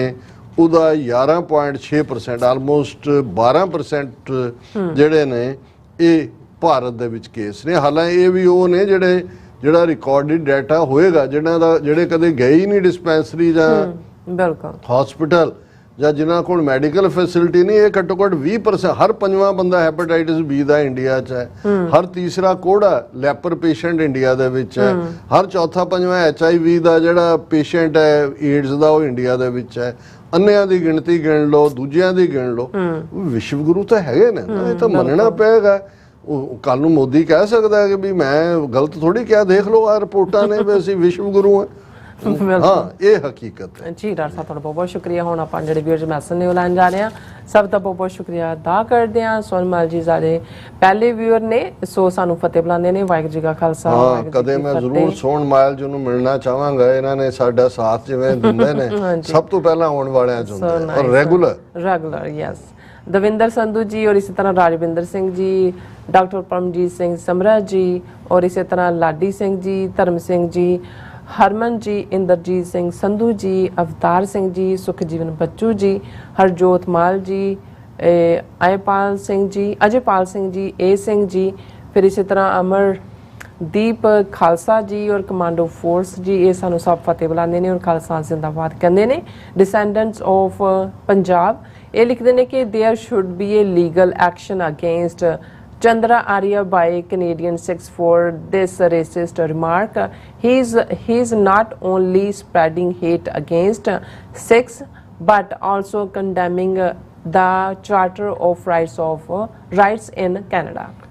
ਤੁਸੀਂ ਬਿਲਕੁਲ ਠੀਕ ਫਰਮਾਇਆ। ਪੰਜਾਬ ਦੇ ਵਾਰਿਸ ਡਿਸੈਂਡੈਂਟਸ ਦੇ ਨਾਤੇ ਅਸੀਂ ਕਵਾਂਗੇ ਵੀ ਕਿ ਇਸ ਦੇ ਉੱਤੇ, ਕਿਉਂਕਿ ਇਹ ਇੱਕ ਇਲੈਕਟਿਡ ਆਫੀਸ਼ੀਅਲ ਹੈ ਔਰ ਇਹਨੇ ਜਿਵੇਂ ਕੈਨੇਡੀਅਨ ਸੁਸਾਇਟੀ ਦੇ ਵਿੱਚ ਸੋ ਕਾਲਡ ਹਿੰਦੂ ਫੋਬੀਆ, ਨਫ਼ਰਤ ਔਰ ਈਵਨ ਚਾਰਟਰ ਆਫ ਰਾਈਟਸ, ਇਸ ਸਾਰੇ ਦੇ ਉੱਤੇ ਇਸ ਨੂੰ ਜਵਾਬਦੇਹ ਬਣਾਇਆ ਜਾਣਾ ਚਾਹੀਦਾ ਹੈ ਕਾਨੂੰਨੀ ਤੌਰ ਦੇ ਉੱਤੇ ਵੀ। ਜੀ ਔਰ ਹਰਿੰਦਰ ਸਿੰਘ ਜੀ ਖਾਲਸਾ ਜ਼ਿੰਦਾਬਾਦ ਕਹਿੰਦੇ ਨੇ, ਅਮਰਜੀਤ ਸੈਣੀ ਜੀ ਵੀ ਫਤਿਹ ਬੁਲਾਉਂਦੇ ਨੇ ਔਰ ਹਰਮਨ ਪੰਨੂ ਜੀ ਖਾਲਸਾ ਜ਼ਿੰਦਾਬਾਦ ਕਹਿੰਦੇ ਨੇ, ਜਤਿੰਦਰ ਸਿੰਘ ਜੀ ਫਤਿਹ ਬੁਲਾਉਂਦੇ ਨੇ ਸਾਨੂੰ, ਸਰਪੰਚ ਜਸਕਿਲ ਜੀ ਕਹਿੰਦੇ ਨੇ ਹਾਂਜੀ ਇਹ ਵੀ ਫਤਿਹ ਬੁਲਾਉਂਦੇ ਨੇ, ਖਾਲਸਾ ਜ਼ਿੰਦਾਬਾਦ ਦੋਨਾਂ ਨੂੰ ਸਾਨੂੰ। ਔਰ ਰਾਜਵਿੰਦਰ ਸਿੰਘ ਜੀ ਕਹਿੰਦੇ ਡਾਕਟਰ ਸਾਹਿਬ ਐਜ਼ ਗੁਰੂ ਸਾਹਿਬ ਸੇਜ਼ पापी के मारने को पाप महाबली है end of terrorist state is closer than we can imagine. Rajwinder Singh ji बहुत शुक्रिया। वैसे मैं ये फ्रेज इस्तेमाल नहीं करता बहुता क्योंकि ये अपने आप च रब दा जस्टिस होएगा ही होएगा इस चों, क्योंकि ये इनफैक्ट क्रिश्चियनिटी का जोड़ा मैसेज है सिन किल्स द सिनर कि इहदी ट्रांसलेशन है पापी के मारने को पाप महाबली है। पर साडे मामले तो गुरु ने साडे जिम्मे लाया खालसा सोए जो निर्धन को पाले, खालसा सोए जो दुष्ट को गाले। खालसा टायरेंट नूं पनिश करेगा। सो इहदे थोड़ा जिहा फर्क, हालांकि ठीक है असीं आम पंजाबी च भी कहंदे आ जे इन्हां दे पाप दा घड़ा हुण भर गया, पर इहदी जिहड़ी नुआंस है सिन किल्स द सिनर, एक क्रिश्चियनिटी है कि जी जे कोई तुहाडी एक गल ते चपेड़ मारे तो तुसी दूसरी मोहरे कर दिओ। साडा ये है कि नहीं, खालसा सोए जो दुष्ट को गाले, असी टायरेंट नूं सजा याफ्ता करते हैं जी। जो कीरत सिंह जी सानू फतेह बुलांदे ने और खालसा जिंदाबाद करें और चढ़दी कला भी लोचते ने साडी, और मक्खन सिंह जी और इसी तरह AR जी और इसी तरह हाँ जी मनदीप बाजवा जी सानू सत श्री अकाल बुलांदे ने तुहानू और कहंदे ने वेरी गुड प्रोग्राम। बहुत शुक्रिया मनदीप सिंह जी। एंड मनजीत कौर जी भी फतेह बुलांदे ने और राजविंदर सिंह जी कहंदे राज साहब दा टाइमिंग ऑफ निशान साहब colours is questionable during referendum in Calgary। Rajwinder Singh ਜੀ ਕੱਲਾ ਉਸ ਦੇ ਨਾਲ ਹੀ ਟਾਈਮਿੰਗ ਨਹੀਂ, ਓਵਰਆਲ ਤੁਸੀਂ ਪੰਜਾਬ ਦਾ ਮਾਹੌਲ ਜਾਂ ਜਿਸ ਚ ਹੁਣੇ ਸਾਰਾ ਸੁਖਬੀਰ ਬਾਦਲ ਐਂਡ ਕੰਪਨੀ ਫਸੇ ਹੋਏ ਨੇ ਜਾਂ ਕੌਮ ਉਹਨਾਂ ਤੋਂ ਜਥੇਦਾਰਾਂ ਤੋਂ ਰੀਅਲ ਅਗਵਾਈ ਮੰਗਦੀ ਹੈ ਤੇ ਉਹਨਾਂ ਨੇ ਹੋਰ ਹੀ ਟਰੈਕ ਤੇ ਚਾੜਤਾ ਹੈ। ਹਾਂਜੀ ਜਸਕੀਰ ਸਿੰਘ ਜੀ ਕਹਿੰਦੇ ਨੇ ਡਾਕਟਰ ਸਾਹਿਬ ਮੈਂ ਗੁਰੂ ਜੀ ਦੇ ਚਰਨਾਂ ਚ ਅਰਦਾਸ ਕਰਦਾ ਕਿ ਵਾਹਿਗੁਰੂ ਤੁਹਾਡੀ ਸਾਰੇ ਟੀਮ ਜੋ ਵੀ ਖਾਲਿਸਤਾਨ ਦੇ ਸਟਰਗਲ ਚ ਯੋਗਦਾਨ ਕਰ ਰਹੇ ਨੇ, ਵਾਹਿਗੁਰੂ ਜੀ ਸਭ ਨੂੰ ਚੜ੍ਹਦੀ ਕਲਾ ਰੱਖਣ। ਖਾਲਸਾ ਜ਼ਿੰਦਾਬਾਦ। ਸੋ ਨਾਈਸ ਜਸਕੀਰਤ ਸਿੰਘ ਜੀ ਬਹੁਤ ਬਹੁਤ ਸ਼ੁਕਰੀਆ। ਤੁਹਾਡੇ ਵਰਗੇ ਵੀਰਾਂ ਦੀ ਅਰਦਾਸ ਔਰ ਹਮਾਇਤ ਇਹੀ ਸਾਡੀ ਪੂੰਜੀ ਹੈ ਜੀ। ਰਸ਼ਦ ਹਾਂਜੀ ਮਨਵਰ ਜੀ ਲਿਖਦੇ ਨੇ ਗੋਡ ਬਲੈਸ ਯੂ, ਪਤਾ ਨਹੀਂ ਕਹਿੰਦੇ ਜੈ ਇੰਡੀਪੈਂਡੈਂਸ ਖਾਲਿਸਤਾਨ। ਬਹੁਤ ਬਹੁਤ ਸ਼ੁਕਰੀਆ ਰਸ਼ਦ ਮਨਵਰ ਜੀ। ਪਰ ਜਿਹੜੀ ਸਿੱਖ ਜਿਹੜਾ ਇਹ ਠੀਕ ਹੈ ਵੀ ਜੈ ਲਫ਼ਜ਼ ਸਾਡੇ ਵੀ ਪਹਿਲਾਂ ਇਸਤੇਮਾਲ ਹੁੰਦਾ ਰਿਹਾ, ਪਰ ਇਹਨੂੰ ਅਸੀਂ ਜਿਹੜਾ ਹੈ ਉਹ ਫਤਹ ਦੇ ਨਾਲ ਜਾਂ ਵਿਕਟਰੀ ਦੇ ਨਾਲ ਜੋੜ ਕੇ ਦੇਖਦੇ ਹਾਂ। ਜੈ ਲਫ਼ਜ਼ ਅੱਜ ਕੱਲ੍ਹ ਇਹ ਜੈ ਹਿੰਦ ਤੇ ਜੈ ਸ਼੍ਰੀ ਰਾਮ ਵਾਲਿਆਂ ਨੂੰ ਦੇਤਾ ਹੋਇਆ ਜੀ। ਕੁਲਦੀਪ ਪਮਾਲ ਜੀ ਵੀ ਔਰ ਇਸੇ ਤਰ੍ਹਾਂ ਫਿਰ ਉਹਨਾਂ ਦਾ ਮੈਸੇਜ ਹੈ ਰਸ਼ਦ ਮੁਨੱਵਰ ਜੀ ਦਾ, ਕਹਿੰਦੇ if you are living in India or Punjab you may change your name while commenting on this channel। Rashad Munawwar ji ਤੁਸੀਂ ਬਿਲਕੁਲ ਠੀਕ ਸੁਝਾਅ ਦਿੱਤਾ ਹੈ ਕਿ ਭਾਈ ਆਪਣੇ ਆਪ ਨੂੰ ਸੇਫ ਰੱਖੋ। ਫਿਰ ਉਹਨਾਂ ਲਿਖਿਆ ਵੈਰੀ ਇਨਫੋਰਮੇਟਿਵ ਵਲੌਗਸ, ਤੁਹਾਡਾ ਰੱਬ ਰਾਖਾ। ਹਾਂ ਬਹੁਤ ਬਹੁਤ ਸ਼ੁਕਰੀਆ ਮੁਨੱਵਰ ਸਾਹਿਬ। Wheel of Sikh view points ਲਿਖਦੇ no matter how much Hindu government deviates Sikhs from Khalistan issue, we will still not give up until we get Khalistan। ਬਿਲਕੁਲ ਵੀਲ ਆਫ ਦਾ ਸਿੱਖ ਵਿਊ ਪੁਆਇੰਟ ਸੀ, ਤੁਸੀਂ ਬਿਲਕੁਲ ਠੀਕ ਫਰਮਾਇਆ ਕਿ ਅਲਟੀਮੇਟਲੀ ਅਸੀਂ ਆਪਣੇ ਜਿਵੇਂ ਮੱਛੀ ਦੀ ਅੱਖ ਅਰਜਨ ਨੂੰ ਨਜ਼ਰ ਆਉਂਦੀ ਸੀ, ਇਹਨਾਂ ਦੀ ਕਹਾਣੀ ਹੈ ਜਿਵੇਂ ਤੀਰ ਚਲਾਇਆ ਉਹਨੂੰ ਅੱਖ ਨਜ਼ਰ ਆਉਂਦੀ ਸੀ ਮੱਛੀ ਦੀ, ਉਹਦੀ ਮੱਛੀ ਦੀ। ਸੋ ਸਾਡਾ ਵੀ ਫੋਕਸ ਖਾਲਿਸਤਾਨ ਦੇ ਉੱਤੇ ਹੈ ਜੀ। ਔਰ ਹਰਜੋਤ ਵਲੌਗਸ ਵੀ ਫਤਿਹ ਬੁਲਾਉਂਦੇ ਨੇ। ਲਖਵਿੰਦਰ ਸਿੰਘ ਔਲਖ ਜੀ ਵੀ ਸਤਿ ਸ਼੍ਰੀ ਅਕਾਲ, ਖਾਲਸਾ ਜ਼ਿੰਦਾਬਾਦ। ਧਰਮ ਸਿੰਘ ਜੀ ਕਹਿੰਦੇ ਸੱਚ ਦਾ ਝੰਡਾ ਕਰੇ ਬੁਲੰਦ, ਪ੍ਰੋਗਰਾਮ ਸੱਚੋ ਸੱਚ ਹੈ, ਸਭ ਦੀ ਪਸੰਦ। ਵਾਹ ਜੀ ਬਹੁਤ ਬਹੁਤ ਸ਼ੁਕਰੀਆ, ਬਹੁਤ ਖੂਬਸੂਰਤ ਪੋਇਟਰੀ ਕਹੀ ਹੈ ਤੁਸੀਂ ਬਿਲਕੁਲ ਧਰਮ ਸਿੰਘ ਜੀ। ਸਾਡੇ ਰੈਗੂਲਰ ਵਿਊ ਨੇ, ਬਹੁਤ ਸ਼ੁਕਰੀਆ। ਹਾਂਜੀ ਜਸਵੀਰ ਸਿੰਘ ਬਰਾਜ ਜੀ ਵੀ ਸਾਨੂੰ ਫਤਿਹ ਬੁਲਾਉਂਦੇ ਨੇ ਔਰ ਪ੍ਰਭ ਕੌਰ ਜੀ ਜਮਨਾ ਨਗਰ ਹਰਿਆਣਾ ਇੰਡੀਆ ਸੰਗਤ ਲਿਖਦੇ ਨੇ। ਔਰ ਇਸੇ ਤਰ੍ਹਾਂ ਬਹੁਤ ਬਹੁਤ ਸ਼ੁਕਰੀਆ ਭੈਣ ਜੀ, ਤੁਸੀਂ ਆਲ ਦਾ ਵੇ ਜਮਨਾ ਦੇ ਕੰਢੇ। ਇਹ ਵੈਸੇ ਯਮਨਾ ਅਸੀਂ ਲੈ ਆਉਣਾ ਖਾਲਿਸਤਾਨ, ਜਦੋਂ ਅਸੀਂ ਕਹਿੰਦੇ ਦਰਿਆਏ ਜਮਨਾ ਤੋਂ ਵਾਘਾ ਤੱਕ, ਇਹ ਵੀ ਸਾਡਾ ਹੀ ਹਿੱਸਾ ਹੈ। ਤੁਸੀਂ ਸਾਡੇ ਹੀ ਜਿਹੜਾ ਮੁਲਕ ਦਾ ਜਿਹੜਾ ਉਹ ਝੰਡਾ ਉੱਥੇ ਬੁਲੰਦ ਰੱਖਿਆ ਹੋਇਆ। ਬਿਲਕੁਲ ਇਸੇ ਤਰ੍ਹਾਂ ਬਲਜੀਤ ਕੌਰ ਜੀ ਵੀ ਫਤਿਹ ਬੁਲਾਉਂਦੇ ਨੇ ਔਰ ਬਨੀ ਸਿੰਘ ਵਾਹਿਗੁਰੂ ਜੀ ਕਾ ਖਾਲਸਾ ਕਹਿੰਦੇ ਨੇ ਔਰ ਕਹਿੰਦੇ ਨੇ ਕਿ ਵਾਹਿਗੁਰੂ ਜੀ ਖਾਲਸਾ ਵਾਹਿਗੁਰੂ ਫਤਿਹ। ਡਾਕਟਰ ਸਾਹਿਬ ਕਿਰਪਾ ਕਰਕੇ ਨਿਊਜ਼ੀਲੈਂਡ ਦੇ ਸਿੱਖ ਆਗੂਆਂ ਲਈ ਕੋਈ ਸੰਦੇਸ਼ ਜਾਰੀ ਕਰੋ ਤਾਂ ਜੋ ਉਹਨਾਂ ਦੀ ਜ਼ਮੀਰ ਨੂੰ ਹਲੂਣਾ ਆਏ ਤੇ ਉਹ ਦਿੱਲੀ ਦੀਆਂ ਝੋਲੀਆਂ ਤੋਂ ਬਾਹਰ ਨਿਕਲ ਕੇ ਰੈਫਰੈਂਡਮ ਦਾ ਸਾਥ ਦੇਣ। ਠੀਕ ਫਰਮਾਇਆ ਬਨੀ ਸਿੰਘ ਜੀ। ਮੇਰਾ ਖਿਆਲ ਹੈ ਵੀ ਹੁਣ ਜਦੋਂ ਕਿ ਨਵੰਬਰ ਦੇ ਵਿੱਚ ਰੈਫਰੈਂਡਮ ਦਾ ਐਲਾਨ ਨਿਊਜ਼ੀਲੈਂਡ 'ਚ ਹੋਇਆ, ਲੀਕ ਖਿੱਚੀ ਜਾਏਗੀ, ਪਤਾ ਲੱਗੇਗਾ ਵੀ ਕਿਹੜੇ ਗੁਰੂ ਕੇ ਖਾਲਸਾ ਨੇ ਤੇ ਕਿਹੜੇ ਜੁੱਤੀਆਂ ਚੱਟਣ 'ਚ ਯਕੀਨ ਰੱਖਦੇ ਨੇ, ਕਿਹੜੇ ਜੁੱਤੀਆਂ ਖਾਣ 'ਚ ਯਕੀਨ ਰੱਖਦੇ ਨੇ। ਬਹੁਤ ਮਿਹਰਬਾਨੀ ਲਿਖਣ ਲਈ। ਰਾਜਵਿੰਦਰ ਸਿੰਘ ਜੀ ਲਿਖਦੇ ਨੇ ਕਿ ਡਾਕਟਰ ਸਾਹਿਬ very simple criteria any news propaganda on enemy channels is what we need to avoid. ਠੀਕ ਫਰਮਾਇਆ ਰਾਜਵਿੰਦਰ ਸਿੰਘ ਜੀ ਤੁਸੀਂ, ਪਰ ਆਪਣੇ ਬਹੁਤ ਸਾਰੇ ਖਾਸ ਤੌਰ ਤੇ ਸੋਸ਼ਲ ਮੀਡੀਆ ਤੇ ਉਲਝ ਜਾਂਦੇ ਨੇ ਜਦੋਂ ਵੀ ਕੋਈ ਹੋਰ ਡਿਵੀਏਟਰੀ ਟੈਕਟਿਕ ਉਹਨਾਂ ਦਾ ਆਉਂਦਾ, ਸੋ ਸਾਨੂੰ ਫੋਕਸ ਨਹੀਂ ਲੂਜ਼ ਕਰਨਾ ਚਾਹੀਦਾ। ਬਿਲਕੁਲ ਜੀ। ਰਾਜਨਪ੍ਰੀਤ ਸਿੰਘ ਜੀ ਵੀ ਫਤਿਹ, ਹਰਬੰਸ ਸਿੰਘ ਵੀ ਸਾਨੂੰ ਫਤਿਹ ਬੁਲਾਉਂਦੇ ਨੇ, ਚਰਨਜੀਤ ਰੰਧਾਵਾ ਜੀ ਵੀ ਫਤਿਹ ਬੁਲਾਉਂਦੇ ਨੇ, ਕੁਲਦੀਪ ਕੌਰ ਜੀ ਵੀ ਖਾਲਸਾ ਜ਼ਿੰਦਾਬਾਦ। ਤੁਸੀਂ ਨਿਹੰਗ ਸਿੰਘ ਹੋਰਾਂ ਦੇ ਇੰਨੇ ਸਾਈਨ ਚੜ੍ਹਦੀ ਕਲਾ ਦੇ ਮੈਨੂੰ ਤੇ ਕੋਈ ਨਜ਼ਰ ਨਹੀਂ ਆ ਰਿਹਾ। ਨਹੀਂ ਮੇਰੇ ਕੋਲ ਤੇ ਕੋਈ ਵੀ ਨਹੀਂ ਆਇਆ, ਨਹੀਂ ਤੇ ਮੈਂ ਤੇ ਕਦੀ ਵੀ ਉਹਨਾਂ ਦੇ ਮਿਸ ਨਹੀਂ ਕਰਦੀ। I'm sorry about that but I don't see any. ਠੀਕ ਹੈ। In my iPad. Okay then ਸਾਡੇ ਕੋਲ ਮੈਸੇਜ ਹੈ ਡਿਸੈਂਡੈਂਟਸ ਆਫ ਪੰਜਾਬ, ਕਹਿੰਦੇ ਵਿਸ਼ਵ ਗੁਰੂ ਦੀਆਂ ਆਏ ਦਿਨ ਸੰਸਾਰ 'ਚ ਧੱਜੀਆਂ ਉੱਡ ਰਹੀਆਂ ਨੇ। ਬਿਲਕੁਲ ਬਿਲਕੁਲ। ਫਿਰ ਇਸ ਤਰ੍ਹਾਂ ਹਾਂਜੀ ਰਿਸ਼ੀ ਭਾਰਦਵਾਜ ਜੈਨ ਜਰਾਨਾ ਨੂੰ ਤੁਸੀਂ ਆਪ ਹੀ ਹਾਂਜੀ ਕਈ ਦਿਨਾਂ ਬਾਅਦ ਹੁਣ ਇਹਨਾਂ ਨੂੰ ਅਜੇ ਵੀ ਇਹ ਗੱਲ ਪਤਾ ਨਹੀਂ ਕਿਉਂ ਦੁੱਖ ਦੇ ਰਹੀ ਹੈ ਵੀ ਅਸੀਂ ਕਿਹਾ ਕਿ ਵੀ ਸਿਮਿਲੈਰਿਟੀ ਨਹੀਂ ਹੈ ਹਿੰਦੂਇਜ਼ਮ ਔਰ ਸਿੱਖੀਜ਼ਮ 'ਚ, ਪਰ ਕਹਿੰਦੇ ਨੇ but you talk about spiritual unity between Sikhism and Islam. ਤੁਸੀਂ ਬਹੁਤ ਚੰਗਾ ਨੁਕਤਾ ਭਾਰਦਵਾਜ ਸਾਹਿਬ ਲਿਆਂਦਾ ਹੈ। ਦੇਖੋ ਗੱਲ ਜਦੋਂ ਸਿਮਿਲੈਰਿਟੀਜ਼ ਦੀ ਤੁਸੀਂ ਕਰਦੇ ਹੋ, ਹੁਣ ਮੈਂ ਕਿਉਂਕਿ ਤੁਸੀਂ ਗੁਰੂ ਗ੍ਰੰਥ ਸਾਹਿਬ ਦੀ ਬਾਣੀ 'ਚ ਜ਼ਰੂਰ ਯਕੀਨ ਰੱਖਦੇ ਹੋਵੋਗੇ, ਕਿਉਂਕਿ ਜੇ ਤੁਹਾਨੂੰ ਸਿਮਿਲੈਰਿਟੀਜ਼ ਵਾਲੀ ਗੱਲ ਸਮਝ ਆਈ ਤੇ ਗੁਰੂ ਗ੍ਰੰਥ ਸਾਹਿਬ ਦੀ ਬਾਣੀ ਦਾ ਇੱਕ ਸ਼ਬਦ ਹੈ ਹਿੰਦੂ ਅੰਨਾ ਤੁਰਕੂ ਕਾਣਾ ਦੋਹਾਂ ਤੇ ਗਿਆਨੀ ਸਿਆਣਾ। ਹੁਣ ਇਹਦੇ 'ਚ ਕੋਈ ਸ਼ੱਕ ਨਹੀਂ ਹੈ ਕਿ ਜਦੋਂ ਇਸਲਾਮ ਦੇ ਹਵਾਲੇ ਨਾਲ ਜਾਂ ਜਦੋਂ ਮੈਂ ਅਲਾਮਾ ਇਕਬਾਲ ਨੂੰ ਈਵਨ ਐਟਲਾਂਟਾ ਦੀ ਸਪੀਚ ਵੀ ਕੋਟ ਕੀਤਾ ਕਿ ਵੀ ਉਹਨਾਂ ਨੇ ਜਦੋਂ ਤੌਹੀਦ ਦੀ ਗੱਲ ਕੀਤੀ ਕਿ ਭਾਈ ਫਿਰ ਉਠੀ ਆਖਰ ਸਦਾ तौहीद की पंजाब से हिंद को एक मर्द कामिल ने जगाया ख्वाब से। तौहीद हुंदी एक रब। बिल्कुल। हुण अन्ना ते काने च फर्क यह है कि भी इस्लाम मोनोथिस्टिकली सिर्फ ते सिर्फ एक खुदा दी जात ते यकीन करदा है, बुत परस्ती च यकीन नहीं करदा। इसे तरह जिहड़ा गुरु नानक साहब दा मैसेज सी साहिब मेरा एको है भाई एको है, जां सबना जियां का एक दाता सो मैं विसर, ये तौहीद है एक रब। सो इत्थे साडी सांझ जिहड़ी इश्ट नूं लैके है उहदे तां जिहड़ा साडा स्पिरिचुअल खासा है वो तो फिर पैरल रन करदा है।